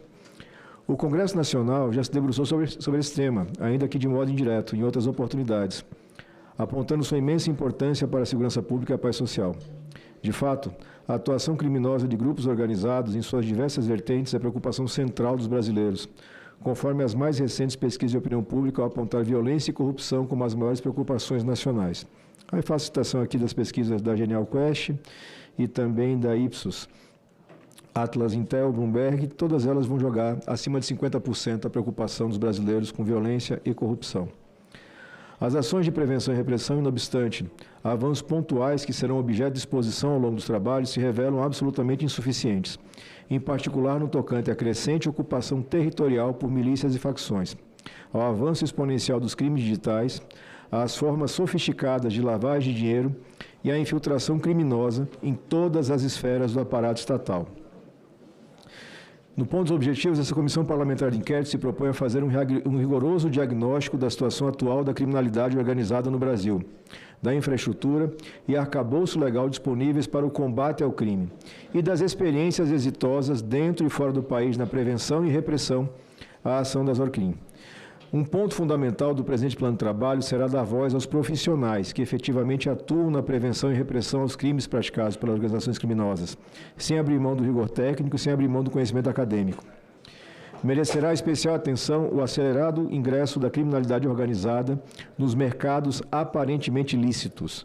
Esse fenômeno, que é conhecido academicamente como novos ilegalismos, torna o combate à criminalidade algo muito mais complexo, considerando que a penetração do crime em setores econômicos lícitos envolve diversos atores, como contadores, advogados, bem como a criação de empresas de fachada para lavar dinheiro. Essa roupagem empresarial que algumas facções criminosas vêm adotando, notadamente o Primeiro Comando da Capital, PCC, exigirá novos e mais rigorosos mecanismos de controle, fiscalização e combate.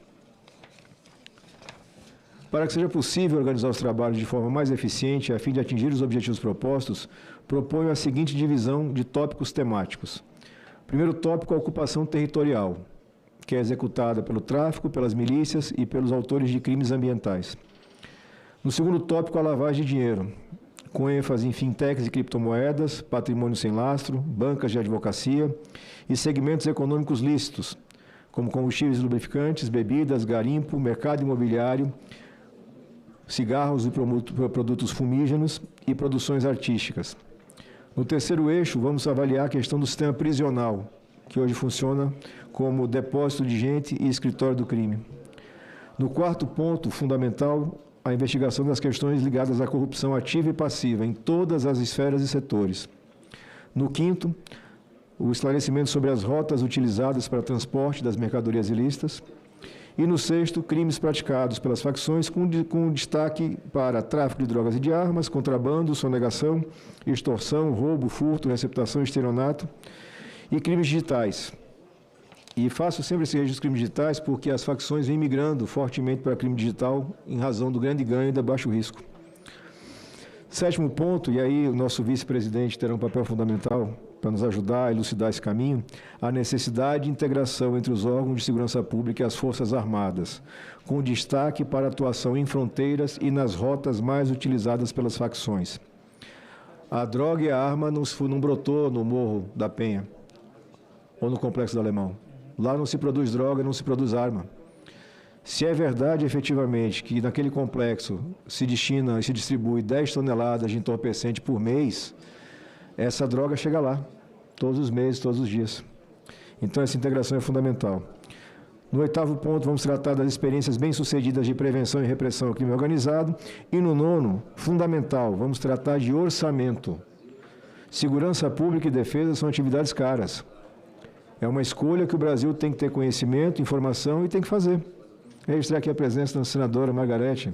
Que bom ter você aqui. É sempre importante sua contribuição, tão grande que você deu, especialmente na seara do direito penal e processual penal.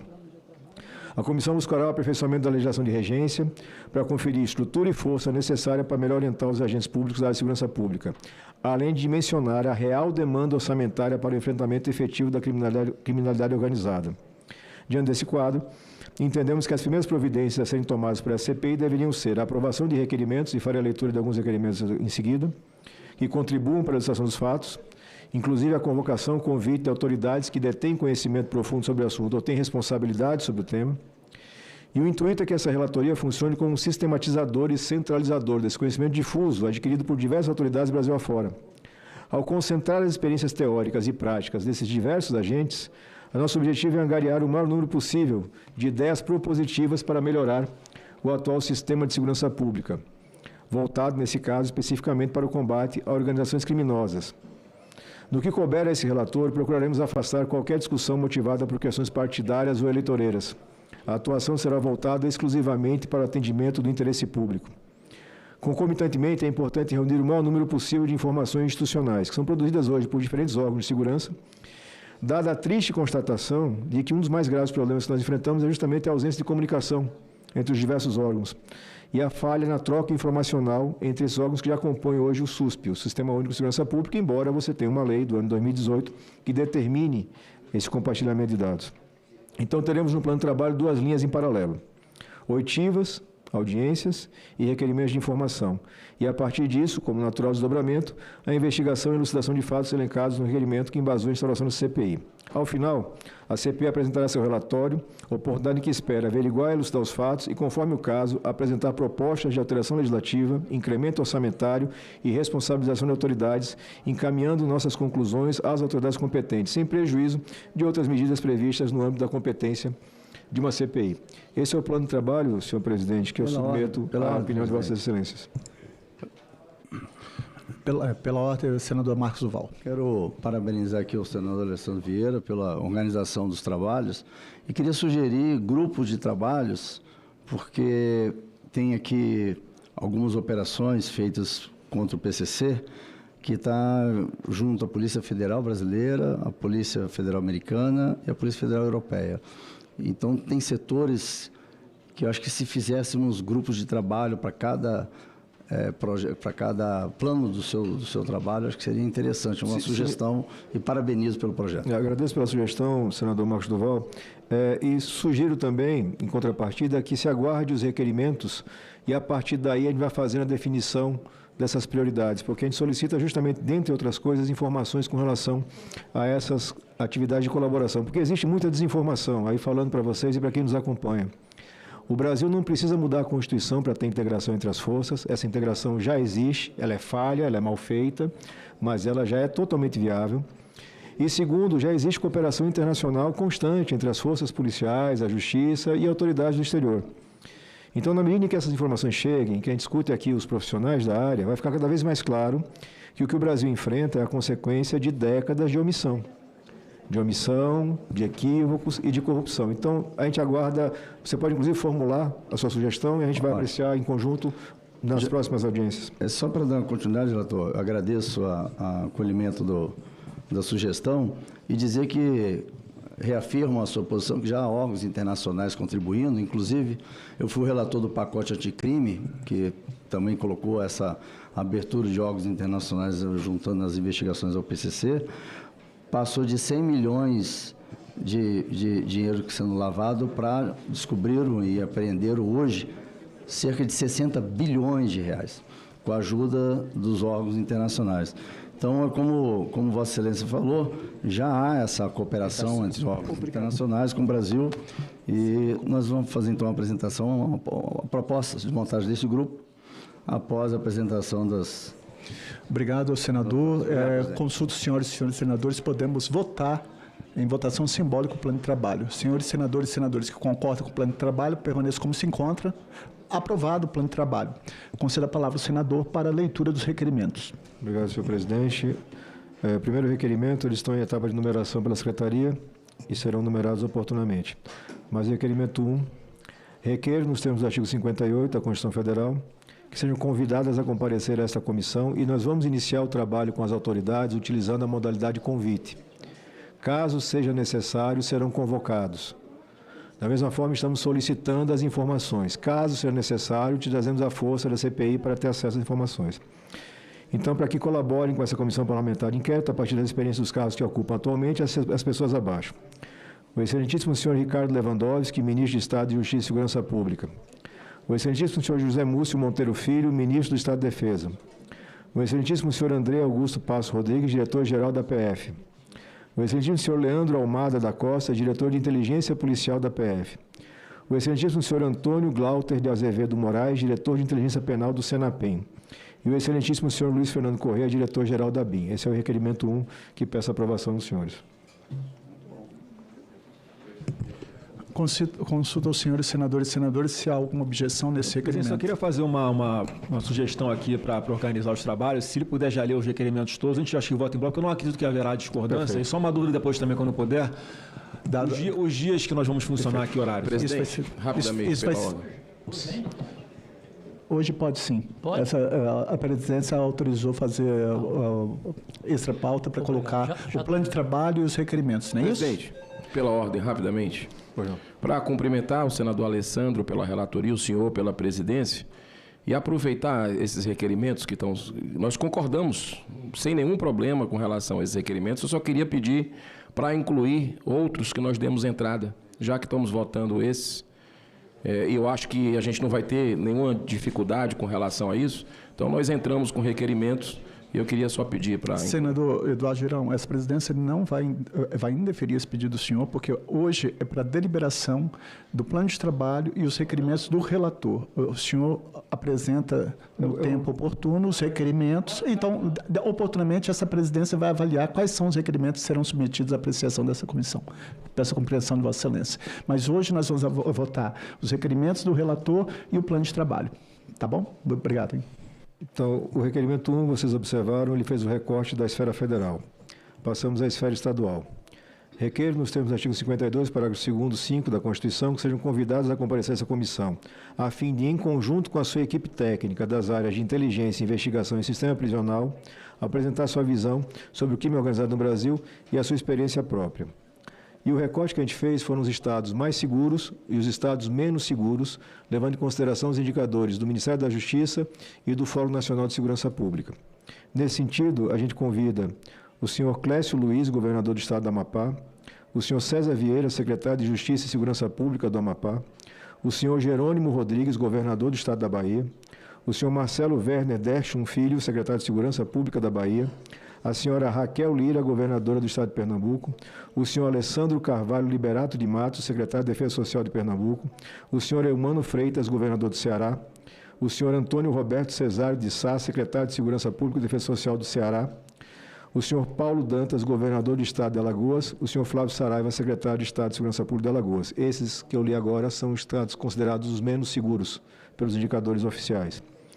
Em seguida, o senhor Jorginho Melo, governador do Estado de Santa Catarina, o senhor Flávio Rogério Pereira Graff, secretário de Segurança Pública de Santa Catarina, o senhor Ratinho Júnior, governador do Estado do Paraná, o senhor Hudson Leôncio Teixeira, secretário de Segurança Pública do Paraná, o senhor Eduardo Leite, governador do Estado do Rio Grande do Sul, o senhor Mário Iqueda, secretário de Segurança Pública do Rio Grande do Sul, o senhor Ibanez Rocha, governador do Distrito Federal, o senhor Sandro Torres Avelar, secretário de Segurança Pública do Distrito Federal, e aí um recorte específico para os estados do Rio de Janeiro e São Paulo, que não são nem os mais violentos, nem os mais seguros, mas que são base original das principais facções criminosas do Brasil. E, nesse sentido, convidamos o senhor Cláudio Castro, governador do Estado do Rio de Janeiro, o senhor Vitor César Carvalho dos Santos, secretário de Segurança Pública do Estado do Rio de Janeiro, o senhor Tarcísio de Freitas, governador do Estado de São Paulo, o senhor Guilherme Muraro Derite, secretário de Segurança Pública do Estado de São Paulo. É o requerimento número 2, senhor presidente. O terceiro requerimento, nós tocamos na questão de notória experiência e estudos sobre o tema facções criminosas no Brasil. E, num primeiro momento, eu tenho certeza que cada colega vai ter sugestões específicas e todas serão apreciadas, serão levadas a termo aqui, mas a gente faz uma abertura com o Dr. Lincoln Gaquia, promotor de justiça do Ministério Público do Estado de São Paulo, pela larga experiência na questão relacionada ao PCC, Dr. Renato Sérgio de Lima, para o diretor-presidente do Fórum Brasileiro de Segurança Pública, a doutora Joana da Costa Martins Monteiro, professora e pesquisador, e o Dr. Leandro Piquet Carneiro, também professor e pesquisador. E, se for interessante para os senhores, o Dr. Lincoln, promotor de Justiça do Ministério Público, integrante do GAECO, investiga PCC desde o início de 2020, é notoriamente um dos mais conhecedores. O Renato Sérgio de Lima, diretor-presidente do Fórum Brasileiro, professor da GV, pós-doutorado em Economia, doutorado na USP, aquela coisa toda, e desde 2010, por aí, nós temos ele atuando na questão do Fórum Brasileiro de Segurança Pública, que durante muito tempo o Brasil sequer tinha estatísticas. As estatísticas eram produzidas e compiladas pela academia. Hoje, graças a Deus, não é mais assim, mas lá atrás eles têm um trabalho de longo prazo. Doutora Joana Monteiro, também coordenadora do Centro de Ciência Aplicada em Segurança da GV e cofundadora do LEME, que é um laboratório que estuda a violência. Doutora e mestre lá pela Federal do Rio. Foi diretora-presidente do Instituto de Segurança Pública do Rio de Janeiro e coordenadora do Centro de Pesquisa do Ministério Público do Rio de Janeiro também, de 19 a 20. E o Leandro Piquet é professor também do INSPER, é isso? Do Instituto de Relações Internacionais, coordenador da Escola de Segurança Multidimensional da Universidade de São Paulo. Também tem uma atuação de longo prazo na área de estudos sobre segurança pública. Integrou o Conselho de Segurança, Gestor de Segurança Pública do Estado de São Paulo e o Conselho Municipal também de Segurança Pública. E foi do Conselho Consultivo do Brasília Vida Segura. Eles são os especialistas nesse terceiro requerimento. Passamos também... Só um segundo, senador Marcos Duval, eu vou chegar ao negócio de excelência que é, pode ter certeza. Também a gente faz o convite para profissionais que atuam na comunicação relacionada a crimes, jornalistas investigativos, comentaristas e consultores. Nessa linha, o senhor Josmar Josino, hoje jornalista investigativo do Portal UOL, o senhor Rafael Soares, jornalista investigativo do jornal O Globo, a senhora Cecília Oliveira, jornalista investigativa do Instituto Fogo Cruzado, Bruno Paes Manso, que é pesquisador da USP e jornalista, o senhor Alain de Abreu, jornalista investigativo da revista Piauí, e o senhor Rodrigo Pimentel, que hoje é articulista e consultor em segurança pública, mas foi profissional das forças de segurança, foi capitão do BOP no estado do Rio de Janeiro. E, por último, os requerimentos de informação. São requerimentos de informação direcionados ao ministro de Estado de Justiça e Segurança Pública, Ricardo Lewandowski, e ao ministro da Defesa, José Múcio Monteiro. Do ministro José Múcio e da Defesa, nós pedimos à Defesa e das Forças Armadas informações com relação ao controle de armas, todas elas detalhadas, com relação a relatórios de inteligência produzidos pela pasta que mapeia a atuação, estrutura hierárquica, áreas de influência e métodos de operação das facções em território nacional e suas conexões internacionais, os dados estatísticos consolidados, as operações militares já realizadas com relatórios circunstanciados de cada operação e os planos estratégicos, caso existam, para enfrentamento. Da mesma sorte, o Ministério da Justiça e Segurança Pública, todos os dados referentes a relatórios de inteligência policial, dados estatísticos consolidados, especialmente apreensões de drogas, de armas de fogo, com distinção por calibre, origem e localização, crimes patrimoniais ligados a organizações criminosas, como roubo de carga, roubo a banco, extorsão mediante sequestro e conflitos em área de fronteira, dados da PRF e PF de operações policiais, dados do sistema prisional, dados de cooperação internacional realizada pelo Brasil e os planos estratégicos que nós temos dessas forças vinculadas ao Ministério da Justiça e Segurança Pública, e também os dados sobre controle de armas, uma vez que a gente tem um problema sério em controle de armas. Nós falamos aqui várias vezes ao longo dos últimos 7 anos a dificuldade que nós temos para identificar e rastrear armas de fogo e munições no Brasil. E aí, por último, efetivamente, senhor presidente, eu peço especial atenção dos colegas para isso, é um requerimento para que seja sugerido ao senhor presidente da Câmara dos Deputados, o deputado Hugo Mota, a urgência na tramitação das propostas legislativas aprovadas pelo Senado Federal relativas a endurecimento das sanções aplicadas a adolescentes infratores, o PL 1473 de 25, e ao pacote anticrimes violentos, que é o PL 4809 de 24.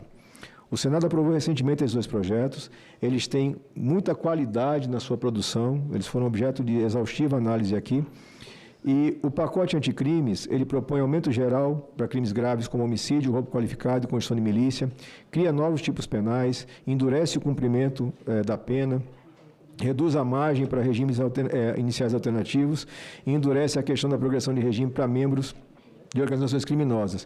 E o projeto 1473, que altera o ECA, aumenta o tempo de internação para adolescentes infratores que tenham sido submetidos à medida de proteção por crimes cometidos com violência ou equiparados a crimes hediondos. Então, são 2 iniciativas legislativas que o Senado já apreciou e que a Câmara dos Deputados a gente sugere que deem prioridade à análise, na mesma medida em que vamos sugerir aqui ao presidente Davi Alcolumbre que faça uma reunião dos vários projetos que a Câmara dos Deputados aprovou nas últimas 2 ou 3 semanas, para que a gente possa entregar um resultado consistente, integrado, que faça sentido e que gere realmente o resultado. São os requerimentos, senhor presidente, e peço a aprovação. Pois não. Só sendo... presidente, já que já vai ser aprovado por unanimidade, eu também fiz um requerimento no convite do senhor Rodrigo Pimentel, se puder acrescentar o senador Marcos Duval, hoje eu só estou deliberando o plano de trabalho e os requerimentos do relator. Na próxima reunião, eu apresento a pauta, se eu apresento os requerimentos, a gente aprecia. Eu fiz um requerimento também, uma sugestão para o relator, do juiz Carlos Luiz Eduardo Lemos, lá do Espírito Santo, que combateu o crime organizado durante muitos anos, e o parceiro dele foi assassinado pelo crime organizado. Hoje escreveu um livro sobre terrorismo à brasileira, que é um bom conhecedor de mais de 20 anos combatendo o crime organizado. Esse fato chocou o Estado do Espírito Santo, que foi a morte do querido juiz Alexandre Martins Castro Filho. Era meu colega, amigo pessoal meu, e teve esse homicídio que chocou o Estado. Mas eu volto a frisar, hoje nós vamos deliberar os requerimentos. Convido os consultos com colegas senadores e senadoras se concordam com os requerimentos, se aqueles concordam permanecem como se encontram, aprovados os requerimentos do senador, do relator Alessandro Vieira. Com a palavra pela ordem, senador Jorge Cajuru. Obrigado, senador Contarato. Apenas para, além de todos os nomes aqui citados, cumprimentar o relator Alessandro Vieira pelo nome de Hugo Mota, presidente da Câmara. Por quê, senador Alessandro? Eu fui o relator, o Girão está lembrado, daquele projeto de lei do capitão Stevenson Valentim.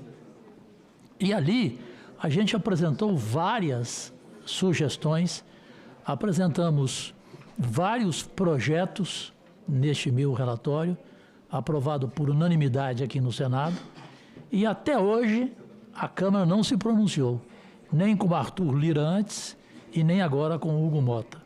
E apenas uma pergunta aqui, para ser objetivo. Presidente, a gente não pode, em função da experiência dele, para não dizer que é coisa pessoal, a experiência dele como secretário de Segurança Pública de São Paulo, como ministro da Justiça, a gente não pode convidar ministro do Supremo Tribunal Federal, como o caso de Alexandre de Moraes? Acho que nesse caso a resposta é do presidente, não é minha, mas acho que é necessária uma consulta à consultoria do Senado para ver a viabilidade técnica disso. Não vejo óbice, mas imagino que tem alguma questão para se tratar. Obrigado. Conforme já adiantado pela Secretaria, os requerimentos somente poderão ser apresentados por senadores membros da comissão e deverão ser protocolizados por meio de CEDOL.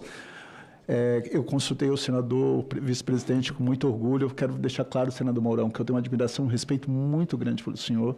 e que, para mim, o senhor tem um exemplo de serenidade, sobriedade, que eu tenho certeza que vai contribuir muito para o andamento dessa tão importante comissão parlamentar de inquérito do crime organizado. Quero, mais uma vez, cumprimentar o senador Alessandro e todos os senadores e senadoras, estender aqui meu abraço fraterno à senadora Margarete Bussetti, enfim, a todos os colegas, e pode ter certeza, não tenho dúvida da minha honestidade intelectual na condição desse trabalho da CPI, e só faço o apelo aos colegas que hoje só foi deliberado, nós já avançamos muito, porque aprovamos o plano de trabalho, aprovamos os requerimentos, vai ser lançada, nós vamos definir quais são os dias, o procedimento normal da tramitação e do bom andamento dessa comissão, e vai ser divulgado oportunamente. Não havendo nada mais a tratar, agradeço a presença de todos e declaro encerrado o presidente.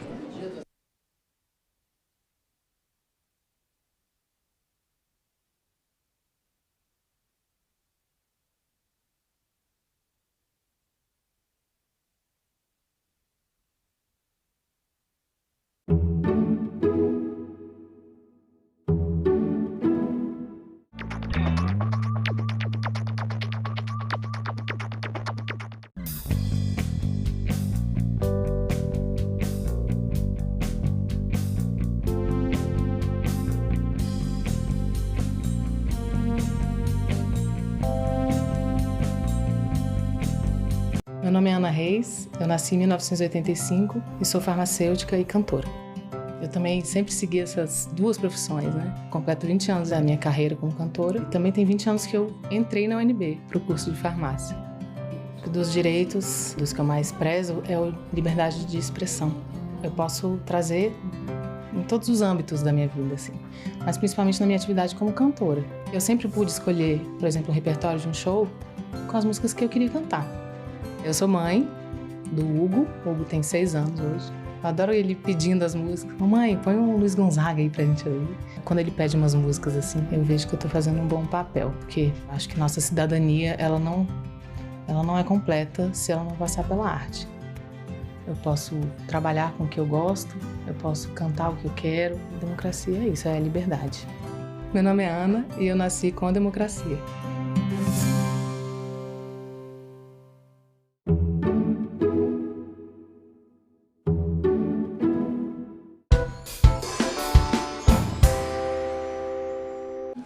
Havendo número regimental, declara aberta a 59ª reunião extraordinária da Comissão de Assuntos Sociais da 3ª Sessão Legislativa Ordinária da 57ª Legislatura. A presente reunião atende ao requerimento número 77 de 2025, CAS, Comissão de Assuntos Sociais, de minha autoria e de autoria da senadora Damares Alves, para a realização de audiência pública destinada a debater a criação de políticas nacionais de enfrentamento ao retinoblastoma. Informo que a audiência tem a cobertura da TV Senado, da Agência Senado, do Jornal do Senado, da Rádio Senado e contará com serviços de interatividade com o cidadão, ouvidoria através do telefone 0800 061 2211 e cidadania por meio do portal www.senado.leg.br/cidadania, que transmitirá ao vivo a presente reunião e possibilitará o recebimento de perguntas e comentários aos expositores via internet. Inclusive, já recebemos algumas perguntas e comentários, leio rapidamente. A Ana de São Paulo, Ministério da Saúde, considera incluir o retinoblastoma nas políticas nacionais de detecção precoce do câncer infantil? Arthur de São Paulo, haverá algum projeto para viabilizar o acesso a remédios e tratamentos para a população de baixa renda? Amanda do Ceará, quais são as formas mais eficazes de promover a conscientização para o enfrentamento precoce do retinoblastoma? Enzo de Rondônia, como pretendem superar a insuficiência de recursos e de equipes preparadas para atender a demanda que tais políticas geram, e também comentários. Josefa, do Distrito Federal, o diagnóstico precoce e a garantia de tratamento mais breve possível reduzem custos e promove a saúde da criança. Comentário, né? Vicente de Goiás, outro comentário. Excelente iniciativa, parabéns.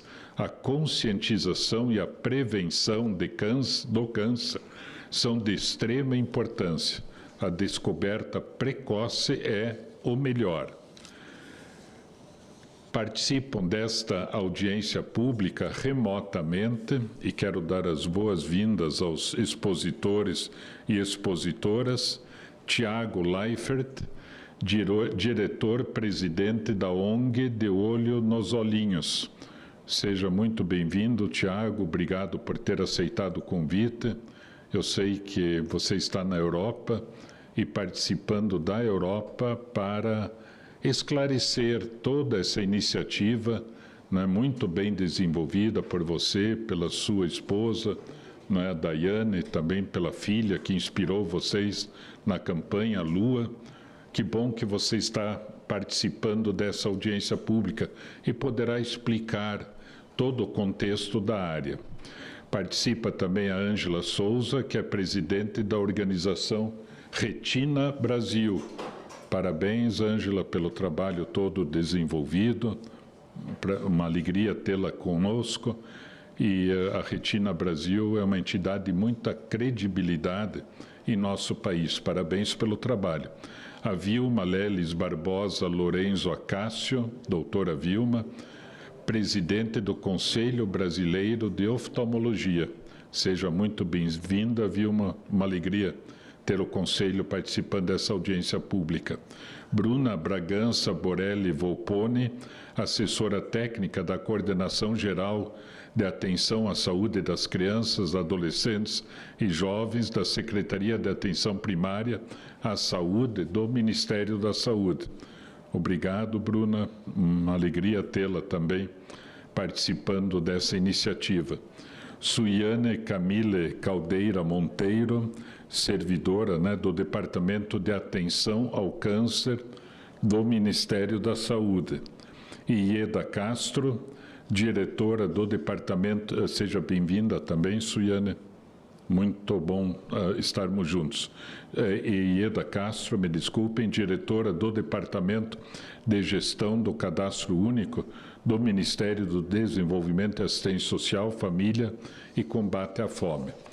Eu quero esclarecer que a iniciativa me permite chamar do Tiago Leifert e Família, chegou ao conhecimento, obviamente, da sociedade, das pessoas, do Congresso Nacional, do Senado Federal, e foi debatido aqui no Senado Federal qual que seria um caminho para colaborar com a conscientização, a prevenção, a identificação precoce, políticas públicas nessa área, e achamos por bem termos a presença do Ministério da Saúde, porque a saúde básica para identificar o mais precocemente possível, né, através dos médicos, enfermeiros, postos de saúde, também do Ministério do Desenvolvimento Social e Combate à Fome, que tem toda a rede de CRAS e CREAS no Brasil para atender as famílias justamente, né, de renda mais baixa e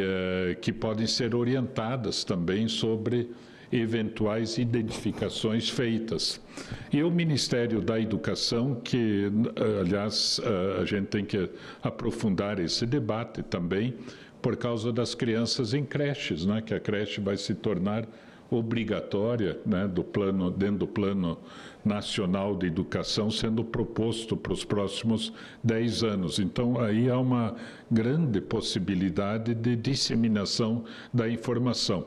E junto com a orientação técnica profissional importante do Conselho Brasileiro de Oftalmologia e também de uma organização social que é a Retina Brasil, né, para trabalhar com as entidades, as associações no país.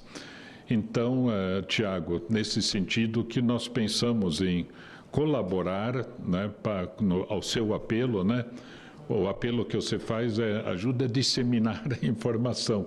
Então, como é que a gente pode ajudar a disseminar com o objetivo de sensibilizar, conscientizar, identificar precocemente e, obviamente, atender, né? Tem que atender o mais precocemente possível, pelas razões, né, que eu não vou entrar nessa situação, mas o Tiago e as demais pessoas vão explicar também direito.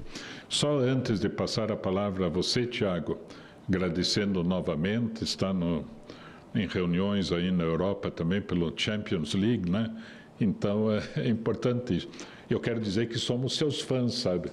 Então, além de tudo, né, continue firme, animado e fazendo o bom trabalho que você faz, que nós temos, assim, uma admiração muito especial por você e pelo seu trabalho e por esta iniciativa essencial, né?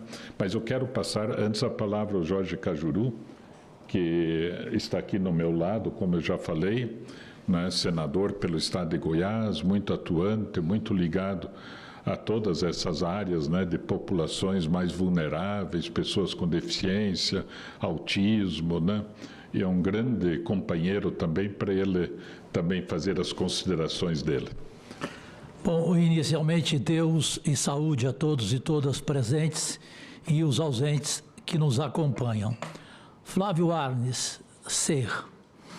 Você é a minha inspiração aqui no Senado Federal, nas suas causas, o tamanho de seu coração e de sua preocupação.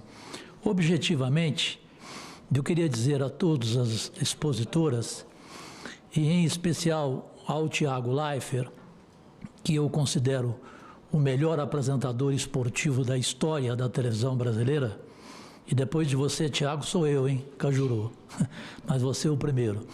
Mas te cumprimentar, Tiago, pelo ser humano que você é. É o exemplo seu, da sua esposa, com a lua, com o olhinho da lua, e você agora querer transformar essa sua luta em nível nacional. E rapidamente, senador Flávio, é o meu estilo, eu acho que aqui hoje a casa deveria estar cheia. Eu sou o único senador que estou aqui com o senador Flávio Arnes. Ah, mas o Cajuru está lá porque ele quis mandar um abraço para o Tiago. Não. Não foi só por isso. Foi por causa do motivo dessa reunião. O que ela objetiva. Como eu sou duro, o Ministério da Saúde precisa levar a sério, porque o Flávio Arnes sabe e tem conhecimento e já viu o trabalho que faço em Goiás, que o Tiago não deve saber, não sei se o Datena comentou com ele, é um trabalho solo, ou seja, eu dependo das minhas emendas individuais para bancar mensalmente o custeio de saúde de centros diabéticos, que não tem nem em São Paulo tem um centro diabético, centro de autismo, que eu cheguei agora ao 9º, e agora ao centro de raros. O caso da Lua é um caso raro. E raro, político não se preocupa. Eu tive um político que falou, Cajuru, isso não dá voto. Eu falei, quem te falou que eu estou preocupado com voto? Eu estou preocupado exatamente porque ninguém está, porque nenhum senador está.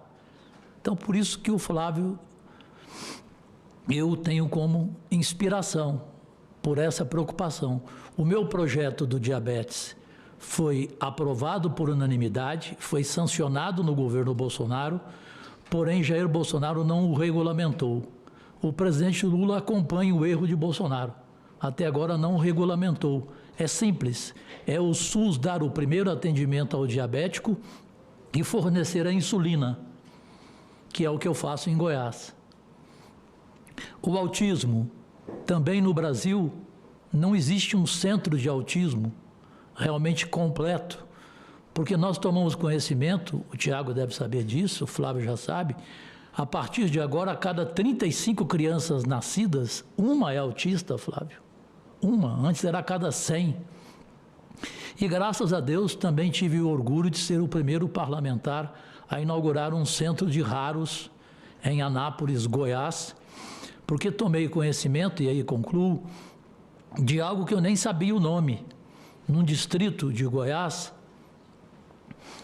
chamado Araras, a cidade no mundo, proporcionalmente, senador Flávio, senhoras expositoras, que possui o maior número do mundo de crianças com algo raro, chamado xeroderma pigmentosa. E aqui, quando eu comentei, quase ninguém sabia, tinha noção. Então, essa minha felicidade de estar aqui, muito obrigado pelo espaço, senador Flávio Arnes, e faço questão de estar aqui o tempo todo, ouvindo a todos e a todos, para aprender e para saber em que mais eu posso fazer, como um simples ser humano que sou, perante a um Tiago, que é muito mais completo do que eu, que tem um nome nacional e que pode, evidentemente, ajudar muito ao nosso país, espelhando-se em sua causa. Obrigado, senador Flávio.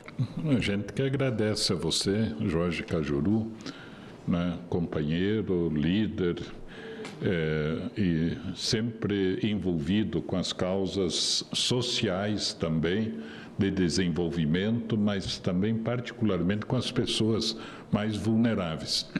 Eu só quero ressaltar que nesta audiência pública nós temos que ter desdobramentos por parte, obviamente, do Ministério da Saúde, do Desenvolvimento Social, da Educação, com orientação do Conselho Federal de Oftalmologia e também fazendo a sua parte junto aos médicos, né, enfermeiros, e programas de saúde, Retina Brasil, para que a gente possa ter uma rede de sensibilização, conscientização e atendimento, né? O retinoblastoma, né, é um câncer, né, raro, mas dos cânceres, né, que acometem os olhos é o que mais ocorre, que maior prevalência, né, desse câncer. Mas então nós vamos olhar, discutir, está sendo transmitido para o Brasil todo, e a gente faz esse apelo para que o Brasil todo, todos que nos acompanham nos vários estados já lidos, né, se envolvam nessa caminhada.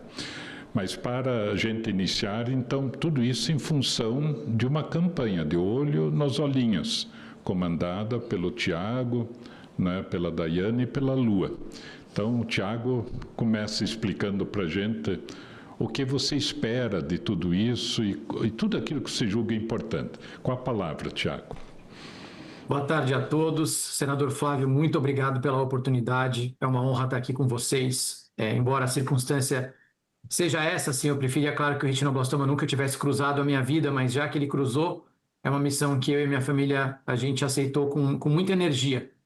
E é algo que domina muito os nossos dias. Então, uma saudação a vocês, senadores, vossas excelências, e ao senador Cajuru, que, além de ser um colega que militou aqui no esporte, também teve as suas lutas contra doenças da retina, né, senador? Então, um grande beijo, senador Cajuru, obrigado pelas palavras.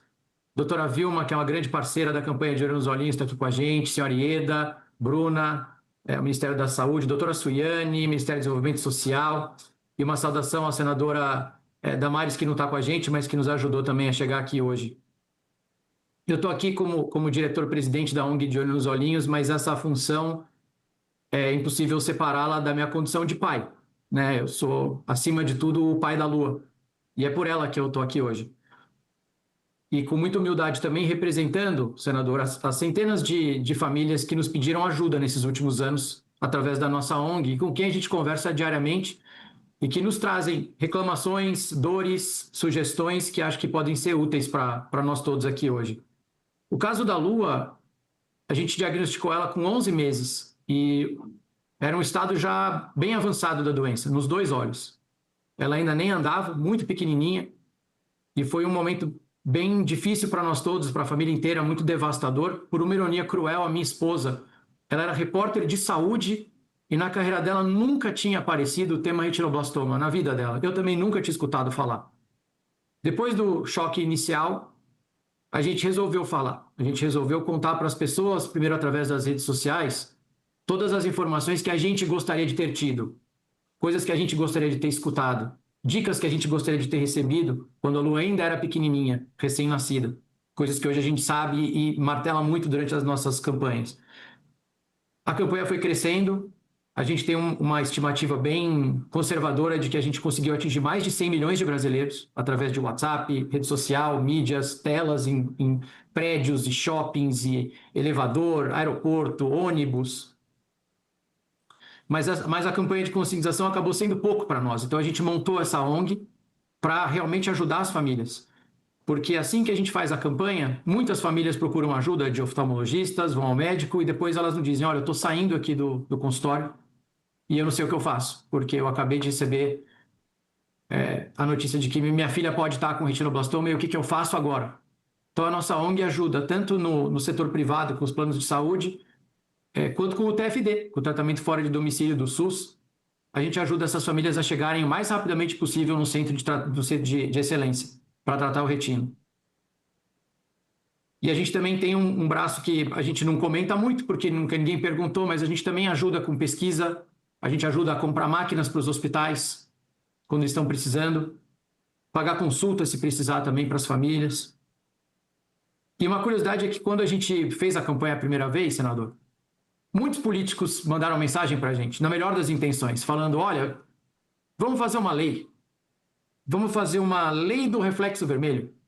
E quando a gente começou a olhar, a nossa surpresa foi que a imensa maioria dessas regras já existia. Elas só não estavam sendo colocadas em prática por algum motivo, mas a maioria já existia. O que a gente precisava já estava lá. Então, as colunas sobre as quais a gente gostaria de construir esse combate ao retinoblastoma, as colunas já estão lá. Mas falta ainda alguma coisa. E eu pensei muito, senador, após receber o seu convite, como eu poderia aproveitar esses momentos aqui com o Senado da melhor forma possível. O que essas famílias que depositaram em nós, através da ONG, essa confiança, como é que eu posso honrar essa confiança aqui com os senhores e senhoras? E a conclusão que eu cheguei, após conversar muito com a minha família, com os médicos, é que a gente pode discutir aqui todo tipo de medida, a gente pode falar das máquinas mais avançadas do mundo, das técnicas mais incríveis do Japão, dos Estados Unidos, da Suíça. E a gente vai dar volta, e no final a gente vai concluir que o que vai realmente mudar o panorama, não só do retinoblastoma, mas de todas as doenças oculares, é o acesso à oftalmologia. Infelizmente, a reclamação que a gente mais recebe na nossa ONG e a história que a gente mais escuta são as famílias que tentaram chegar a um oftalmologista via SUS e não conseguiram a tempo. Elas recebem, então, está com reflexo branco no olho da criança, pode ser retinoblastoma, vamos investigar. Não consegue consulta no SUS, não porque não tem, mas porque demora demais, porque pode demorar de 3 a 6 meses, na maioria dos casos que a gente recebeu. E 3 a 6 meses no câncer, como vocês sabem, pode ser uma sentença de morte. Então, essa família, na maioria das vezes, se desespera, faz uma vaquinha e vai para a rede privada. Na rede privada, às vezes, o médico pede dezenas de exames. E a gente aí entra para ajudar.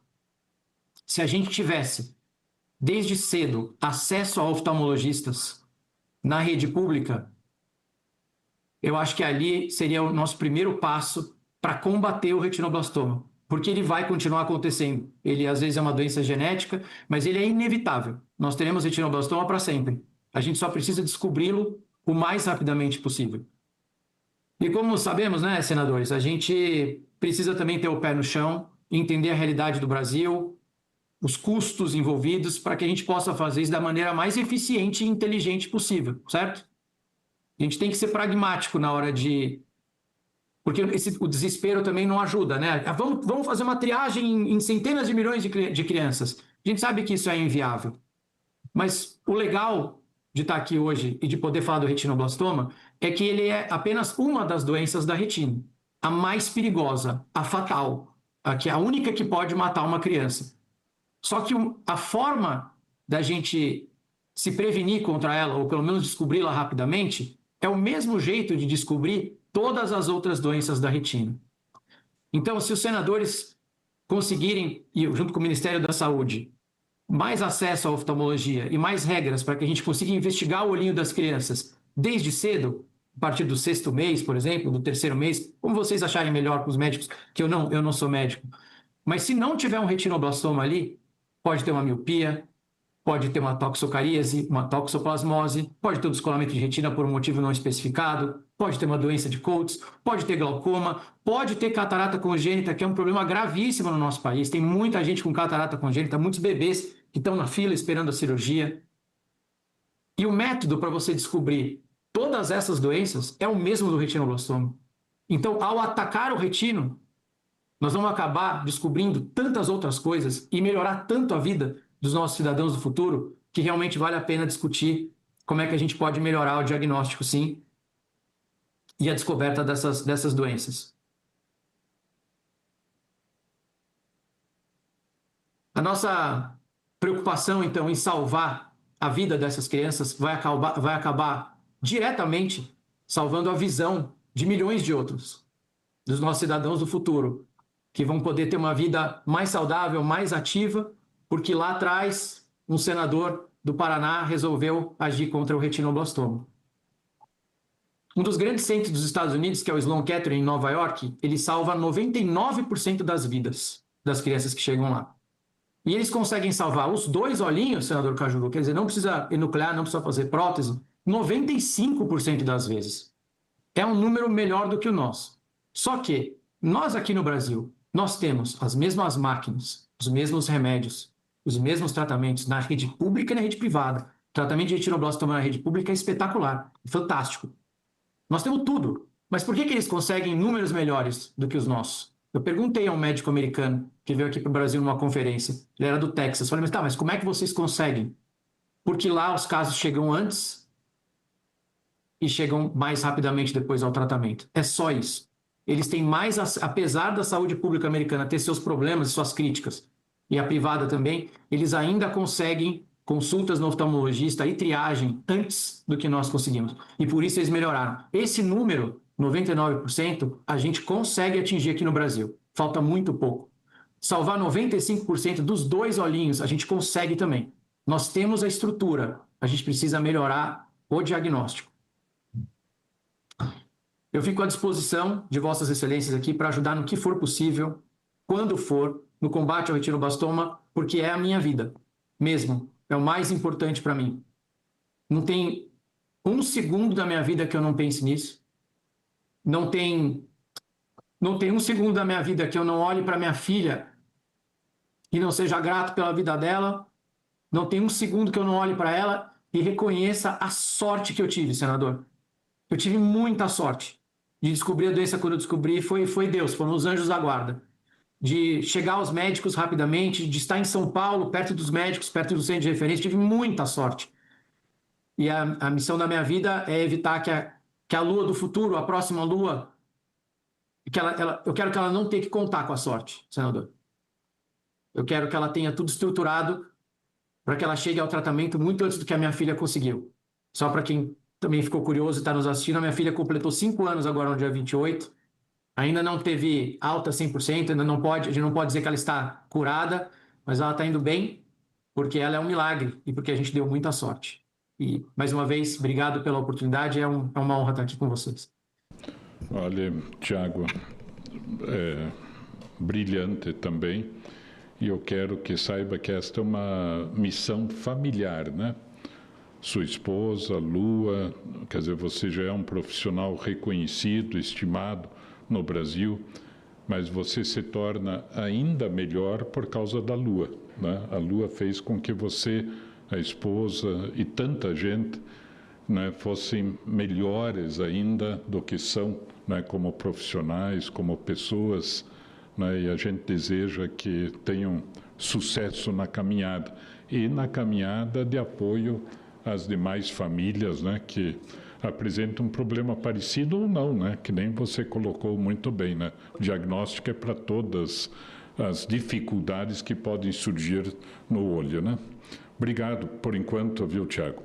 Passo em seguida a palavra a Ângela Souza, que é presidente da organização Retina Brasil. Boa tarde a todos e a todas. É uma grande satisfação e me sinto muito honrada, mais uma vez, estar representando aqui a Retina Brasil. Quero cumprimentar a Vossa Excelência, o senador Flávio Arnes, parceiro nas nossas causas, em prol da luta, né, e buscando soluções efetivas na política de saúde ocular no nosso país, considerando não só as doenças comuns, mas as raras hereditárias da retina. E quero cumprimentar o senador Cajuru também, por saber que ele é um militante dessa pauta, da pessoa com deficiência, e cumprimentar a doutora Vilma, as outras médicas presentes. Quero cumprimentar, que eu não decorei o nome de todas, mas também uma grande satisfação estar aqui, dividindo esse espaço, né, com o Tiago Live, que muito me emocionou, que eu também sou mãe de uma pessoa que hoje é um rapaz com retinose pigmentar, tá? Mas que, graças a Deus, eu estou dentro de um espaço que trabalho na Universidade Federal do Ceará há 41 anos, sou pedagoga, mexo em educação, e tive a oportunidade de ter acesso a informações privilegiadas, né, próximo de profissionais também, que puderam colaborar comigo no entendimento, na compreensão. Tem aqui, compondo esse seleto convidados que vão palestrar aqui, discutir, debater conosco esse tema tão importante, a doutora Ieda de Castro, que foi minha professora aqui na universidade, e que meu filho era pequeno e nem sabia ainda que ia ter esse diagnóstico. Eu quero pedir permissão para falar sobre isso, que depois, anos depois, na época ela era substituta aqui, e anos depois eu tive o diagnóstico com 12 anos do meu filho. Nunca tinha ouvido falar, viu, Tiago, também, dessas doenças da retina. Para mim, doenças oculares eram corrigidas através de lentes, né, óculos e cirurgia de catarata. Lembro que na época a campanha nacional era por banco de córneas, porque havia uma demanda muito grande da necessidade de córneas, que foi em 85, 90, 2005, 2006. E a Ieda de Castro foi minha professora. E depois, quando eu descobri, ela não estava mais aqui, procurei a assessoria de uma outra colega, professora, que também era da educação especial, se ela conhecia essa doença. E ela disse: meu marido tem. Olha só, eu tinha que estar envolvida nessa temática. E aí ela disse: tem um grupo de pessoas que se reúnem, quem fica à frente é o Jorge de Castro, que é a esposa da Ieda de Castro, que eu nem sabia, nem conhecia nada, né? E foi o apoio do Grupo Retina Ceará, um grupo regional da Retina Brasil, que me acolheu meu filho, e que acolheu a nossa dor, né? Mas eu lembro que eu não pude chorar, eu não pude me desesperar, não me lembro de nada disso, mas eu tive que correr atrás, assim como você tem feito, como muitos outros pais também estão fazendo, né?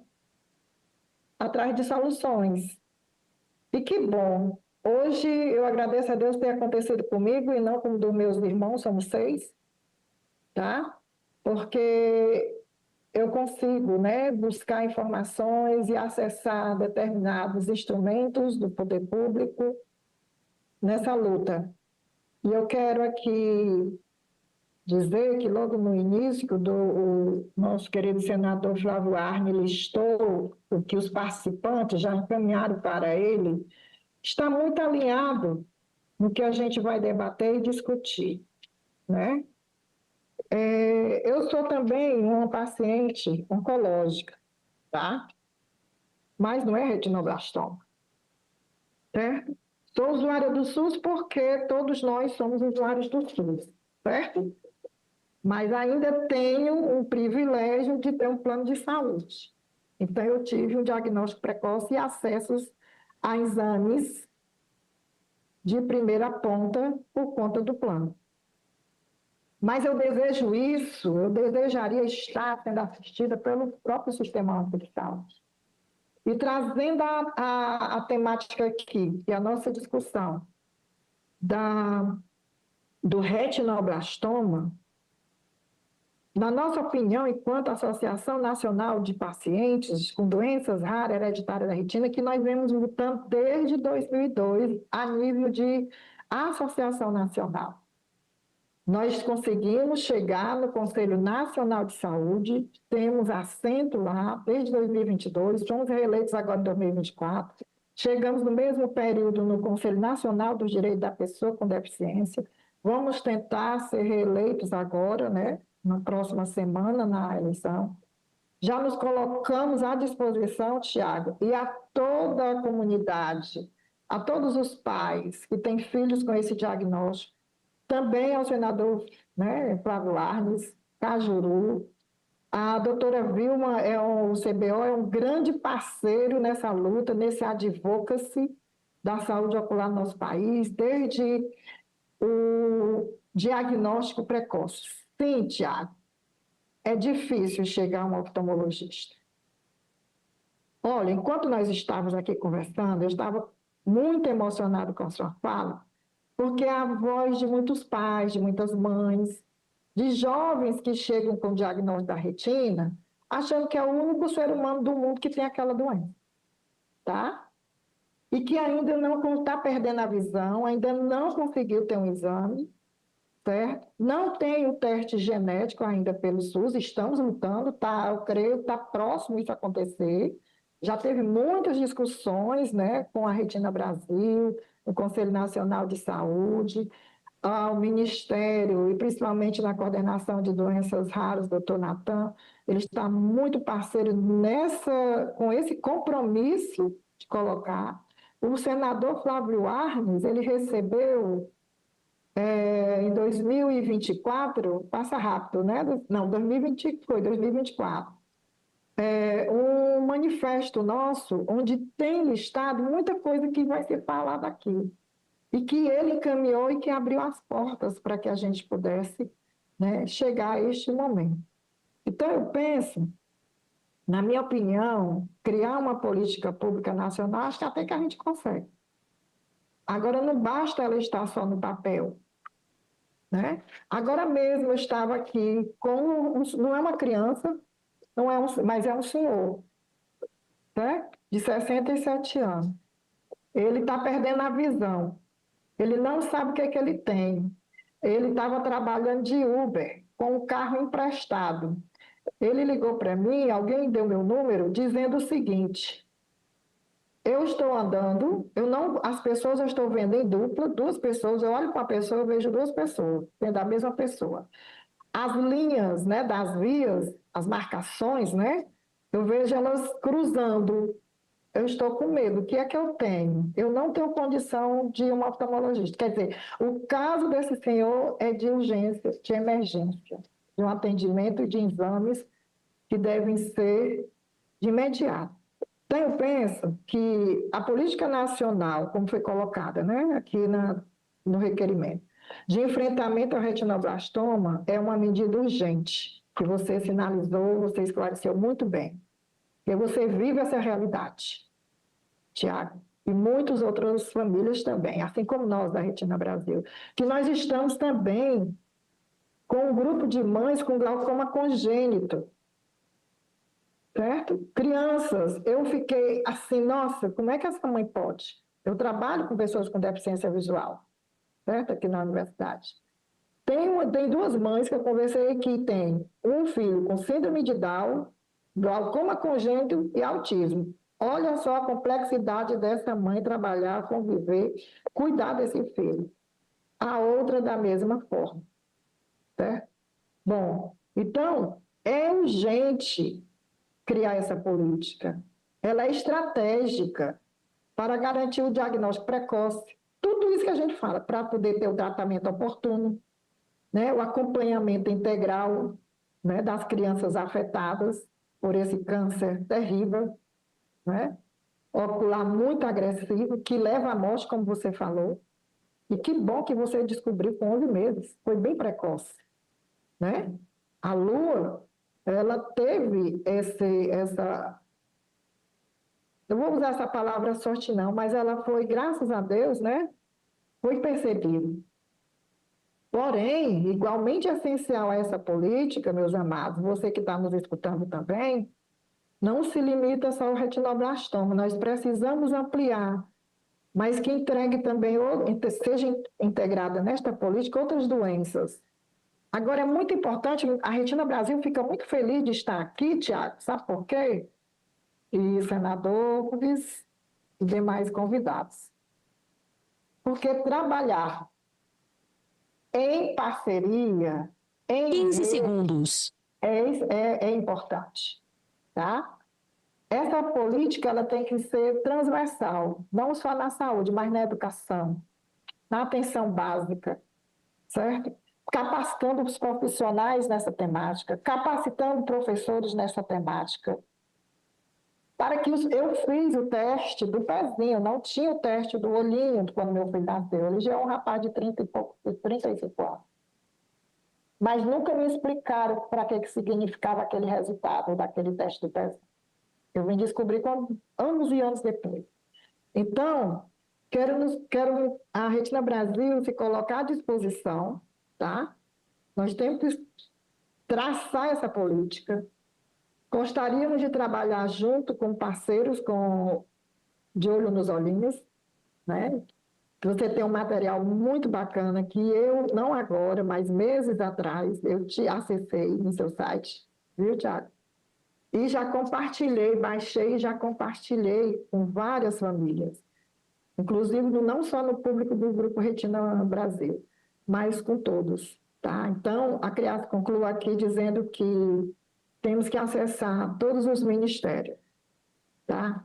Da educação, da saúde, da assistência social, dos direitos humanos, mas não ficar no papel, mas que ela seja realmente efetiva, uma política de Estado, e não de governo, de Estado. E essa política de enfrentamento ao retinoblastoma, ela deve ser o ponto de partida para uma estratégia mais ampla de proteção à visão na infância, que inclua também as doenças hereditárias e outras doenças oculares, tá? E precisamos garantir que nenhuma criança perca a visão tão precocemente por falta de diagnóstico precoce. Ou mesmo a vida, como foi colocado, porque essa doença, ela é mortal, tá? Então, por falta de informação, por falta de rastreio, acesso ou cuidado, ela deve nascer com o compromisso de ser intersetorial. Ela não pode ser focada só num setor. Que ela seja inclusiva, efetiva, baseada em evidências, centrada na família. Foi falado aqui. O próprio senador fez essa referência. Com ações concretas que envolvam todos os níveis do governo e da sociedade civil. E esta é a minha fala. Muito obrigada. Agradecemos novamente a você, Ângela Souza, presidente da Organização Retina Brasil. Parabéns pelo trabalho desenvolvido, né? E estamos juntos nessa caminhada. Vilma Leles Barbosa Lorenzo Acácio, que é presidente do Conselho Brasileiro de Oftalmologia. Com a palavra, doutora Vilma. Seja muito bem-vinda. Muito obrigada. Boa tarde, senador Flávio Arnes, senador Cajuru. Muito obrigada por vocês terem nos reunido aqui para que possamos falar sobre esse tema. Muito boa tarde a todos que estão aqui conosco nessa transmissão e a todos que estão nos assistindo. Eu já repeti várias vezes, porque nós trabalhamos regularmente com o Tiago nessa campanha de Olho nos Olhinhos há algum tempo. Já repeti por inúmeras vezes, mas é fundamental que a gente sempre diga que nós somos extremamente gratos a vocês, porque graças à sua visibilidade e credibilidade, nós podemos mudar o cenário no país. É muito difícil, você falou em 100 milhões de pessoas atingidas pela campanha, provavelmente são mais. Tem muita gente que realmente descobriu que existe um teste do reflexo vermelho, descobriu que crianças logo ao nascer precisam ser examinadas graças a essa campanha. Então, nós ficamos muito felizes que vocês tenham tido essa atitude e que vocês tenham dado tenham tido essa iniciativa que teve uma mudança absoluta na nossa rotina. Mas quando você fez a sua exposição, você fez um comentário, a sua fala foi: falta ainda alguma coisa. Quando a gente olha uma dificuldade de acesso a tratamento, crianças demorando a chegar, uma primeira coisa que a gente pensa é: cadê o oftalmologista para fazer esse atendimento? Nesse sentido, eu vou trazer alguns números para mostrar em que situação nós estamos no nosso país. Hoje, a oftalmologia é a 4ª especialidade, desde 2015, a oftalmologia é a 4ª especialidade que mais atende consultas no nosso país. Estamos atrás apenas da pediatria, ginecologia e ortopedia e trauma. Então, nós somos a 4ª especialidade que mais atende no país. Em 2024, realizamos 13 milhões de consultas em oftalmologia. Mas, mesmo assim, a gente entende que há uma limitação para que os pacientes cheguem até nós. Nesse trabalho, o governo foi, ao longo do tempo, buscando implementar outras ações, como, por exemplo, a criação das OCIs, as ofertas de cuidado integrado, que possibilitam que as pessoas cheguem mais rapidamente até uma consulta.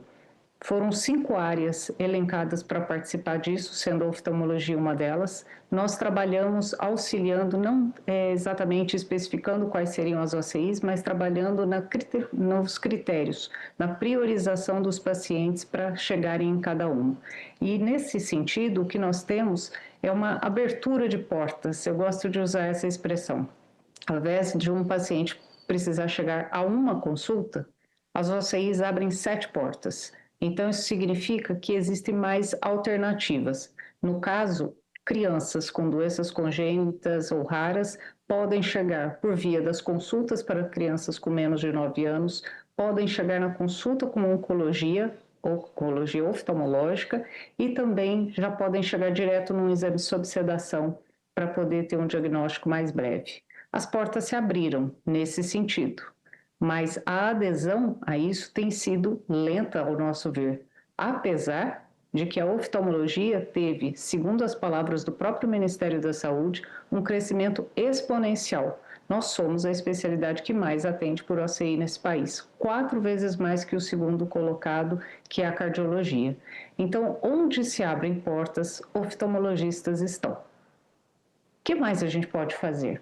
A gente pode ajudar no diagnóstico precoce, na suspeita precoce e também nesse encaminhamento. Na suspeita precoce, o Ministério da Saúde teve uma atitude recente de trabalhar o teste, a triagem ocular neonatal, o TOM. Esse é um mecanismo de auxiliar num diagnóstico precoce e nós temos trabalhado com eles, espera-se lançar em breve esse documento novo, onde se coloca e se organiza na rede de atenção no SUS o diagnóstico da criança ainda na maternidade, quando é obrigatória a realização do teste do reflexo vermelho, e depois ao longo dos primeiros anos, onde essa criança precisará repetir esse exame em datas específicas. Tudo isso de acordo com conhecimento acadêmico, conhecimento científico embasando essas definições. Como é que a gente pode fazer para que isso chegue mais perto dos pais que estão ali no cuidado com a criança? Isso está indo para a caderneta da criança. Então, no mesmo espaço onde a gente tem a vacinação, onde a gente tem orientações de saúde bucal e outras, vai estar lá também o teste do reflexo vermelho, o teste do olhinho.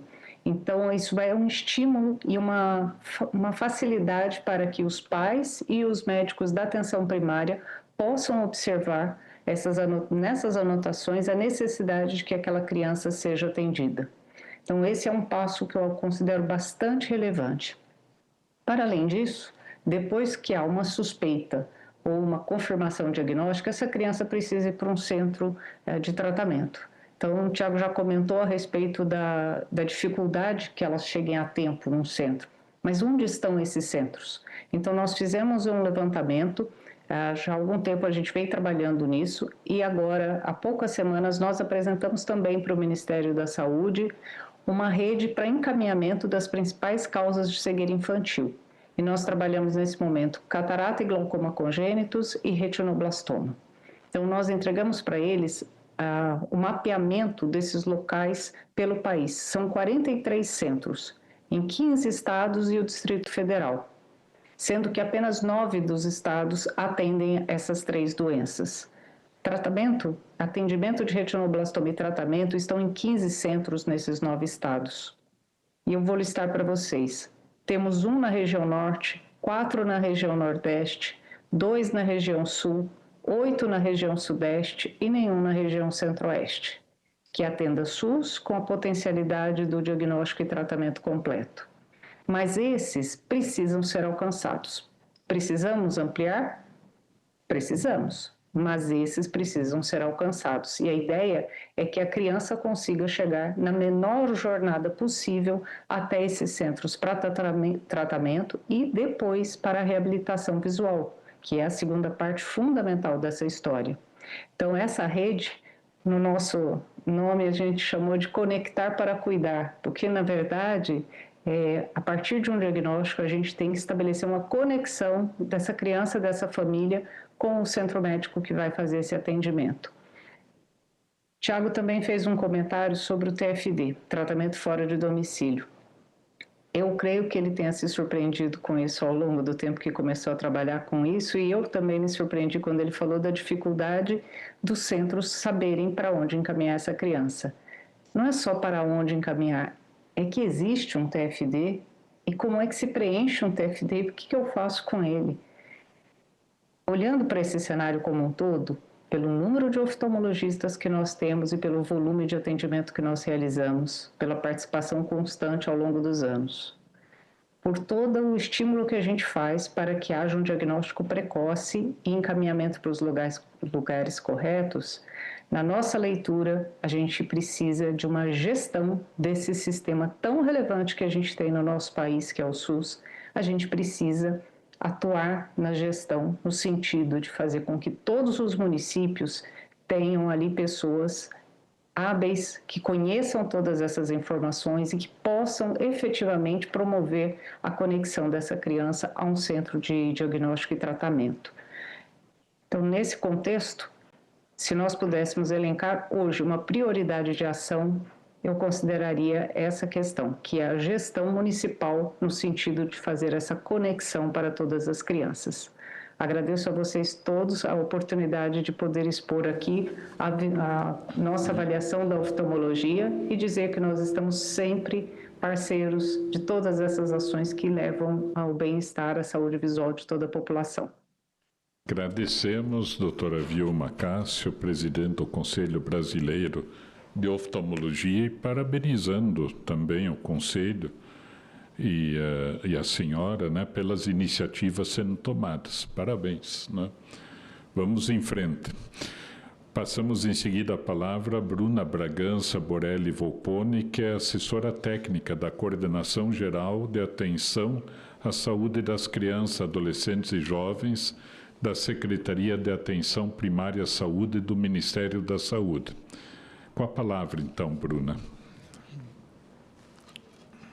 Boa tarde, senador Flávio Arnes. Boa tarde, senador Cajuru, Tiago, demais expositores. Eu agradeço primeiramente o convite.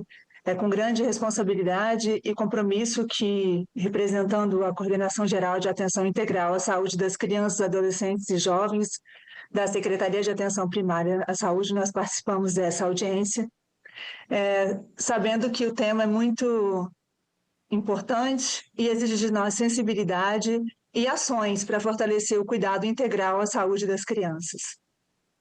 É importante frisar que o cuidado, né, ocular, ele começa desde dentro do útero, né? Então, no período gestacional, as estruturas do feto são muito vulneráveis e danos genéticos, fatores teratogênicos, como infecções, medicações, radiação, podem causar malformações e predispor doenças oculares, né, incluindo o retinoblastoma. Por isso é fundamental que o pré-natal inclua avaliação criteriosa de fatores de risco, histórico familiar e condições gestacionais. Atualmente, como a doutora Vilma comentou, né, segundo as diretrizes da saúde ocular vigentes, que foram publicadas desde 2013, Após o nascimento e antes da alta da maternidade, todos os recém-nascidos devem realizar o teste reflexo vermelho, e ele deve ser feito, né, deve ser repetido aí ao longo dos 3 primeiros anos, cerca de 3 vezes ao ano. É isso que está escrito, mas a gente sabe que na prática nem sempre funciona dessa forma, né? Lembrando que o teste do reflexo vermelho é um exame muito simples, que pode ser feito por um profissional treinado, né? Ele não é invasivo, não exige uso de colírios, ele usa um oftalmoscópio direto, e ele realmente pode detectar alterações, né? Como o Tiago também comentou, não é só o retinoblastoma, outras condições que são realmente importantes, como a catarata, o glaucoma, infecções congênitas. E se a gente realmente conseguir colocar na prática, né, a realização desse teste, e otimizar isso, com certeza a gente vai otimizar a detecção precoce. É importante frisar que a atenção primária à saúde, ela é a porta de entrada, né, do SUS. Então, cabe às equipes de saúde da família e equipes EMULTI, né, que são equipes multidisciplinares, acompanhar o crescimento e desenvolvimento das crianças, além de observar sinais de alerta aí, ocular. Por exemplo, o lacrimejamento persistente, um desvio ocular, uma mancha branca na pupila, dificuldade de contato visual, fotofobia. Então, o olhar atento do profissional de saúde primária, da atenção primária, é o principal passo para o diagnóstico precoce e encaminhamento adequado. Só que essa atuação requer uma capacitação contínua, protocolos de referência e contra-referência e o fortalecimento da rede de cuidado oftalmológico infantil. O foco atual é integrar a triagem ocular ao calendário da puericultura. Então, tem algumas respostas aí, nós já estamos agindo nesse sentido, no sentido de garantir uma periodicidade e um acompanhamento contínuo da saúde ocular nos primeiros anos de vida. Então, uma proposta além da inclusão na caderneta da criança na próxima edição, nós vamos incluir também essa orientação nos novos protocolos para PS. Então, além de fazer o teste ao nascimento, nós vamos estar colocando, junto com as consultas de puericultura, no primeiro, no segundo ano de vida e no terceiro ano de vida. Então, as diretrizes de saúde ocular que estão vigentes de 2013 também vão ser atualizadas, revisadas e submetidas à consulta pública. E isso já está sendo feito pela Coordenação Geral de Saúde da Pessoa com Deficiência, porque nós trabalhamos conjuntamente com essa coordenação, além da coordenação geral do câncer.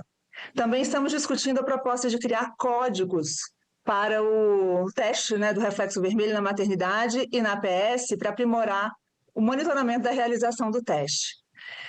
Então, a perspectiva seria incorporar, né, no segundo, no sexto e no nono meses de puericultura, quando se faz a consulta, né, da criança, na UBS, incorporar também o teste reflexo vermelho. No segundo ano, no 12º, no 18º e no 24º mês.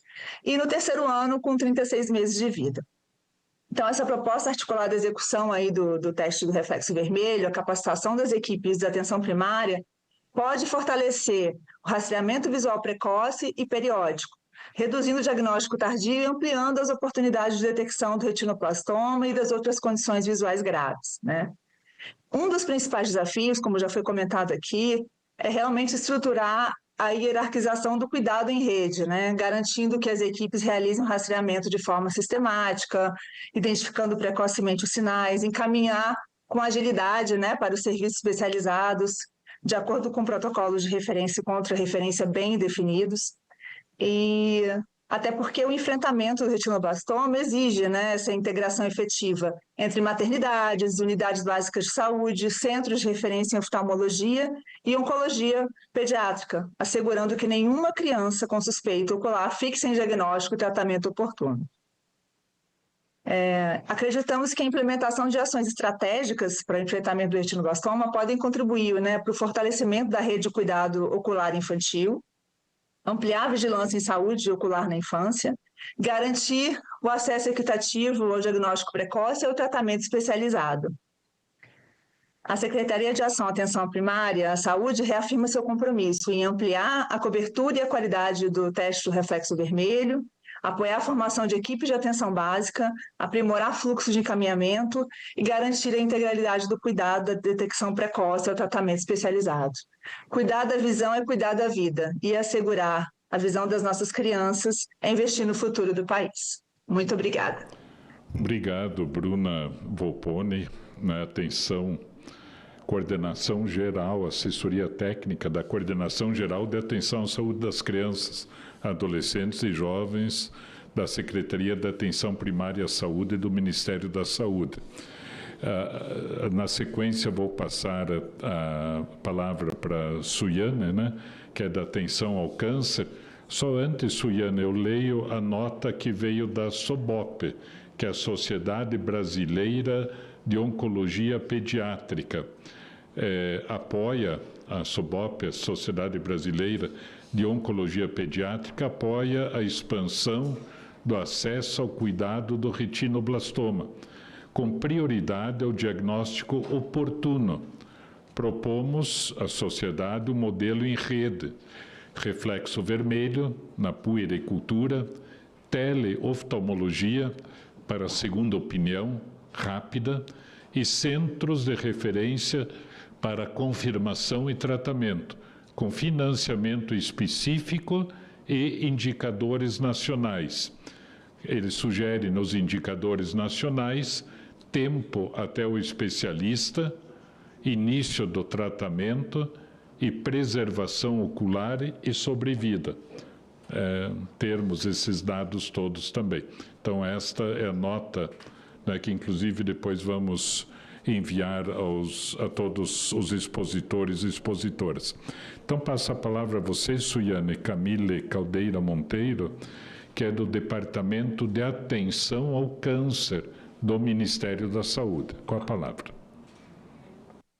Senhor presidente, senhoras e senhores senadores, demais autoridades especialistas, representantes da sociedade civil e todas as pessoas que nos acompanham, muito boa tarde. Agradeço ao senador Flávio Arnes, proponente dessa audiência, aos expositores convidados e ao público que nos assiste. É uma honra, como oncohematologista pediátrica, representar o núcleo do câncer infanto-juvenil da Coordenação de Prevenção e Controle do Câncer, da Secretaria de Atenção Especializada do Ministério da Saúde aqui hoje. O tema de hoje é oportuno e urgente: o retinoblastoma e as políticas nacionais de enfrentamento. Inicialmente, eu gostaria de afirmar que hoje o câncer infanto-juvenil é uma prioridade dentro do Ministério da Saúde. Quando eu cheguei ao Ministério da Saúde em Brasília, vinda da assistência em 2019, o câncer como um todo era apenas uma pauta dentro da atenção especializada. E o câncer infanto-juvenil não tinha agenda de prioridades. Hoje nós vivemos uma outra realidade. A CGCAM foi criada em 2023 e em 2024 conseguimos estruturar um núcleo dedicado a essa pauta. Aderimos formalmente à iniciativa global da OMS contra o câncer infanto-juvenil em junho de 2024 e, desde então, nós temos uma agenda conjunta com as sociedades médicas, onde eu destaco um papel fundamental da Sociedade Brasileira de Oncologia Pediátrica. Eu estou sentindo falta nessa discussão aqui hoje, mas também de outras sociedades médicas diretamente ligadas à pauta do câncer infanto-juvenil, como a Sociedade Brasileira de Pediatria, a ABHH e a SBTMO, e ainda representantes dos principais hospitais que tratam câncer infanto-juvenil no país, além de representantes das principais sociedades civil organizadas, para a gente construir juntos um planejamento estruturado de ações, que é o nosso Plano Nacional de Prevenção e Controle do Câncer Infanto-Juvenil. 3 eixos estruturam esse planejamento: diagnóstico oportuno e preciso, tratamento qualificado e equitativo e registros e vigilância que orientam a gestão. Dentro do nosso plano, a instituição de linhas de cuidado prioritárias para alguns tumores pediátricos é uma das ações estruturantes principais. Dentre estas, o retinoblastoma foi elegido para ser a primeira. Por que o retinoblastoma?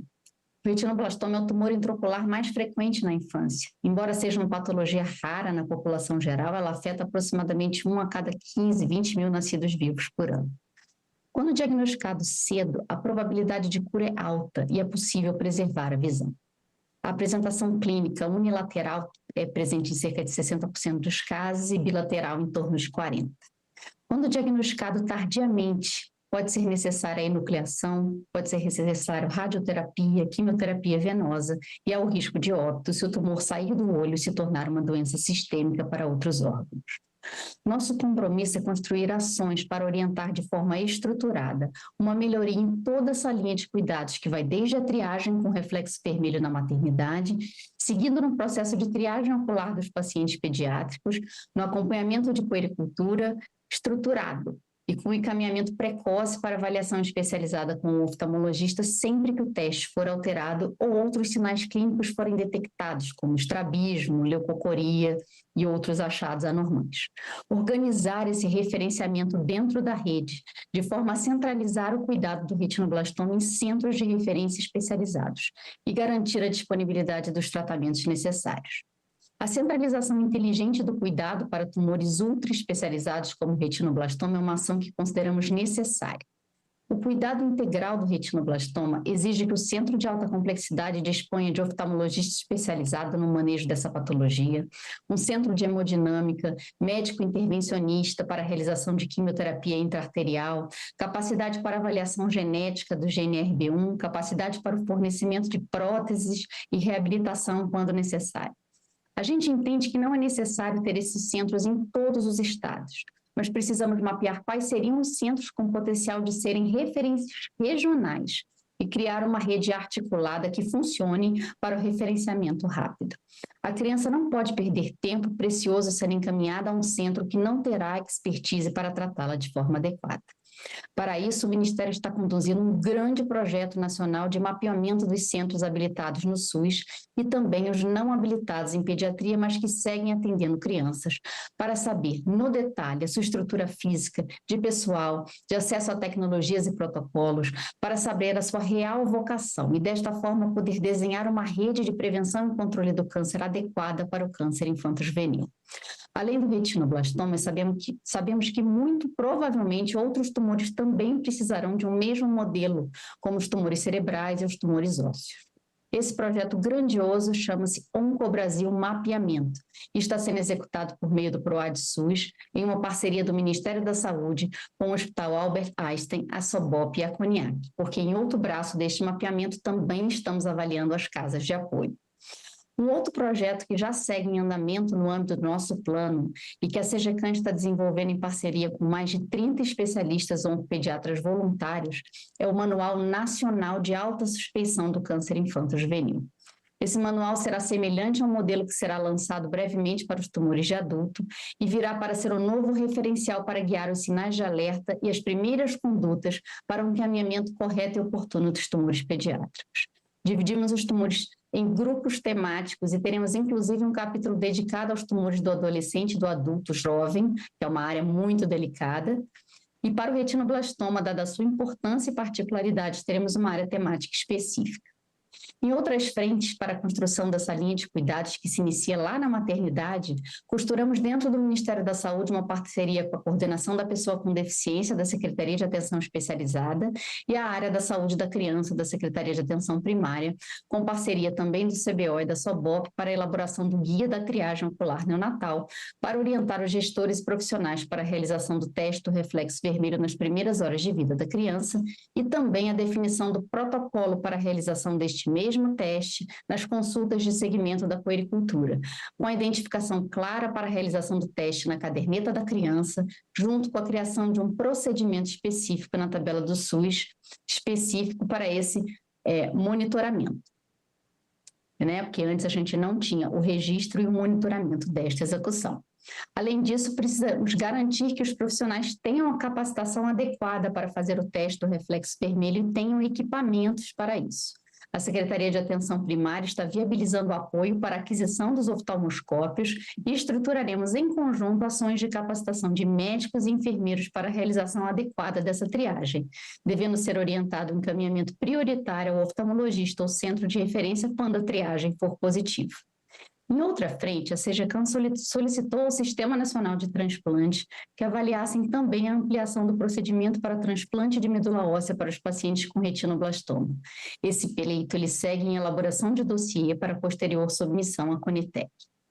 Como propostas futuras, então, nós entendemos ser importante buscar uma parceria com o programa de saúde na escola, na medida em que a capacitação específica de professores que passam a metade do dia com os nossos filhos pode ser de grande importância para a identificação precoce dos achados anormais. Para terminar, nós não poderíamos deixar de louvar as campanhas de conscientização para o tema. É muito importante alertar a população para reconhecer os sinais e sintomas anormais em suas crianças e buscar o esclarecimento sem demora. Para dar concretude a esse movimento, gostaríamos de deixar o nosso apoio aqui ao projeto de lei número 5.430 de 2025, da deputada Silvia Cristina, que visa a instituição do Setembro Dourado como mês de conscientização do câncer infanto-juvenil de forma oficial no país. E quem sabe no próximo ano poderemos fazer um Setembro Dourado com ações articuladas, assim como foi esse Outubro Rosa que acabamos de encerrar. E para destacar outras iniciativas vigentes, a SEGECAM esteve na semana passada em visita técnica no Hospital Santa Marcelina, no Serviço TUCA, coordenado pelo Dr. Sidney Epperman, um centro de referência para o tratamento do retinoblastoma, onde ele nos falou de um estudo que está conduzindo para possibilitar o diagnóstico da mutação do GNRB1 em um exame de triagem tipo teste do pezinho. Um teste deste, ele precisa ter alta sensibilidade, especificidade e custo compatível com uma política de rastreamento populacional. Mas se um dia disponível, poderá modificar completamente o acompanhamento desta patologia. O retinoblastoma sintetiza nossa agenda. Suspeitar cedo, encaminhar rápido, tratar no lugar certo e reabilitar com dignidade. Com o apoio desta casa, gestores, sociedade científica, sociedade civil, vamos transformar o percurso da criança com suspeita de retinoblastoma no SUS. Menos atraso, menos perda visual, menos enucleações desnecessárias, mais cura. Contem com o Ministério da Saúde para seguirmos avançando nesta agenda. Muito obrigada.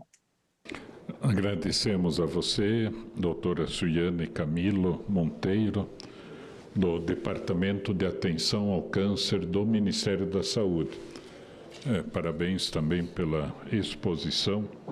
Eu estava pensando aqui, a cada 15, 20 mil nascimentos, um caso de retinoblastoma. Isso significa, por mês, aproximadamente 1 a 2 casos. Ou seja, 24 casos por ano. Então, é uma questão assim que pode ser bem abordada, né? E, naturalmente, conforme todos os expositores colocaram, que essa consulta oftalmológica colabora não só para esta área, mas para outros desafios enfrentados também pelas pessoas e famílias, né? Passa em seguida a palavra à última expositora, Ieda Castro, que é diretora do Departamento de Gestão do Cadastro Único do Ministério do Desenvolvimento e Assistência Social, Família e Combate à Fome.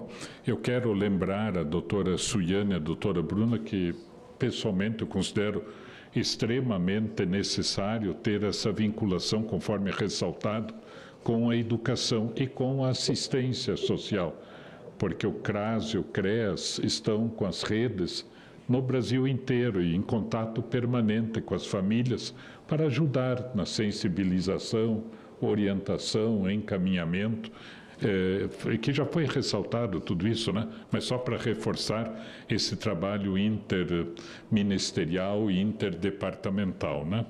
Com a palavra, Ieda Castro.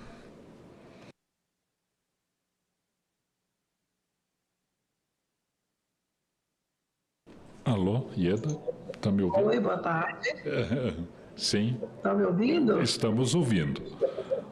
Então, primeiro eu quero cumprimentar aqui o senador Flávio Arnes, o senador Cajuru, dizer da importância dessa pauta, que aqui o MDS se sente muito motivado a participar intersetorialmente dessa conversa inicial e de outros acertos que sejam necessários para que a gente pense políticas integradas de enfrentamento no objeto aqui do retinoblastoma, mas nós temos aí muitas doenças da retina que a simples presença do teste do fundo de olho, da presença do oftalmologista, já vai significar um avanço muito grande. Então, eu trouxe uma apresentação do Cadastro Único, mas aí eu queria dizer aqui para o Tiago que a gente fala para ele com a intimidade de ver você muito na TV, é como se você já fosse um velho conhecido nosso, mas é uma satisfação estar dividindo esse espaço com você. Meu marido tem retinose pigmentar, 50 anos atrás, era impossível imaginar uma preocupação com a retina. Minhas filhas, uma quando fez 2 anos, eu preocupada se ela ia ter, porque é uma doença genética, se ela ia ter essa doença, o oftalmologista dizia para mim, para que você quer saber se não tem cura? E hoje, o meu neto, lá na Austrália, a primeira coisa que foi feita no parto, logo depois do parto, foi o teste do olho, né, da luzinha vermelha. E eu fiquei muito feliz, porque o cuidado começou ali. Então, pensar em política de enfrentamento é pensar como informar, como comunicar, como mobilizar, como fazer, apoiar para ter acesso, porque às vezes o centro existe, mas o acesso é tão difícil, né? É tão burocrático. Então, pensando todas essas questões, o MDS se coloca à disposição. Nós temos no Brasil uma rede de 32 mil unidades socioassistenciais no campo da filantropia, mais 10 mil estatais, entre CRAS, CREAS, né, centros de convivência, que podem contribuir para que a gente possa mobilizar, orientar, fazer a capacitação das equipes, porque o mais importante de tudo isso é o diagnóstico. É muito ruim quando a gente enfrenta uma doença, uma patologia, que a gente não tem o diagnóstico. Então, eu vejo a ansiedade do meu marido, hoje com 67 anos, tentando um diagnóstico de uma doença que ele tem desde os 12 anos. E ele não consegue saber qual é o tipo de gene que é afetado e que ele não consegue frear o processo progressivo de cegueira que ele vivencia. Então, isso é bem doloroso, precisa de muito apoio e precisa de uma rede realmente integrada. Da parte do MDS, a gente tem 2 secretarias que elas podem dialogar muito, né, com tudo isso que eu estou falando. A SNAS, que é a Secretaria Nacional de Assistência Social, e também a Secretaria SAGCAD, que é a Secretaria de Avaliação, Gestão da Informação, do Cadastro Único, que eu gostaria de socializar aqui com vocês que dados ali tem no Cadastro Único que poderiam, no futuro próximo, pós-diagnóstico, talvez fazer aí um cruzamento de dados que permita identificar a condição socioeconômica dessas famílias que forem recebendo o diagnóstico. Porque as barreiras socioeconômicas, as barreiras da distância, da falta de comunicação, a assistência pode contribuir para ir eliminando essas barreiras. Então, quer dizer, não basta às vezes ter a oferta da atenção à saúde, é preciso fazer chegar no atendimento. E aí a assistência pode, principalmente para os públicos mais vulneráveis. Eu quero pedir aqui a atenção do Neto para passar aqui o slide, ver se a gente consegue, senão eu posso ir já adiantando para vocês o que é que a gente organizou para estar conversando. Uma primeira coisa é explicar para os senhores o que é o Cadastro Único. É uma base de dados onde a gente faz o registro público de todas as famílias em situação de vulnerabilidade. Pode ir passando, Neto, por favor. Esse registro hoje, ele tem uma capilaridade em todo o país, ele está em todo o território nacional, então a gente tem um volume crescente de famílias que se identificam com diferentes necessidades essas que podem viabilizar registradas, o reconhecimento público do Estado de que existem essas necessidades que precisam de políticas sociais para respondê-las. Então, nós temos aí mais de 40 milhões de famílias que já foram identificadas, são famílias que se colocam, né, com suas necessidades numa multiplicidade de necessidades, não são somente necessidades econômicas, são também necessidades sociais, necessidades de acolhida, necessidades, né, de estar, de ter um porto seguro, de uma segurança.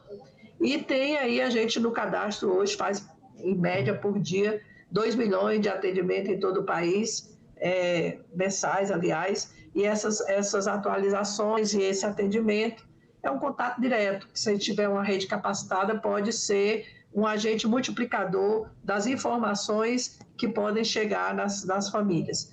Inclusive tem um serviço na assistência social, apoio no domicílio para famílias de crianças pequenas, que a gente já trabalha desde a gravidez, que poderia também se somar a essa força da Rede SUS para a gente conseguir informar as famílias. Pode passar o próximo, Neto, por favor. Aqui é para dar uma visualizada do tamanho do cadastro no Brasil. Quem está no cadastro único são todas as famílias que têm uma renda mensal até meio salário mínimo per capita. Então, desses 40 milhões, 90% está dentro desse perfil e tem 10% que entra no cadastro porque algum programa público social exige a presença no cadastro para ter acesso. É o caso do FIES, é o caso de Minha Casa Minha Vida, alguns outros programas federais que, para ter um controle desses programas, acaba que exige a presença no cadastro único. Mas 90% das famílias que estão ali, elas estão até meio salário mínimo per capita. Que tipo de vulnerabilidades a gente identifica? A gente identifica as condições de vida dessas pessoas. Quem tem baixa renda, quem está em situação de desemprego, com dificuldade habitacional, que vive em área de risco, o déficit habitacional, que tem a baixa escolaridade. A gente tem também dados da saúde, por isso que, em tendo uma base de dados do registro dessas pessoas que recebem o diagnóstico, a gente pode alcançar essas famílias e analisar, por meio de cruzamento de dados, quais são as condições sociais, ambientais que essa família está incluída, para que possa chegar a outras políticas sociais, como o Bolsa Família e outros programas de transferência de renda, o próprio BPC, que chega para esses públicos com deficiência ou com doenças crônicas, né, graves, como é o caso do câncer. Pode passar. Aí a gente também faz um trabalho do registro dos grupos populacionais tradicionais, a gente tem quilombolas, a gente tem indígenas, temos ciganos, pessoal ribeirinho, pode passar. Esse cadastro ele é diferenciado, mas ele identifica os grupos étnicos, a gente consegue saber se são pessoas que são catadores de material reciclável, se está em situação de rua. Enfim, a gente tem um apanhado dentro do cadastro único que pode permitir qual é o grau de necessidade que alguma família que receba esse diagnóstico de um filho, de um bebê, de uma criança que está sob sua guarda, como é que ela tem condições de vida para enfrentar os desafios que nós já sabemos não são poucos. Pode passar. A gente tem também, aí é só os números, pode passar, aqui é o tamanho, a maioria da nossa base, a gente atinge os agricultores familiares, né? São pessoas que vivem na área rural, os pescadores artesanais, enfim, são grupos específicos que necessitam estar no cadastro único, seja para vender os seus produtos, programa de aquisição de alimentos, para ter outras oportunidades, seja para identificar o grau de necessidade que essas famílias apresentam. Pode passar. E o cadastro único, como é que a gente faz com ele? Ele está integrado com o prontuário da assistência social, então se essas famílias com diagnóstico, eles passarem pelo CREAS, porque no tratamento, mesmo depois do diagnóstico, a criança pode estar em tratamento, haver um comprometimento, gerar uma deficiência visual, alguma coisa, uma baixa visão. Então, o prontuário SUAS, hoje, ele está integrado com o cadastro para ir sabendo as condições socioeconômicas que a família tem para enfrentar essas adversidades que a vida se apresenta para ela. Então, a gente cruza os dados e integra dados, tanto com a escolaridade, quanto com o CPF, quanto com o prontuário do SUAS, e agora, mais recente, com os dados do SUS sobre a questão da segurança alimentar e nutricional. Então, hoje a gente consegue cruzar dados com o SUS para saber se aquela família corre risco de insegurança alimentar. Então, esse cruzamento de dados, ele pode, no futuro, ser muito útil nessas políticas de enfrentamento às doenças da retina, em particular o retinoblastoma. Por quê? Porque a gente pode identificar qual é o grau de dificuldade que a família tem para acessar, né? Como é que ela faz para chegar, às vezes é em outro centro, falta a orientação, falta o apoio financeiro, não é? As tecnologias assistivas, e isso tudo passa pela assistência social. Pode passar.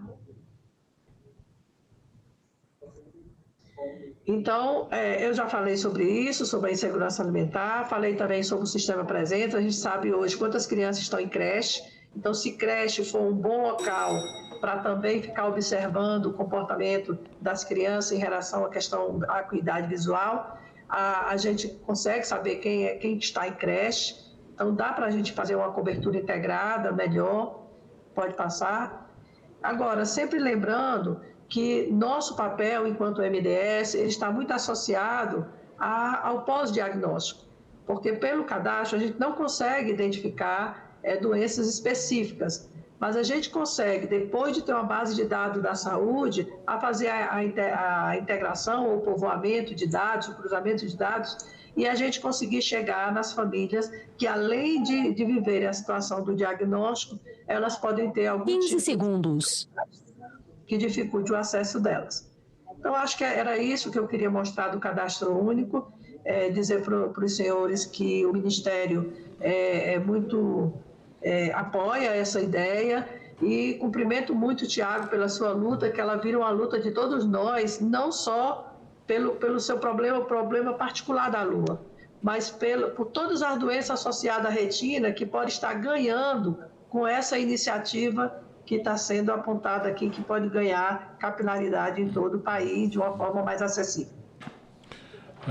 Agradecemos a você e Eda Castro, até agradecemos porque a gente sabe que o Ministério do Desenvolvimento, Desenvolvimento, Assistência Social, Família e Combate à Fome, hoje está em processo de qualificação, de treinamento, né, de debate interno, e a senhora pôde participar, e foi muito importante para se mostrar a capilaridade do trabalho.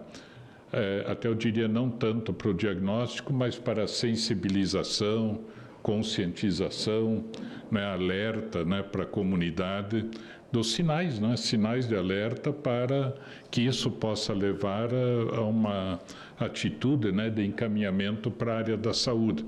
Essa interface ficou muito clara aqui na apresentação. Parabéns, né? Agora eu vou passar a palavra aos expositores e expositoras para alguma consideração final que desejem fazer, né? Algum comentário, alguma coisa que considere importante. Antes, porém, eu só vou dizer aqui que eu comentei agora há pouco do 1 a 2 nascimentos por mês e recebi uma observação, né, também, para corrigir, então, ou tornar a informação mais clara, mas talvez daqui a pouco também isso possa ser esclarecido. No Brasil, o retinoblastoma é diagnosticado em cerca de 400 novos casos por ano, principalmente em crianças com menos de 5 anos de idade. Quer dizer, 5 anos, conforme todas as falas, já é tarde, né? Temos que puxar essa régua lá para o começo da vida o mais cedo possível. Mas, de qualquer forma, eu acho que esse fato poderia ser esclarecido na sequência sobre a prevalência, né? Foi dito 15 a 20 mil nascimentos, eu não tenho assim de memória, mas eu penso que sejam 200 mil, 250 mil, em torno disso, nascimentos por ano. Isso que me fez levar à conclusão de que seria cada 15, 20 mil, então um caso a cada 15, 20 mil nascimentos. Mas posso estar errado e, por favor, me corrijam também. O amigo Jorge Cajuru está aqui no lado, ele foi o primeiro a falar, então agora ele é o primeiro também a fazer alguma consideração. Vou ser objetivo, senador Flávio Arnes, primeiro lhe cumprimentando por ser o pai da matéria dessa iniciativa, brilhante em todos os sentidos. Vimos aqui a riqueza de cada um dos depoimentos. A senhora Ângela, sobre retina, a minha equipe vai pegar as informações para chegar até a senhora em relação àquele motorista do Uber, e eu gostaria de colaborar através das minhas condições como senador da República aqui que estou, porque nós temos em Goiás um projeto que eu criei, Saúde na Sua Casa, que é a criança, que é a visão da criança. E o comando, a senhora deve conhecer, é de um dos maiores oftalmos de retina do Brasil, Dr. Marcos Ávila. Ele mais 64 médicos comandam mais de 5.000 cirurgias de cataratas neste ano. E a cirurgia, quando a criança precisa, além do óculos e o tratamento. Faço questão. Nada mais do que a minha obrigação. E, senador Flávio, o depoimento de Tiago Leifert, o nosso coração, ou seja, o nosso ídolo no coração e na telinha, o depoimento dele, mais do que emocionante, porque é impossível qualquer governante não acompanhar as suas palavras e não ter a sensatez e amor ao próximo, de querer participar, de querer ser parceiro, de sair do papel, de estar à frente de uma ONG que ele comanda, que ele sozinho com seus colaboradores está à frente. E eu conversei com o senador Flávio aqui, ele aceitou na hora, evidente, repito, como pai da matéria dessa audiência pública, ele, eu e outros senadores que têm o mesmo amor pelo próximo e por essas causas, e no caso daqui hoje da audiência pública, de tudo que o Tiago Leifert falou, eu vou falar com o meu amigo pessoal há 25 anos, paulista como o Tiago Leifert, que é o ministro da Saúde, Alexandre Padilha, que janta na minha casa toda quarta-feira, como o senador Flávio já jantou comigo também, e ele vai assistir a essa audiência pública. Vamos fazer um resumo robusto dela, porque o Ministério da Saúde tem que ter consciência do que nós hoje aqui ouvimos, de tudo aquilo que colocou, repito, da forma mais bonita possível e da forma mais pontual possível o Tiago Leifert. E eu concluo, senador Flávio, assim que ele for fazer agora como primeiro, porque está lá na Europa, com fuso horário e tudo, o Tiago Leifert, o seu complemento, só perguntar rapidamente a ele se até hoje ele teve alguma conversa com algum governo sobre a participação, sobre a parceria, repito, sobre sair do papel e entrar realmente nessa luta, pelos números, inclusive, que o senador Flávio acabou de mostrar aqui anualmente, senador. É isso que eu gostaria de saber do Tiago Flávio, porque é nessa reunião nossa com o ministro Padilha, eu não vou chamar o Tiago para não mostrar que há alguma exploração de imagem, né, que ele tem, que é uma das maiores do Brasil. Eu acho que nós, senadores, temos que ir lá, nós temos que lutar por isso, e depois, posteriormente, ele querendo, ele poderá, evidentemente, estar como líder nacional que já é, e a gente tentar conseguir, juntamente com o governo, seja qual for o que está aí hoje, mas o governo ter o mínimo, repito, de amor ao próximo. Se você não puder amar o próximo, pelo menos prejudicá-lo, não prejudique. Obrigado, senador Flávio, por me deixar participar. Que honra de toda essa audiência pública, que normalmente é vazia, e essa foi cheia em todos os sentidos. Obrigado, Cajuru. Cajuru, como eu já disse, grande parceiro, né, uma pessoa defensora da área, né, e para nós é uma alegria. Além de tudo, o nosso líder também, no partido também, e já desde os últimos anos. Então, parabéns, Cajuru, estamos juntos, né?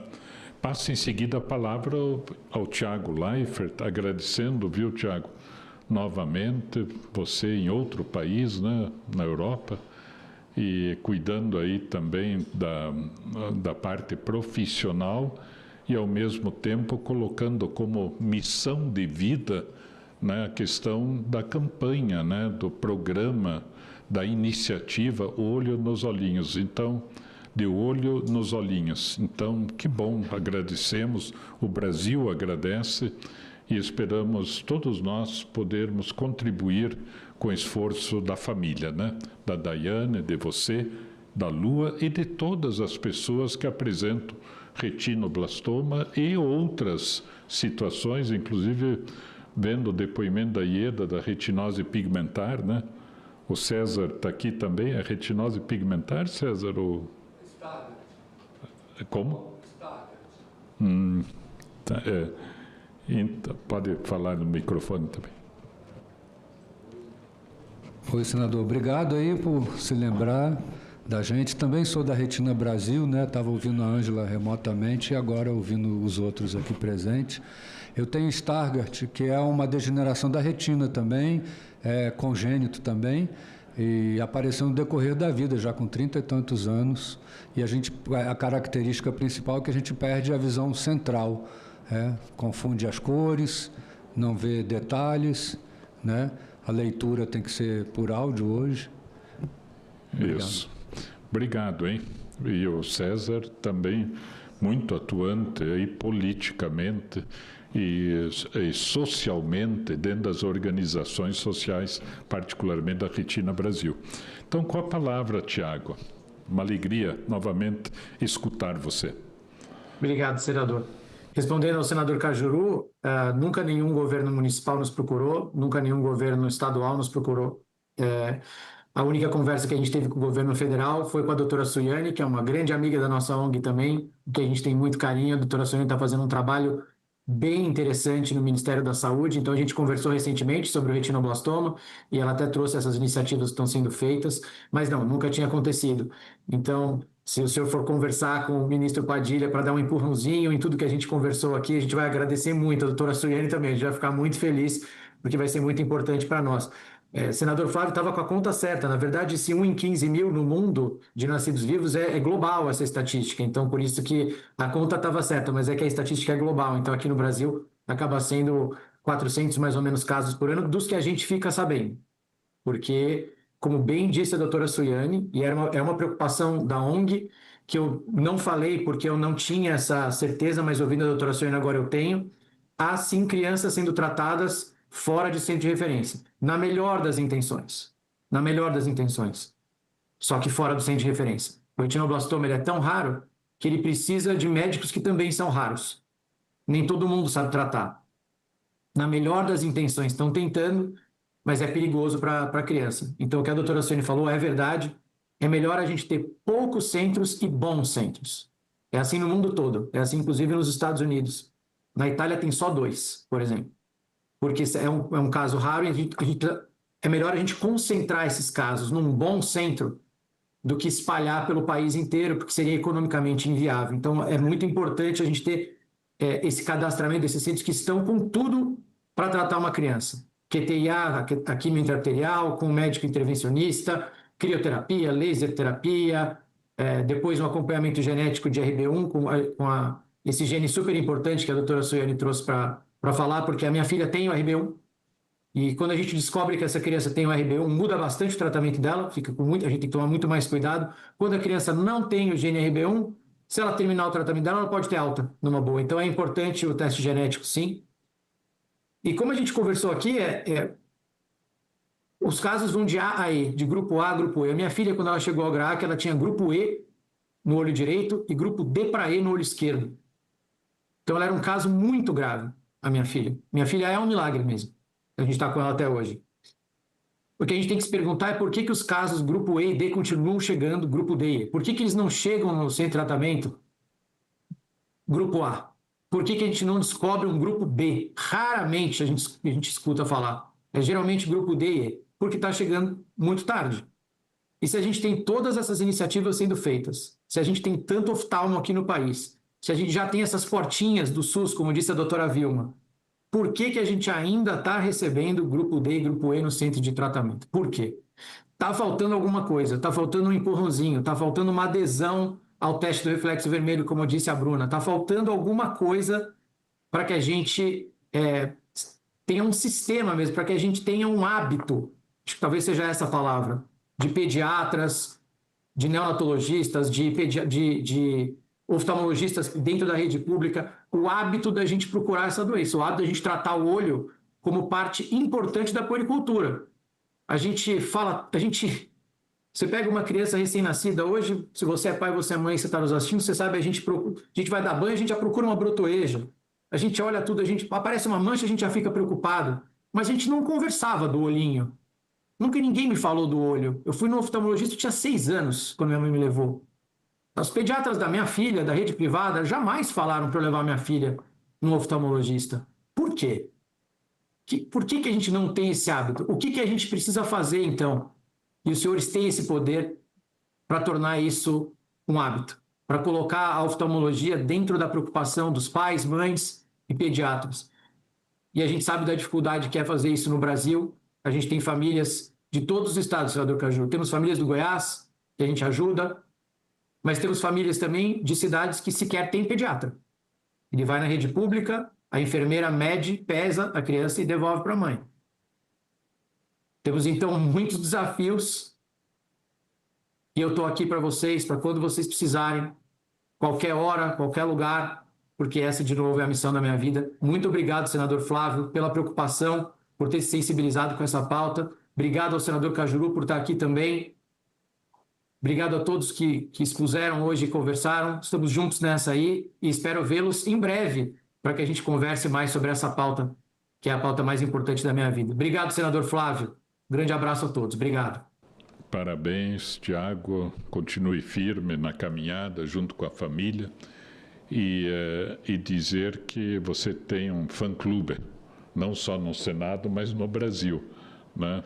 E isso é muito importante, é que nem o Romário, né? O Romário, todo mundo conhece o Romário, sabe do Romário, campeão, deu Copa do Mundo para o Brasil, e agora ele é um grande defensor também da área da pessoa com deficiência, uma referência que associa, né, o prestígio nacional a uma causa que é assim importante, não só para deficiência, mas para doença rara, e para outras áreas também, né, Cajuru? Nós três, o senhor, o Romário e eu, fomos, sejamos sinceros aqui, fundamentais, porque foi citado aqui por uma das expositoras, no quesito teste do pezinho. O senhor se lembra bem, foi uma luta, né? As mães todas aqui do Brasil inteiro, né? A importância e a luta de nós três, que outros senadores acompanharam, e a gente conseguiu essa vitória, e vamos conseguir essa também. Fiquei feliz com o ânimo do Tiago, o senador Flávio, porque ele vai ter rapidamente, o mais rapidamente possível, a posição do ministro Padilha, e eu tenho certeza que ele imediatamente conheça a sua esposa, que é jornalista, inclusive. Tenho certeza que os dois, assim como o Tiago e a sua esposa, vão entrar nessa luta do bem, que é fundamental e que hoje eu me inteirei completamente dela. Quero também destacar a presença aqui no plenário da Vanessa de Medeiros, que é representante da Comissão em Defesa do Paciente com Doença Crônica Complexa Rara, da OAB Distrito Federal. Seja muito bem-vinda, Vanessa, né? Passo em seguida a palavra à Ângela, para até em 3 minutos, assim, fazer considerações finais, caso deseje, né? Sim, claro que sim. Para mim foi uma grande satisfação, mais uma vez, né, participar. Eu lembro, Tiago, daquele congresso de genética ocular e retinoblastoma, presidido pela doutora Juliana Salom, né? Nós nos encontramos, tiramos até uma foto, nem postei porque eu não pedi sua permissão, aí eu não postei. As próximas eu posso postar, né? Então, é o seguinte, nós estamos saindo com esse primeiro passo. O fã-clube é evidente, né? Então... ele não sabia, mas ele estava quase todos os domingos lá na minha casa, através da TV, viu?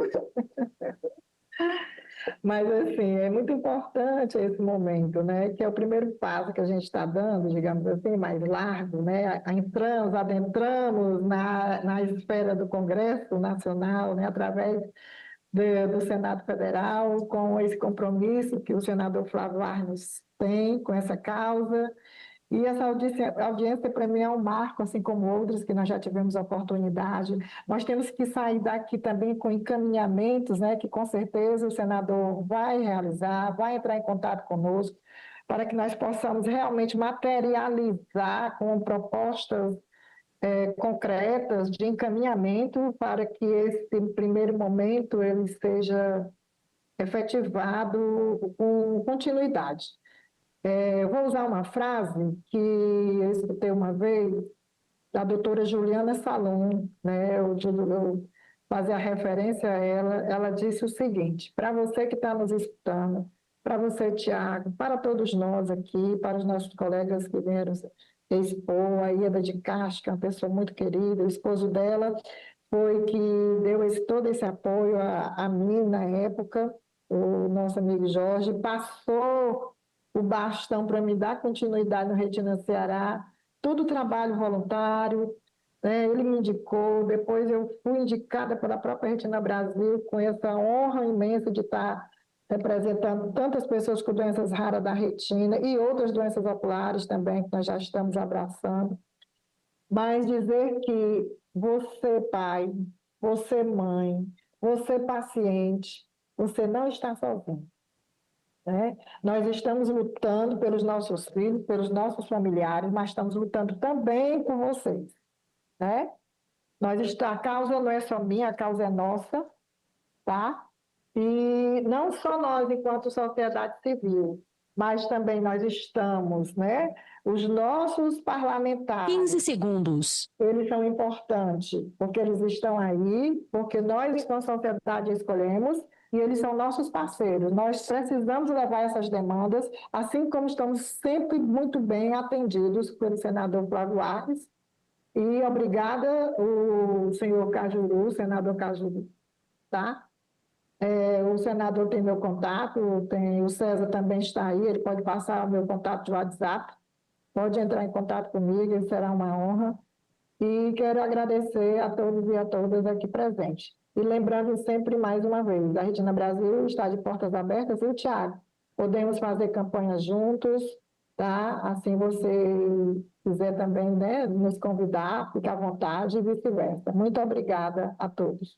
Obrigado, Ângela, presidente da organização Retina Brasil. Hoje foram as ideias, os desafios, mas sem dúvida teremos uma reunião de trabalho na sequência para organizarmos tudo o que foi aventado no dia de hoje. Passo a palavra à doutora Vilma Acácio, agradecendo também a presença, né, doutora Vilma? Parabéns pelo trabalho, presidente do Conselho Brasileiro de Oftalmologia. Muito obrigada a vocês por terem organizado essa sessão. Obrigada a senadores por participarem e nos reunirem aqui. Muito obrigada a todos que falaram. Acho que ficou bastante claro hoje que nós temos uma rede de pessoas imbuídas na melhoria da saúde ocular da população, para evitar não só a doença visual, a cegueira, mas também os riscos à vida, como a gente coloca isso na questão dos tumores. Então, isso é extremamente relevante. Agradeço muito a Suiane e ao Tiago nesse sentido. Bruna Volponi, que tem sido de muita atuação também junto à Secretaria da Área da Pessoa com Deficiência, nesses esclarecimentos todos, e no tom que nós estamos trabalhando. Ângela Ieda, Ângela parceira de muitas ações já ao longo do tempo. Então, esse trabalho em grupo é absolutamente relevante. E eu acho importante também para as pessoas que nos ouvem, que nós temos que trabalhar muito para cuidar da saúde das pessoas, possibilitando que elas enxerguem, que elas continuem enxergando, mas nós, infelizmente, como em todas as áreas da medicina, ainda temos situações que são incuráveis. E assim, essas pessoas com deficiência também precisam ser incluídas na nossa sociedade. E é muito relevante esse trabalho. Nós estamos, ao longo desse ano, atuando fortemente nesse sentido.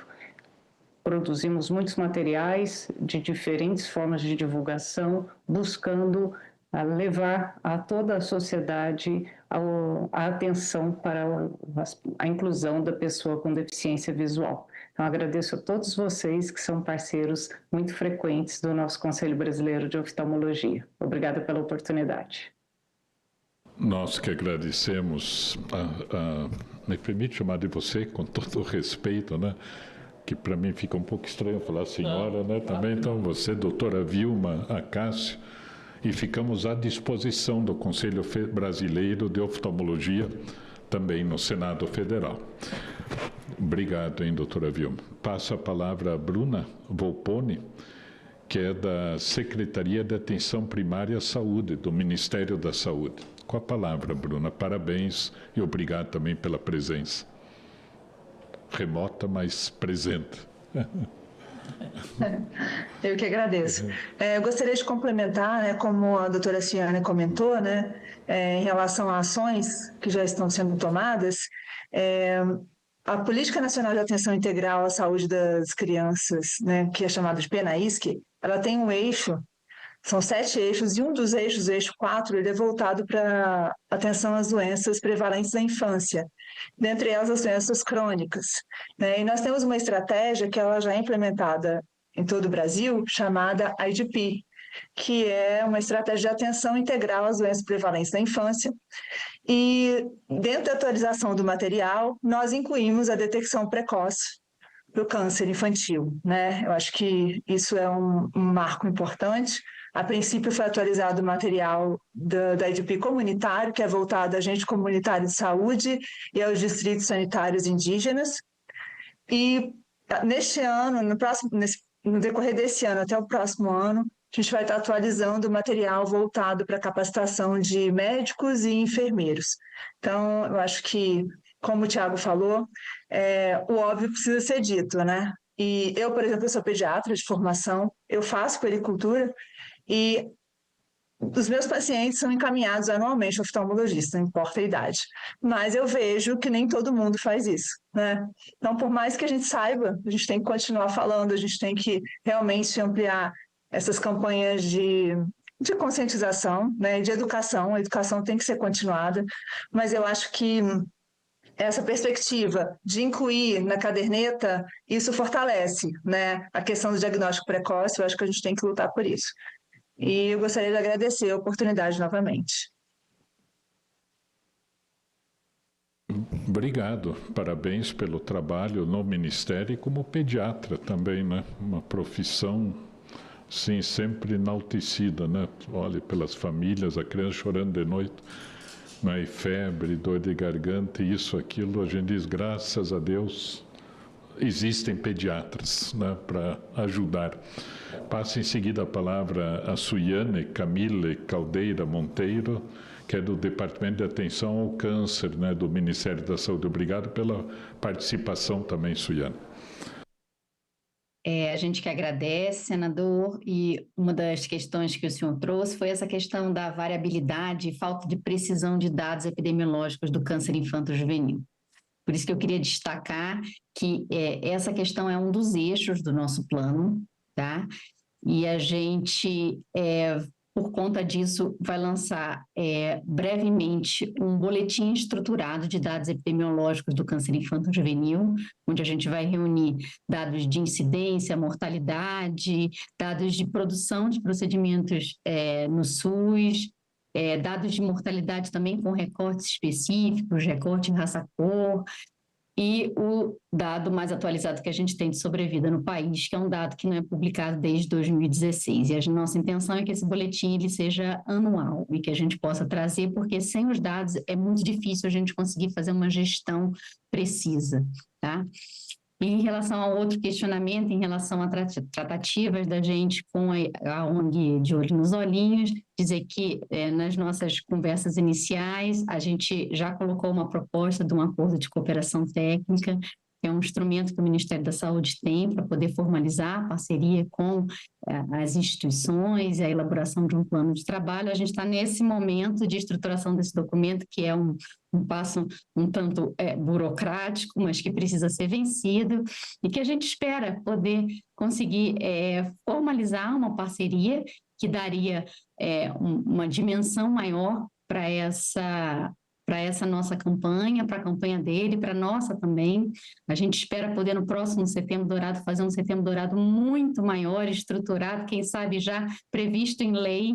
Então, desde já, a gente já pede aqui o apoio do Senado para esse projeto de lei que a gente apoiou lá, que foi colocado na Câmara dos Deputados recentemente, e para que a gente possa fazer um conjunto de ações estruturadas, não só para o retinoblastoma, mas também para os sinais e sintomas dos demais cânceres infantis. tá? Então, muito obrigado mais uma vez pela iniciativa, que é sempre louvável aqui, essa pauta para nós, tá? Obrigado, Suiane Monteiro, do Departamento de Atenção ao Câncer do Ministério da Saúde. Parabéns pelo diálogo que já está sendo mantido com o De Olho nos Olhinhos, né, com a iniciativa nacional, e procurar, assim, estabelecer uma ação articulada, conjunta, né, a Bruna, a Suiane e a Ieda, que vai falar agora, que eu acho que um dos maiores desafios na administração pública é esse diálogo interministerial, né? Quer dizer, fazer com que todos trabalhem em função de um mesmo objetivo articulado, né? Mas a gente sabe que mas tem que ser enfrentado e tem que ser vencido esse desafio. Ieda Castro, obrigado de novo pela participação. Ministério do Desenvolvimento e Assistência Social, Família e Combate à Fome. Com a palavra. Então, senador, aproveito para agradecer muito a oportunidade. Eu digo que as forças do universo às vezes fazem isso com a gente. Eu estava impedida de participar e abri uma janelinha e vim tratar de um tema que na minha vida pessoal ela tem sido muito cara, porque as doenças da retina elas são muito fortes mesmo, a gente tem pouco apoio. Eu lembro que o Retina Ceará, que a Ângela depois substituiu o Jorge, a maior luta inicial da gente era informar, porque ninguém sabia o que era, né? Sabia que doença era aquela, sabia que vivia uma doença silenciosa, que ele ia ficar cego. Ele não estava cego. Quando eu conheci meu marido, ele dirigia, tinha uma vida normal, mas tinha uma doença silenciosa que estava levando, né, a retina dele e a visão.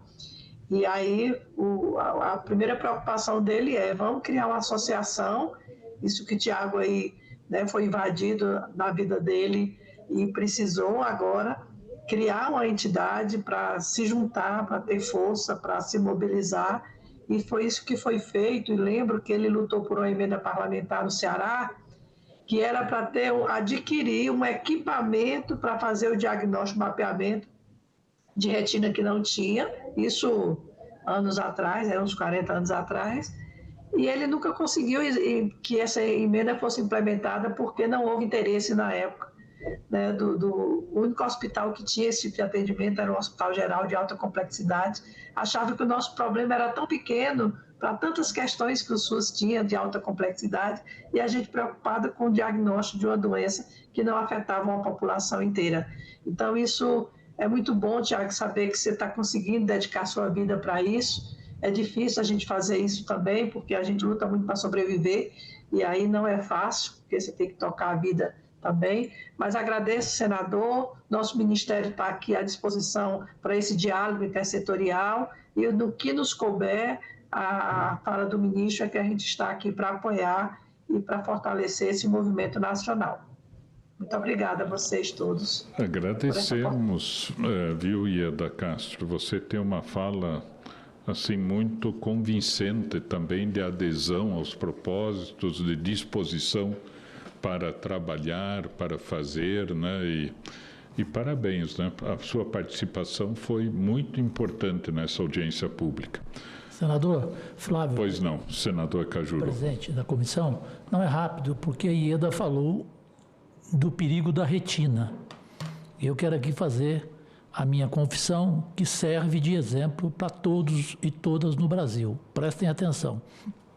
Como que eu perdi a minha visão? Só tenho 3%. E perdi um olho todo. Por descolamento de retina. Simplesmente, eu fiquei 4 dias achando que era uma bobagem. Sabe o que, senador Flávio? A sensação de moscas volantes. Na minha frente, eu estava em um spa em Itatiba com a Adriane Galisteu e a sua mãe, a dona Ema, e a dona Miriam, a dona do spa, dizia para mim, não, calma, calma, isso vai passar. E eu não procurei o médico. No 4º dia, com a insistência minha, daquela sensação de moscas volantes, eu fui até um oftalmo em Jundiaí. Ele falou, Cajuru, na época eu era só jornalista, você tem que ser operado agora. Fomos para São Paulo. não tinha mais jeito, perdi. Porque se você tiver a sensação de mosca aos volantes, você tem que ir para o hospital na hora. O risco de você perder visão é total. Foi o meu caso.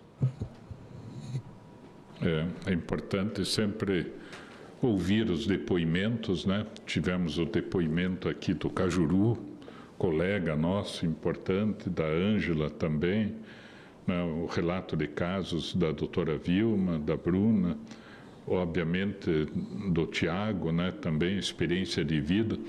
Então, tudo isso leva a todos nós a pensar, temos que sensibilizar, conscientizar, divulgar, identificar precocemente, ter toda a caminhada, né, de atendimento, de tratamento disponível para a população. Quando o pessoal achei interessante a Ieda falando, não, já tem tantos problemas aí e vamos nos preocupar aí com um grupo pequeno de pessoas. Só que a gente sempre tem que lembrar, inclusive o poder público, se você botar na ponta do lápis custo econômico, né? Fora o custo pessoal, que a pessoa não trabalha, afeta a família e tal, sai muito mais caro você não atender, né, na hora certa do que atender. Às vezes a pessoa diz, mas custa tanto. Não, mas é mais barato economicamente, né? Porque eu sempre lembro do custo pessoal, familiar, né? Mas economicamente muito mais barato ter uma política pública do que não ter, porque vai ter que ser atendido aí o resto da vida, né? Então, isso é em todas as áreas. Prevenir, um pensamento prevenir é 1000 vezes mais barato do que remediar, né? Muito bem, agradeço novamente, acho que foi bem interessante, muito bom. Vamos nos dedicar aos encaminhamentos. Agradeço a todos os expositores, expositoras, particularmente ao Tiago Leifert, né? Parabéns pela iniciativa. E contem, né, com a participação do Senado Federal para contribuirmos em todos os aspectos assim abordados no dia de hoje, nessa boa audiência pública com tanto conteúdo. Obrigado, nada mais havendo a tratar, declaro encerrada a presente reunião. Obrigado.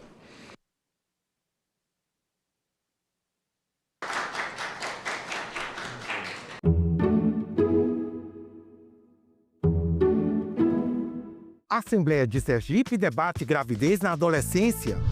Pessoas surdas têm guichê exclusivo na Assembleia de Mato Grosso. Minerais estratégicos. Câmara discute desafios para o Brasil. E a amizade entre os povos. Dia de la Hispanidad é celebrado em Bagé. Tudo isso no Parlamento Brasil. Parlamento Brasil. Hoje, 20h, aqui na TV Senado. Em 1817, a grande líder do movimento de insurreição que declarou a independência do Crato, na região do Cariri, aqui no Ceará, a grande líder foi Bárbara de Alencar. Não existe um destaque dado a essas mulheres. Geralmente eu costumo dizer que essas mulheres elas possuíam nomes, sobrenomes, mas elas não são abordadas com os seus nomes. Bárbara, ela tinha um sobrenome, e esse sobrenome ela tem destaque, principalmente quando a gente fala sobre a história de Pernambuco e Ceará. Foi a primeira presa política, inclusive, da história do Brasil. Depois de liberta, manteve a sua participação nas lutas libertárias do país. Ela conseguiu influenciar também da maneira como as mulheres podiam fazer naquele período. Sem uma presença pública, mas com uma presença de suporte e com a presença de articulação muito importantes. Tem muitas mulheres que acham que a violência é só um soco, um puxão de cabelo, não. Ela se mostra de várias formas.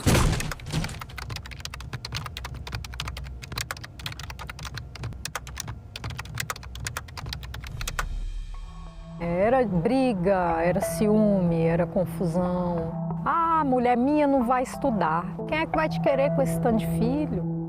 Mulher minha não dança. Mulher minha não tem amizade com homem, as falas que eu ouvia. mulher minha tem que me servir a hora que eu quiser. Se não me servir, eu vou para a rua procurar outra. Várias vezes, inclusive, eu acordei com ele em cima de mim. Se você percebe que o seu parceiro ou não aceita o seu não, insiste muito ou desrespeita o seu estado de inconsciência e de vulnerabilidade, fique alerta porque é uma violência sexual, é uma violência grave. No início eu achava ser normal, só que chegou um determinado ponto que eu falei, isso não é normal. Buscar ajuda, uma rede de apoio de outras mulheres, psicólogos e se cuidar. Uma boa dose de amor próprio. Eu separei, hoje eu faço tudo o que eu quero.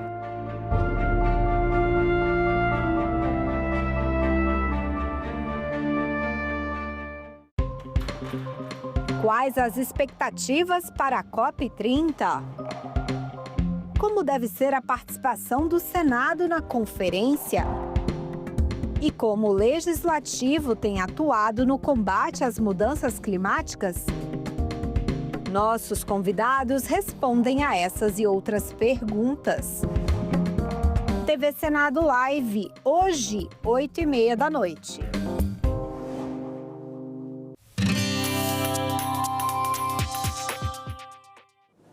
Olá, eu sou a Carla Benevides e está começando mais um programa Argumento. A CPI do crime organizado foi instalada e vai investigar a atuação de facções criminosas e milícias em todo o país. Essas organizações, elas dominam territórios, impõem a violência e desafiam o poder do Estado. A instalação da CPI ganhou força após a mega operação da polícia no Rio de Janeiro, que resultou na morte de mais de 120 pessoas. E aqui comigo, no estúdio, no programa Argumento, está o senador Marcos Duval, do Podemos do Espírito Santo, que é titular dessa comissão parlamentar de inquérito. Senador, muito obrigada pela sua presença. Agradeço. Queria começar perguntando para o senhor, foi eleito, nessa primeira reunião, presidente da comissão da CPI, senador Fabiano Contarato, do PT, o relator, senador Alessandro Vieira, e o vice-presidente, senador Hamilton Mourão. Queria saber, o senhor que é um senador da oposição, se essa composição da mesa, do comando da CPI, foi um acordo, se ela está pacificada dentro da CPI. Não, esse não foi um acordo, foi um trabalho, o meu retorno, até porque eu também já tinha sido indicado para ser titular dessa CPI. Então, quando ela foi instaurada, eu de pronto retornei. O meu retorno causou o tal acordo que estava tentando se construir. Na minha chegada, esse acordo foi desconstruído. E tanto é que tiraram nessa madrugada um senador de oposição para colocar um de situação que apoia o governo para compor a CPI e ter a maioria. Então, o que eu acho que não é democrático é ter um relator e um presidente que são de apoio ao governo. Eu acho que não só essa CPI, eu acho que nós temos que criar algo para todas as CPIs ter um equilíbrio democrático. Se um relator é oposição, então o presidente é situação e vice-versa, porque não dá para ter um presidente e um relator, ainda mais que o presidente que não subscreveu a CPI e presidir. Quer dizer, o partido do atual governo está presidindo uma comissão que ela tem que ser imparcial, sabe? Totalmente imparcial. Então, essa interferência do governo de jogar tanta gente lá dentro e conseguir ainda a cadeira, aí é que eu digo aí que já começa a CPI não ser conforme deveria ser. Senador, são dois delegados, atuaram como delegados por muitos anos, e o senador Alessandro Vieira, apesar de ser do MDB, que é um partido da base do governo, ele sempre se colocou muito como independente. Apesar dessa questão política, muito se falou também da questão técnica de serem dois delegados, e isso poderia ser um ponto positivo no comando de uma CPI. Bom, mas o delegado, quando ele vai para uma delegacia, ele tem funções específicas. Delegacia de trânsito, delegacia de homicídio, delegacia... Não quer dizer que ele tem experiência em crime organizado. Então, são especialidades diferentes. A mesma coisa eu falar olha, um médico que é cardiologista, ele pode fazer uma cirurgia de redução de estômago ou de ortopedista e tal. Não é, cada um na sua área. Claro que não se tira o mérito, lógico, não se tira o mérito, tem experiência, mas não é no setor. Então, isso, até como fui relator do pacote anticrime, o fato na minha experiência também na área da segurança pública, teve senadores e senadoras, que já não estão mais aqui, que saíram, que questionavam a imparcialidade. Ah, mas ele é da área, então ele vai tendenciar para poder ajudar a área. Aí eu pensei, então quer dizer que o senador que é médico não pode ser relator de um projeto na área de medicina? É ele que tem a especialidade. Então, assim, por um lado, ok, são 2 delegados, tiveram carreiras libadas, não tem nenhuma denúncia de uma irregularidade na carreira deles. Mas o fato não justifica de ser os 2 que vão compor e são parceiros do governo. E eu acho que até por eles, da ética que eles têm, é assim, então vamos fazer um da oposição e um da situação. E era nesse cenário, ia ser Mourão presidindo e Alexandre Vieira, por ter apresentado o projeto, cabe a ele mesmo decidir se quer ser presidente ou relator. Acho que isso é uma coisa meio óbvia, né? Então, o fato de, na última hora, tirarem um senador para colocar o outro, para conseguir colocar um presidente do PP, eu acho que essas articulações é que não são saudáveis para a democracia. Não tira o mérito dos 2. São bons profissionais na área da segurança pública. Senador, e por onde o senhor acha que a CPI deve iniciar os seus trabalhos? Na sua opinião, quem deve ser ouvido primeiro? Olha, são 2 grupos organizados totalmente distintos. Um é voltado para lavagem de dinheiro, tráfico internacional de armas, drogas, humanos, que é mais lucrativo do que drogas. E o outro é mais territorial. É o Comando Vermelho, território, aquela droga local, são mais violentos. Então, o combate, o homicídio é muito mais difícil. O outro é mais estratégico, o outro é silencioso. São 2 crimes organizados. É como se fosse uma da elite e outra não. Botando-se de uma forma bem clara para todo mundo entender. O crime organizado, quando eu fui o relator do pacote anticrime em 2019, o crime organizado, tanto do PCC como do Comando Vermelho, o Brasil tinha apreendido mais ou menos 100 milhões de reais naquela época, em 2019. E nós queríamos colocar no projeto anticrime o nome PCC e Comando Vermelho e tipificar como grupos terroristas, de organização criminosa e terrorismo. Porque assim nós teríamos mais ajudas internacionais. Só, mesmo não inserindo, tiraram isso do meu relatório, não colocaram, que eu botei o nome, tiraram o nome na votação. Só isso dificultou muitas investigações. Mas mesmo assim, como o PCC passou a agir em territórios internacionais, os órgãos internacionais começaram a investigar.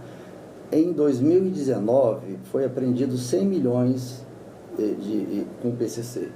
Só esse ano, que ainda não terminou, já foi apreendido, porque entrou o governo dos Estados Unidos, entrou o governo da Europa, investigando, porque o PCC quis, né?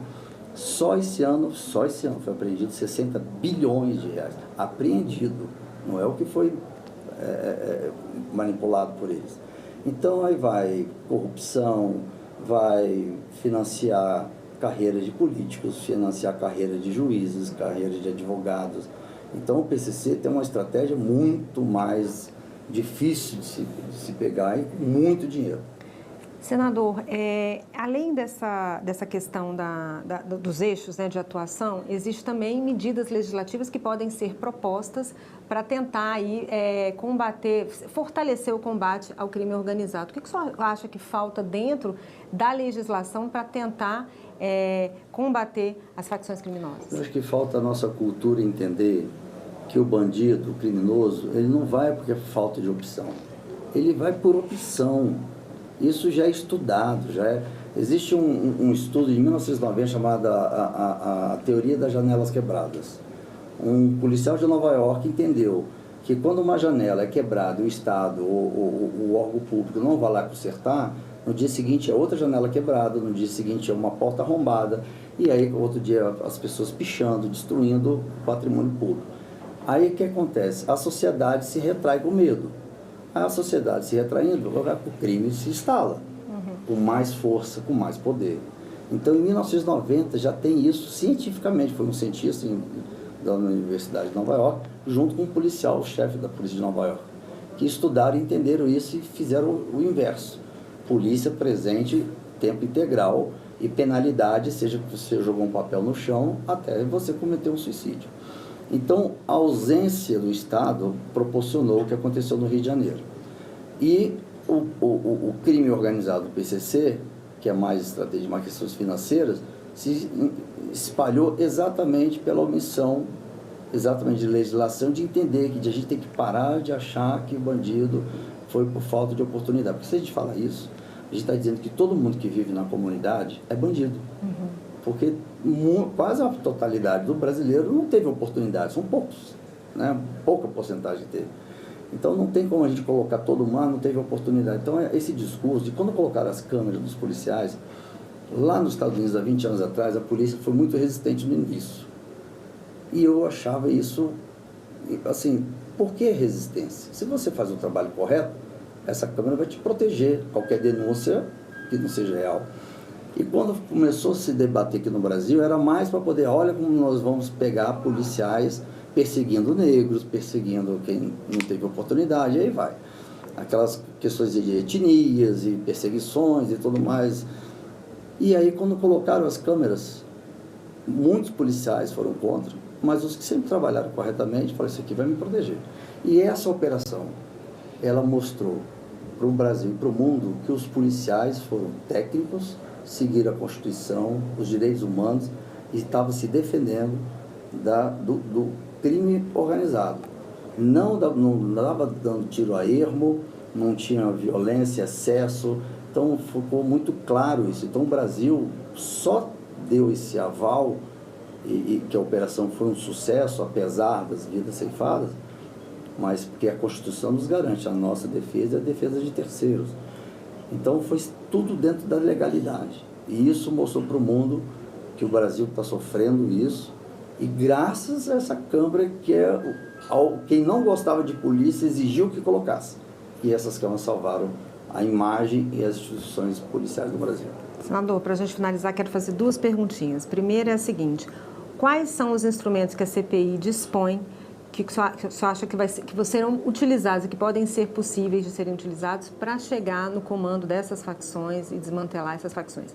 E a última é se duas CPIs ao mesmo tempo pode também inviabilizar, prejudicar o trabalho legislativo da Casa. Eu fiz vários requerimentos já solicitando quem já trabalha contra o crime organizado no Brasil, já de anos, porque não adianta iniciar lá, adianta pegar as pessoas que já estão lidando com isso e convocar, né? Convidar. Eu fiz vários convites, o relator também fez, alguns coincidiram, tem outros também a serem feitos. Então é a partir do quem já está no meio investigando, né? E tem sua vida limitada exatamente pelas ameaças, então é pegar essa pessoa, escutar e daqui dar procedimento.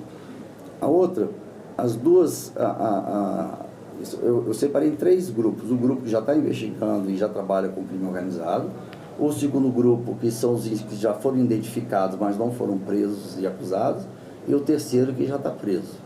Eu quero ouvir os 3, é claro que outro é por videoconferência. Mas, bom, esse é um ponto. Então, é começar de quem já está no meio investigando. Quanto às 2 CPIs, uma foi para pagar a outra. Essa é a verdade. Uma foi aberta para ofuscar a outra, que já estava chegando em graus elevados. Então, houve uma pressão política muito forte com o presidente da CPI do INSS. Então, abriu-se outra para poder, então, jogar fumaça para o outro. E eu tenho dito para os brasileiros, não deixem de acompanhar as 2, porque a gente precisa, de uma vez por todas, colocar esse Brasil nos pratos limpos e a gente continuar a mudar esse país. A gente já está mudando, já vem mudando num ritmo até que acelerado, porque eu jamais estaria aqui, porque eu nunca fui político. Então, assim, o brasileiro está entendendo muito mais de política. Eu nunca fui parado em 7 anos como político para falar de futebol, que antes era só futebol, carnaval e etc. Agora não, é só política. Ninguém sabe o nome do time da seleção brasileira, mas sabe o nome dos 11 ministros da STF. Senador, muito obrigada pelos esclarecimentos e sucesso aí nos trabalhos da Comissão Parlamentar de Inquérito nessa CPI do crime organizado. Vamos em frente, as ameaças vão chegar do crime organizado. Se chegar, é porque a gente está fazendo um bom trabalho. Tá certo, senador. Obrigada. E eu agradeço a você também que nos assistiu. Se você quiser rever essa entrevista, é só entrar no nosso site, senado.leg.br/TV ou acessar o nosso canal no YouTube. Obrigada pela sua companhia e até a próxima.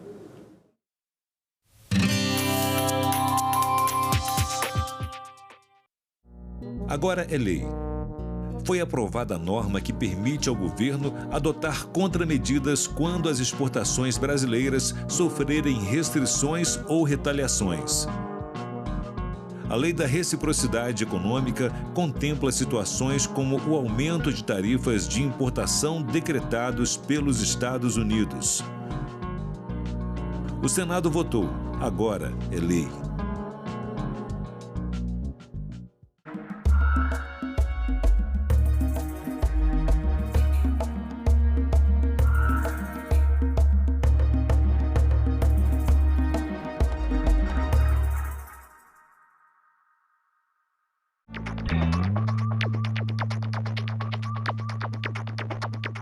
Eu sou Luísa, eu nasci em 1985. Eu já sabia desde muito nova o que eu queria fazer. Eu era uma péssima aluna e, curiosamente, na vida adulta eu virei uma professora. Talvez por ter sido essa aluna com muita dificuldade, eu tenha desenvolvido uma empatia. Sou professora de artes visuais, me especializei em arte e ditadura, por isso que o tema de democracia é muito caro para mim, é muito importante. A democracia sempre foi um valor, um farol que me guiou. Então eu acho que um sistema democrático saudável, fortalecido, ele deve assegurar os mesmos direitos para todos, independente da sua raça, da sua condição de gênero, sexual, da região, das formas de vida, de como vive. Eu sou Luísa e eu nasci com a democracia.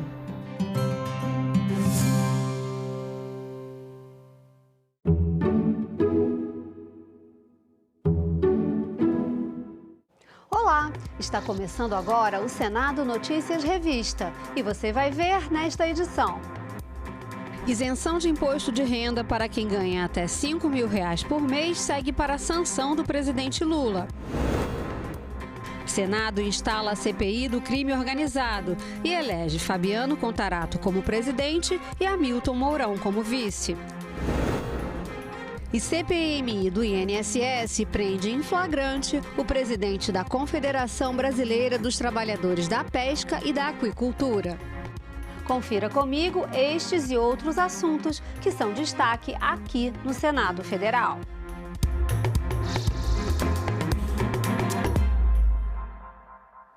Pessoas com renda mensal de até R$ 5.000 terão isenção completa do imposto de renda.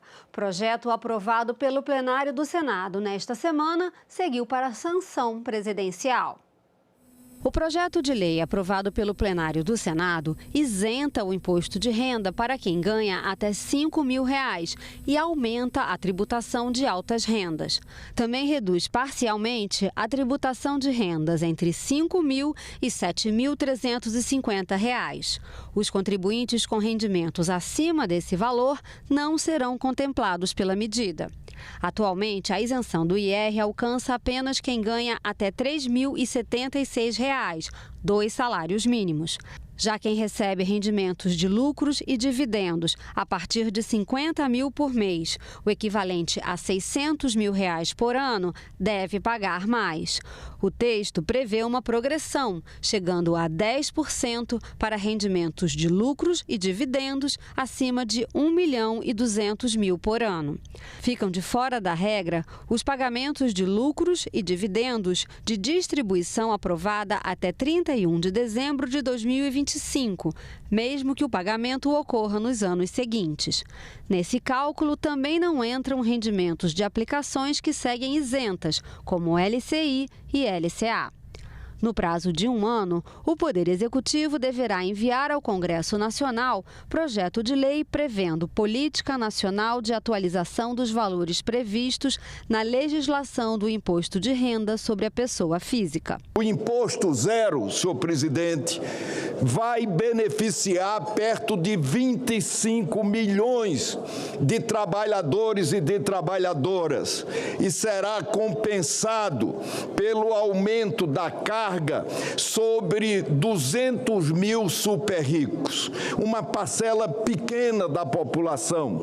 Trata-se, senhor presidente, apenas de fazer valer o princípio tributário da progressividade tributária. Quem tem menos, paga menos, e quem tem mais, efetivamente paga mais. No plenário, houve consenso sobre o projeto, mas alguns senadores da oposição apontaram ajustes que deveriam ser feitos. Esse projeto de lei precisa ser alterado.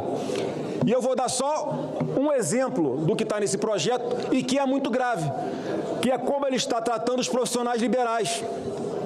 São advogados, são médicos, são produtores culturais, que pela essa redação, quem não está no Simples, presidente Davi Alcolumbre, vai pagar 34% de imposto de renda mais CLL, contribuição sobre o lucro líquido, mais 10% na distribuição de dividendo quando passar da empresa para a pessoa física, mais o IVA, que está se estimando em 26,5%. Para evitar voltar para a Câmara, nós vamos votar favorável e negociar para que o governo assuma compromisso de, sancionado o projeto, a gente fazer as correções que são necessárias. Nós estamos começando a falar de igualdade, de encontro de oportunidades para que proporcionalmente cada um dê a sua contribuição. É o início de uma reforma do imposto de renda que vai, ao final, promover justiça tributária efetivamente. Quem ganha menos, paga menos. Quem pode mais, contribui mais. Corrigimos hoje distorções com equilíbrio e serenidade, sem improvisos. Essa aprovação representa um passo firme no compromisso maior do Congresso Nacional Brasileiro. Simplificar o sistema tributário, torná-lo mais justo, mais humano e mais próximo da realidade da população brasileira. Para compensar a perda de arrecadação com a isenção no imposto de renda, o senador Renan Calheiros apresentou uma proposta que aumenta a tributação das fintechs e das apostas esportivas online, as bets. O texto, que tem a relatoria do senador Eduardo Braga, já está sendo discutido na Comissão de Assuntos Econômicos e deve ser votado na semana que vem. O presidente do Senado recebeu o ministro do Supremo Tribunal Federal, Alexandre de Moraes, para discutir ações de enfrentamento ao crime organizado. Davi Alcolumbre reafirmou o compromisso do Congresso de contribuir de forma democrática para fortalecer a segurança pública. Combate ao crime organizado. Esse foi o tema da reunião entre o presidente do Senado, Davi Alcolumbre, e o ministro do Supremo Tribunal Federal, Alexandre de Moraes. O encontro aconteceu na presidência do Senado na tarde desta terça-feira. Depois da reunião, a presidência do Senado divulgou uma nota à imprensa. Abre aspas. O presidente Davi Alcolumbre recebeu nesta terça-feira, na presidência do Senado Federal, o ministro do Supremo Tribunal Federal, Alexandre de Moraes. Na pauta, foram discutidas ações para o combate ao crime organizado, além do uso de tecnologias para o enfrentamento à criminalidade no Brasil. O encontro entre Alcolumbre e Moraes ocorreu no mesmo dia em que o Senado Federal instalou a Comissão Parlamentar de Inquérito do Crime Organizado. Foram eleitos como presidente e vice-presidente os senadores Fabiano Contarato e Hamilton Mourão, respectivamente. O relator escolhido foi o senador Alessandro Vieira. O presidente Alcolumbre reafirmou o compromisso do Congresso Nacional de contribuir de forma responsável e democrática com soluções legislativas para fortalecer a segurança pública e proteger a vida dos brasileiros. Fecha aspas. Ainda sobre segurança pública, a CPI do crime organizado foi instalada pelo Senado, com a eleição de Fabiano Contarato como presidente, num placar apertado. O senador Alessandro Vieira, autor do pedido para a instalação da CPI, foi indicado relator. Por sugestão dele, o candidato da oposição, o senador Hamilton Mourão, foi eleito por aclamação vice-presidente da CPI. Antes da abertura da reunião, os líderes até tentaram um acordo em torno de um nome de consenso para presidir a CPI, mas não conseguiram. Mais uma vez o governo Lula. Mais uma vez o governo Lula que não assinou, repito, não queria que essa CPMI existisse e toma de assalto essa comissão, como fizeram em várias outras. Eu aqui presidindo, não haverá palanque para absolutamente nenhum senador ou senadora. Vamos ter que investigar plenamente quem cometeu os seus equívocos e os seus erros. Esse é o meu procedimento. Ofertar um caminho, é isso que é o objetivo dessa CPI, ofertar um caminho, sugestões, que a gente consiga enfrentar essa chaga que virou o crime organizado no país, com as milícias mandando em vários territórios, com 10, 15% da população brasileira vivendo sob esse comando. O governo indicou o senador Fabiano Contarato, do PT do Espírito Santo. A oposição indicou o senador Hamilton Mourão, do Republicanos do Rio Grande do Sul. A esquerda, e digo aqui para os meus companheiros, meus colegas de esquerda, tem dificuldade de entender isso, tem dificuldade de aceitar, não é, que o bandido não é um desprovido social. É alguém que tem a oportunidade de se tornar uma pessoa melhor, mas envereda pelo caminho do crime, e aí são questões sociológicas que têm que ser analisadas. É fácil para a gente ficar com os nossos paletó, gravata, né, com planos de saúde, com boa alimentação, apontando erros ou falhas. Mas vai viver sob o império do medo, como acontece lá no Comando Vermelho, ou no PCC, ou qualquer outra facção criminosa. Então, quando o Estado está ausente, o medo se instala. O senador Alessandro Vieira fez um apelo por uma composição da mesa para evitar a disputa política. Qual é o motivo de se fazer uma disputa de voto? Para retardar mais e para comunicar de forma equivocada para a população de que não há confiança? Então, o apelo que faço a Vossa Excelência é que, racionalmente, se coloque para a vice-presidência, será um ganho imenso para a comissão. É muito importante ter o senhor com a experiência de general de 4 estrelas, ex-vice-presidente da República, senador eleito com legitimidade para estar aqui, na posição de mostrar também essa visão. Não tem segredo em segurança pública. A atividade é complexa, mas ela não tem segredo. Mas a decisão foi pelo voto entre os dois candidatos. O senador Fabiano Contarato teve 6 votos contra 5 do senador Hamilton Mourão, que foi indicado para a vice-presidência. O senador Fabiano Contarato confirmou o senador Alessandro Vieira na relatoria da CPI. O plano de trabalho da CPI do crime organizado já foi aprovado. A comissão deve ouvir autoridades como o ministro da Justiça e o diretor-geral da Polícia Federal. Entre as autoridades que a CPI do crime organizado pretende ouvir estão os ministros da Justiça, Ricardo Lewandowski, e da Defesa, José Múcio, o diretor-geral da Polícia Federal, Andrei Rodrigues, o diretor de inteligência policial da PF, Leandro Almada, e o diretor-geral da Agência Brasileira de Inteligência, ABIN, Luiz Fernando Correia.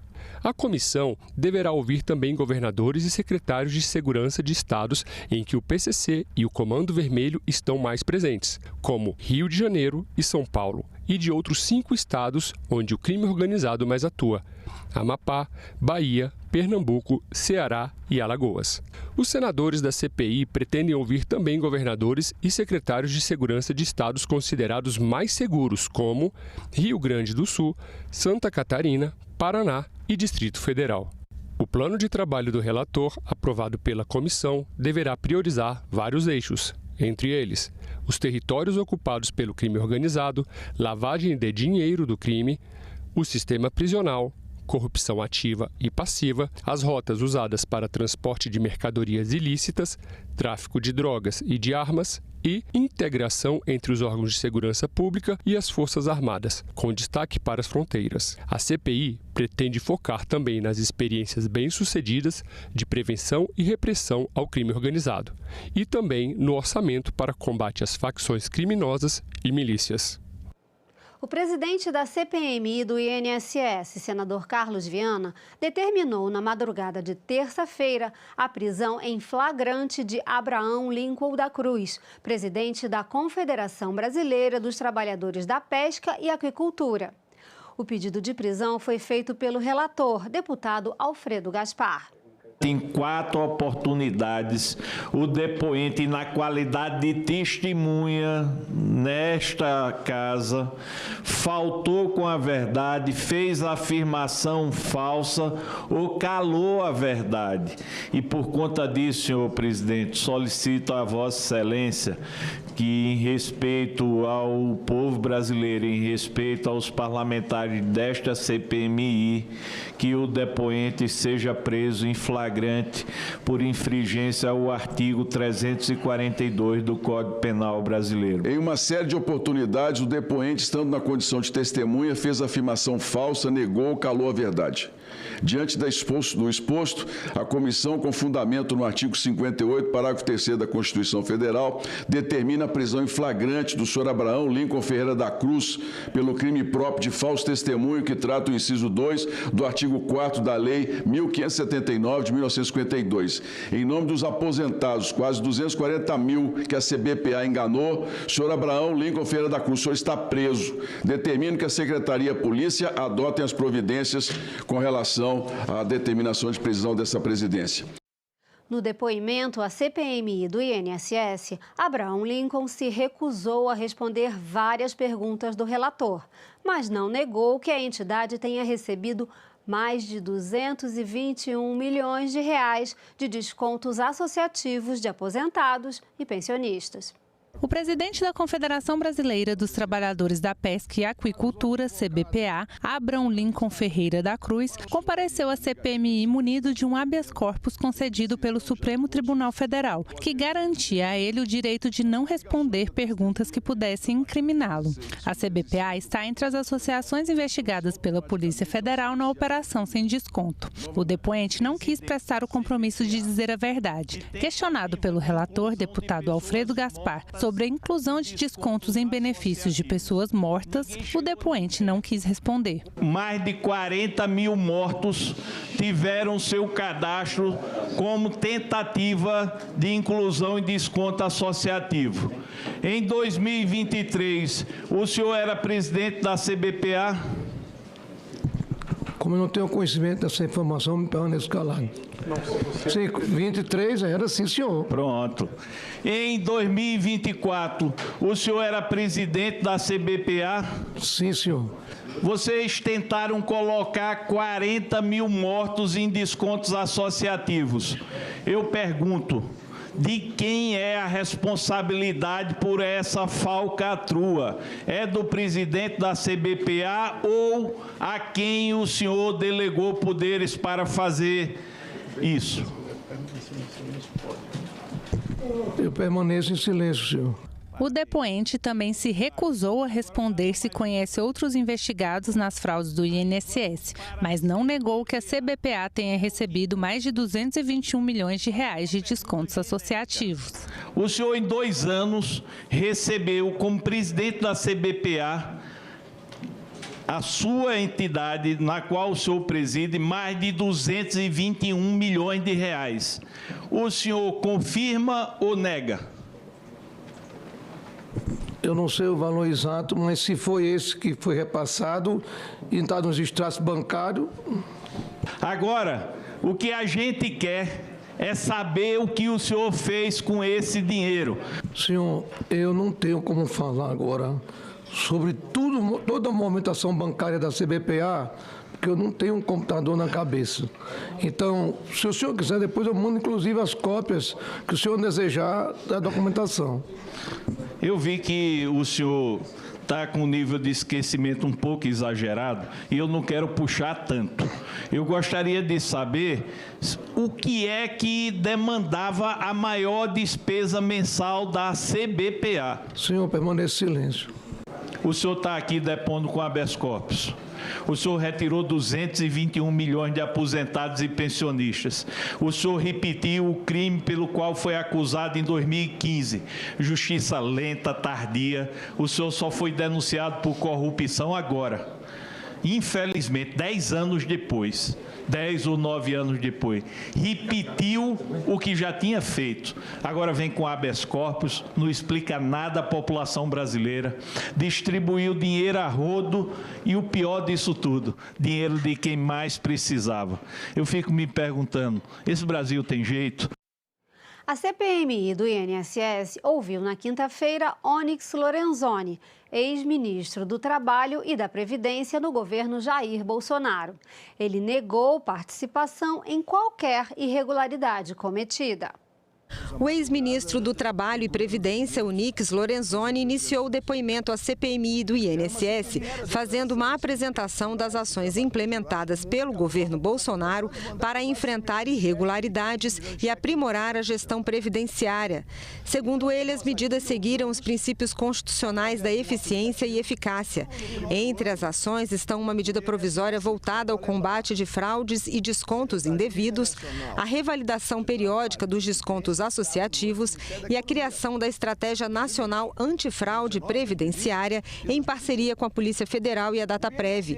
O ex-ministro também citou a implementação de mecanismos de segurança, como o uso obrigatório de biometria para autorizar empréstimos consignados e medidas administrativas rigorosas contra entidades denunciadas por irregularidades em repasses e convênios. Aqui só tem número e aqui só tem fato nesse painel. Aqui não tem, eu acho isso, eu acho aquilo, ou a minha narrativa é essa, a minha narrativa é aquela. Não, aqui são fatos. O relator questionou se durante a transição do governo Michel Temer para o governo Bolsonaro, Onyx Lorenzoni recebeu denúncias de irregularidades nos descontos associativos. Eu, sinceramente, eu acredito que sim, mas o senhor imagina, eu fiz centenas de reuniões naqueles 2 meses. Depois com o ministro da Casa Civil, depois com o ministro da Cidadania, depois com o ministro da Presidência da República. Eu devo ter feito milhares de reuniões. Então me cabia tentar uma solução. E como é que nós montamos essa solução? Foi para o grupo temático. Alfredo Gaspar quis saber também do ex-ministro sobre a origem dos R$60 mil que ele recebeu para a campanha governador do Rio Grande do Sul de Felipe Macedo Gomes, ex-presidente da Amar Brasil Clube de Benefícios e que é investigado por atuar no esquema de descontos indevidos do INSS. Esses R$60 mil foi vantagem indevida pelo exercício do cargo de ministro da Previdência? Dos meus 115 doadores, eu não conheço mais de 30% ou 35%. Nunca vi esse cidadão, não sei quem é. E outra coisa, eu nunca pedi dinheiro para bandido. Onyx Lorenzoni foi questionado pelo relator sobre o fato de o filho dele ter advogado para a empresa que teria se beneficiado com os descontos indevidos. Ele virou advogado porque o senhor era o então ministro da Previdência? Claro que não. E como é que ele parou como advogado dessa entidade Unibap? Não era ele, porque eram 3 advogados, né? Foi contratado o escritório, não especificamente o meu filho. Ao ser questionado sobre a indicação de José Carlos Oliveira para o cargo de presidente do INSS, Onyx disse que levou uma lista de nomes para o ex-presidente Bolsonaro e que a escolha foi dele. Eu tinha mais de um nome. Sugeri esses nomes. E dentre esses nomes estava, eu não vou falar dos outros, porque, óbvio, não quero que ninguém fique magoado comigo. Ele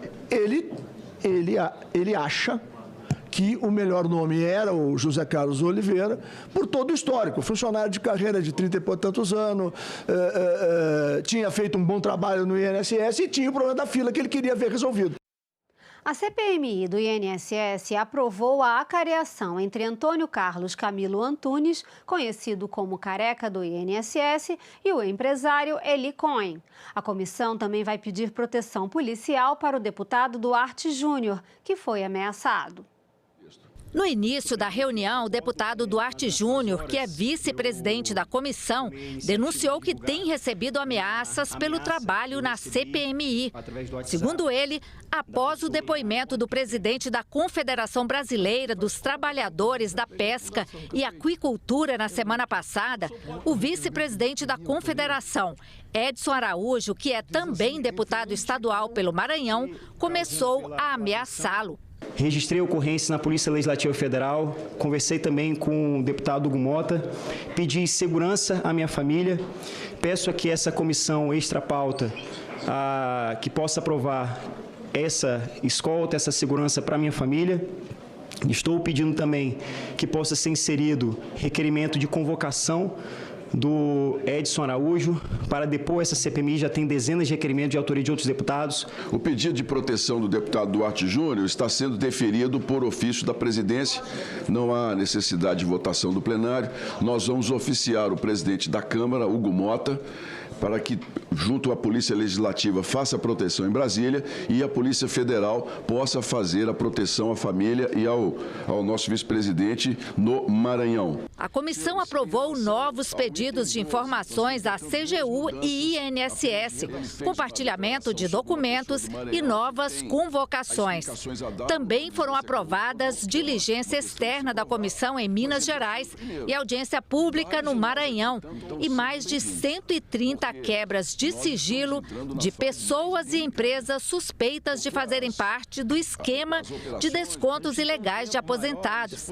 Senadores e deputados da comissão decidiram ainda solicitar a prisão preventiva dos empresários Felipe Macedo Gomes, Domingos Sávio de Castro e Vinícius Ramos da Cruz, e do secretário da Conafer, Silas Vaz, além da apreensão de passaportes de investigados que já tiveram pedidos de prisão aprovados pela CPMI para prevenir o risco de fuga do país. A comissão aprovou ainda uma acariação entre Antônio Carlos Camilo Antunes, o careca do INSS, e o advogado Eli Cohen, que denunciou associações que estariam envolvidas nas fraudes. Os dois já falaram à CPMI e os parlamentares querem esclarecer divergências entre os depoimentos. O presidente da comissão, senador Carlos Viana, fez um balanço do trabalho da CPMI até agora e apontou que a comissão está entrando na fase mais delicada. Nós sabemos que esse núcleo de servidores públicos que tomaram esse grupo para si, essa organização, eles receberam apoios políticos. Porque eles não se manteriam nos cargos se eles não tivessem apoios de grupos que estavam no poder do governo daquele momento. Então, nós não temos um governo que é culpado e o outro. Nós temos governos que essas pessoas conseguiram se manter e esse esquema sobreviveu. Nós temos que dizer que quem são esses entes políticos, até onde essas ramificações vão. Esse é a outra parte da nossa investigação. Para isso, nós estamos ouvindo aqui ex-ministros, secretários, nós estamos ouvindo todo mundo, mas cabe a essa comissão dizer a que veio. Presidente, eu queria lhe parabenizar pela sua fala. Vossa Excelência traz uma vertente que eu acho que é a grande vertente da CPI, que é exatamente o apadrinhamento político. Começa na segunda-feira, em Belém, a COP30, Conferência da ONU sobre Mudanças Climáticas. Na quinta-feira, num evento que antecede a COP, o presidente Lula recebeu na capital do Pará dezenas de líderes dos 5 continentes e representantes de organismos internacionais. O presidente do Senado, Davi Alcolumbre, participou da abertura da cúpula dos líderes mundiais ao lado do presidente Lula. Mais cedo, nas redes sociais, Davi expressou sua expectativa. Hoje, neste encontro, teremos a condição concreta de apresentar para o mundo os desejos e os anseios de um país que preserva o seu meio ambiente, que tem condições de falar para qualquer outro país do mundo que faz a sua parte. O Amapá, o meu estado, na Amazônia brasileira, e como amazônida, eu tenho muito orgulho de dizer que nós preservamos e respeitamos o meio ambiente.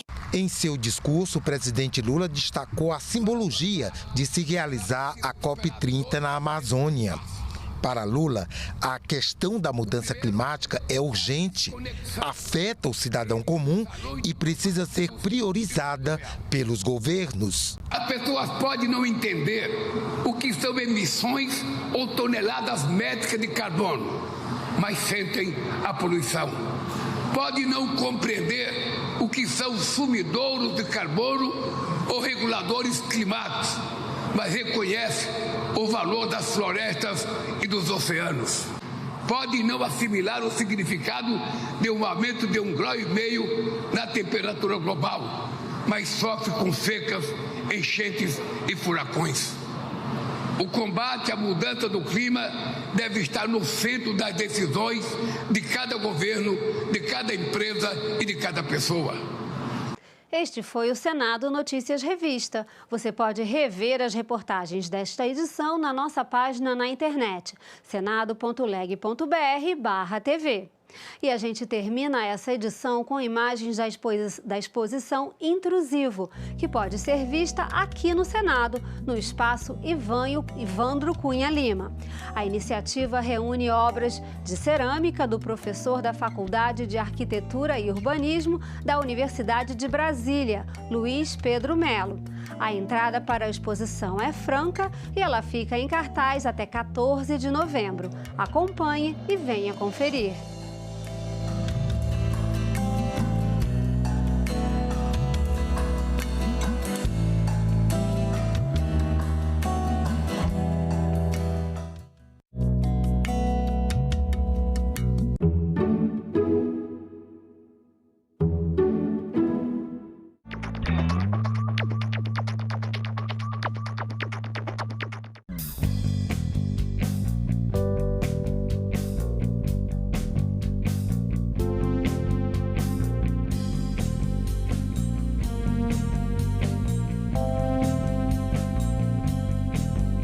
Meu nome é Lara Torres, eu nasci em 1985, sou empreendedora no mercado de vinhos.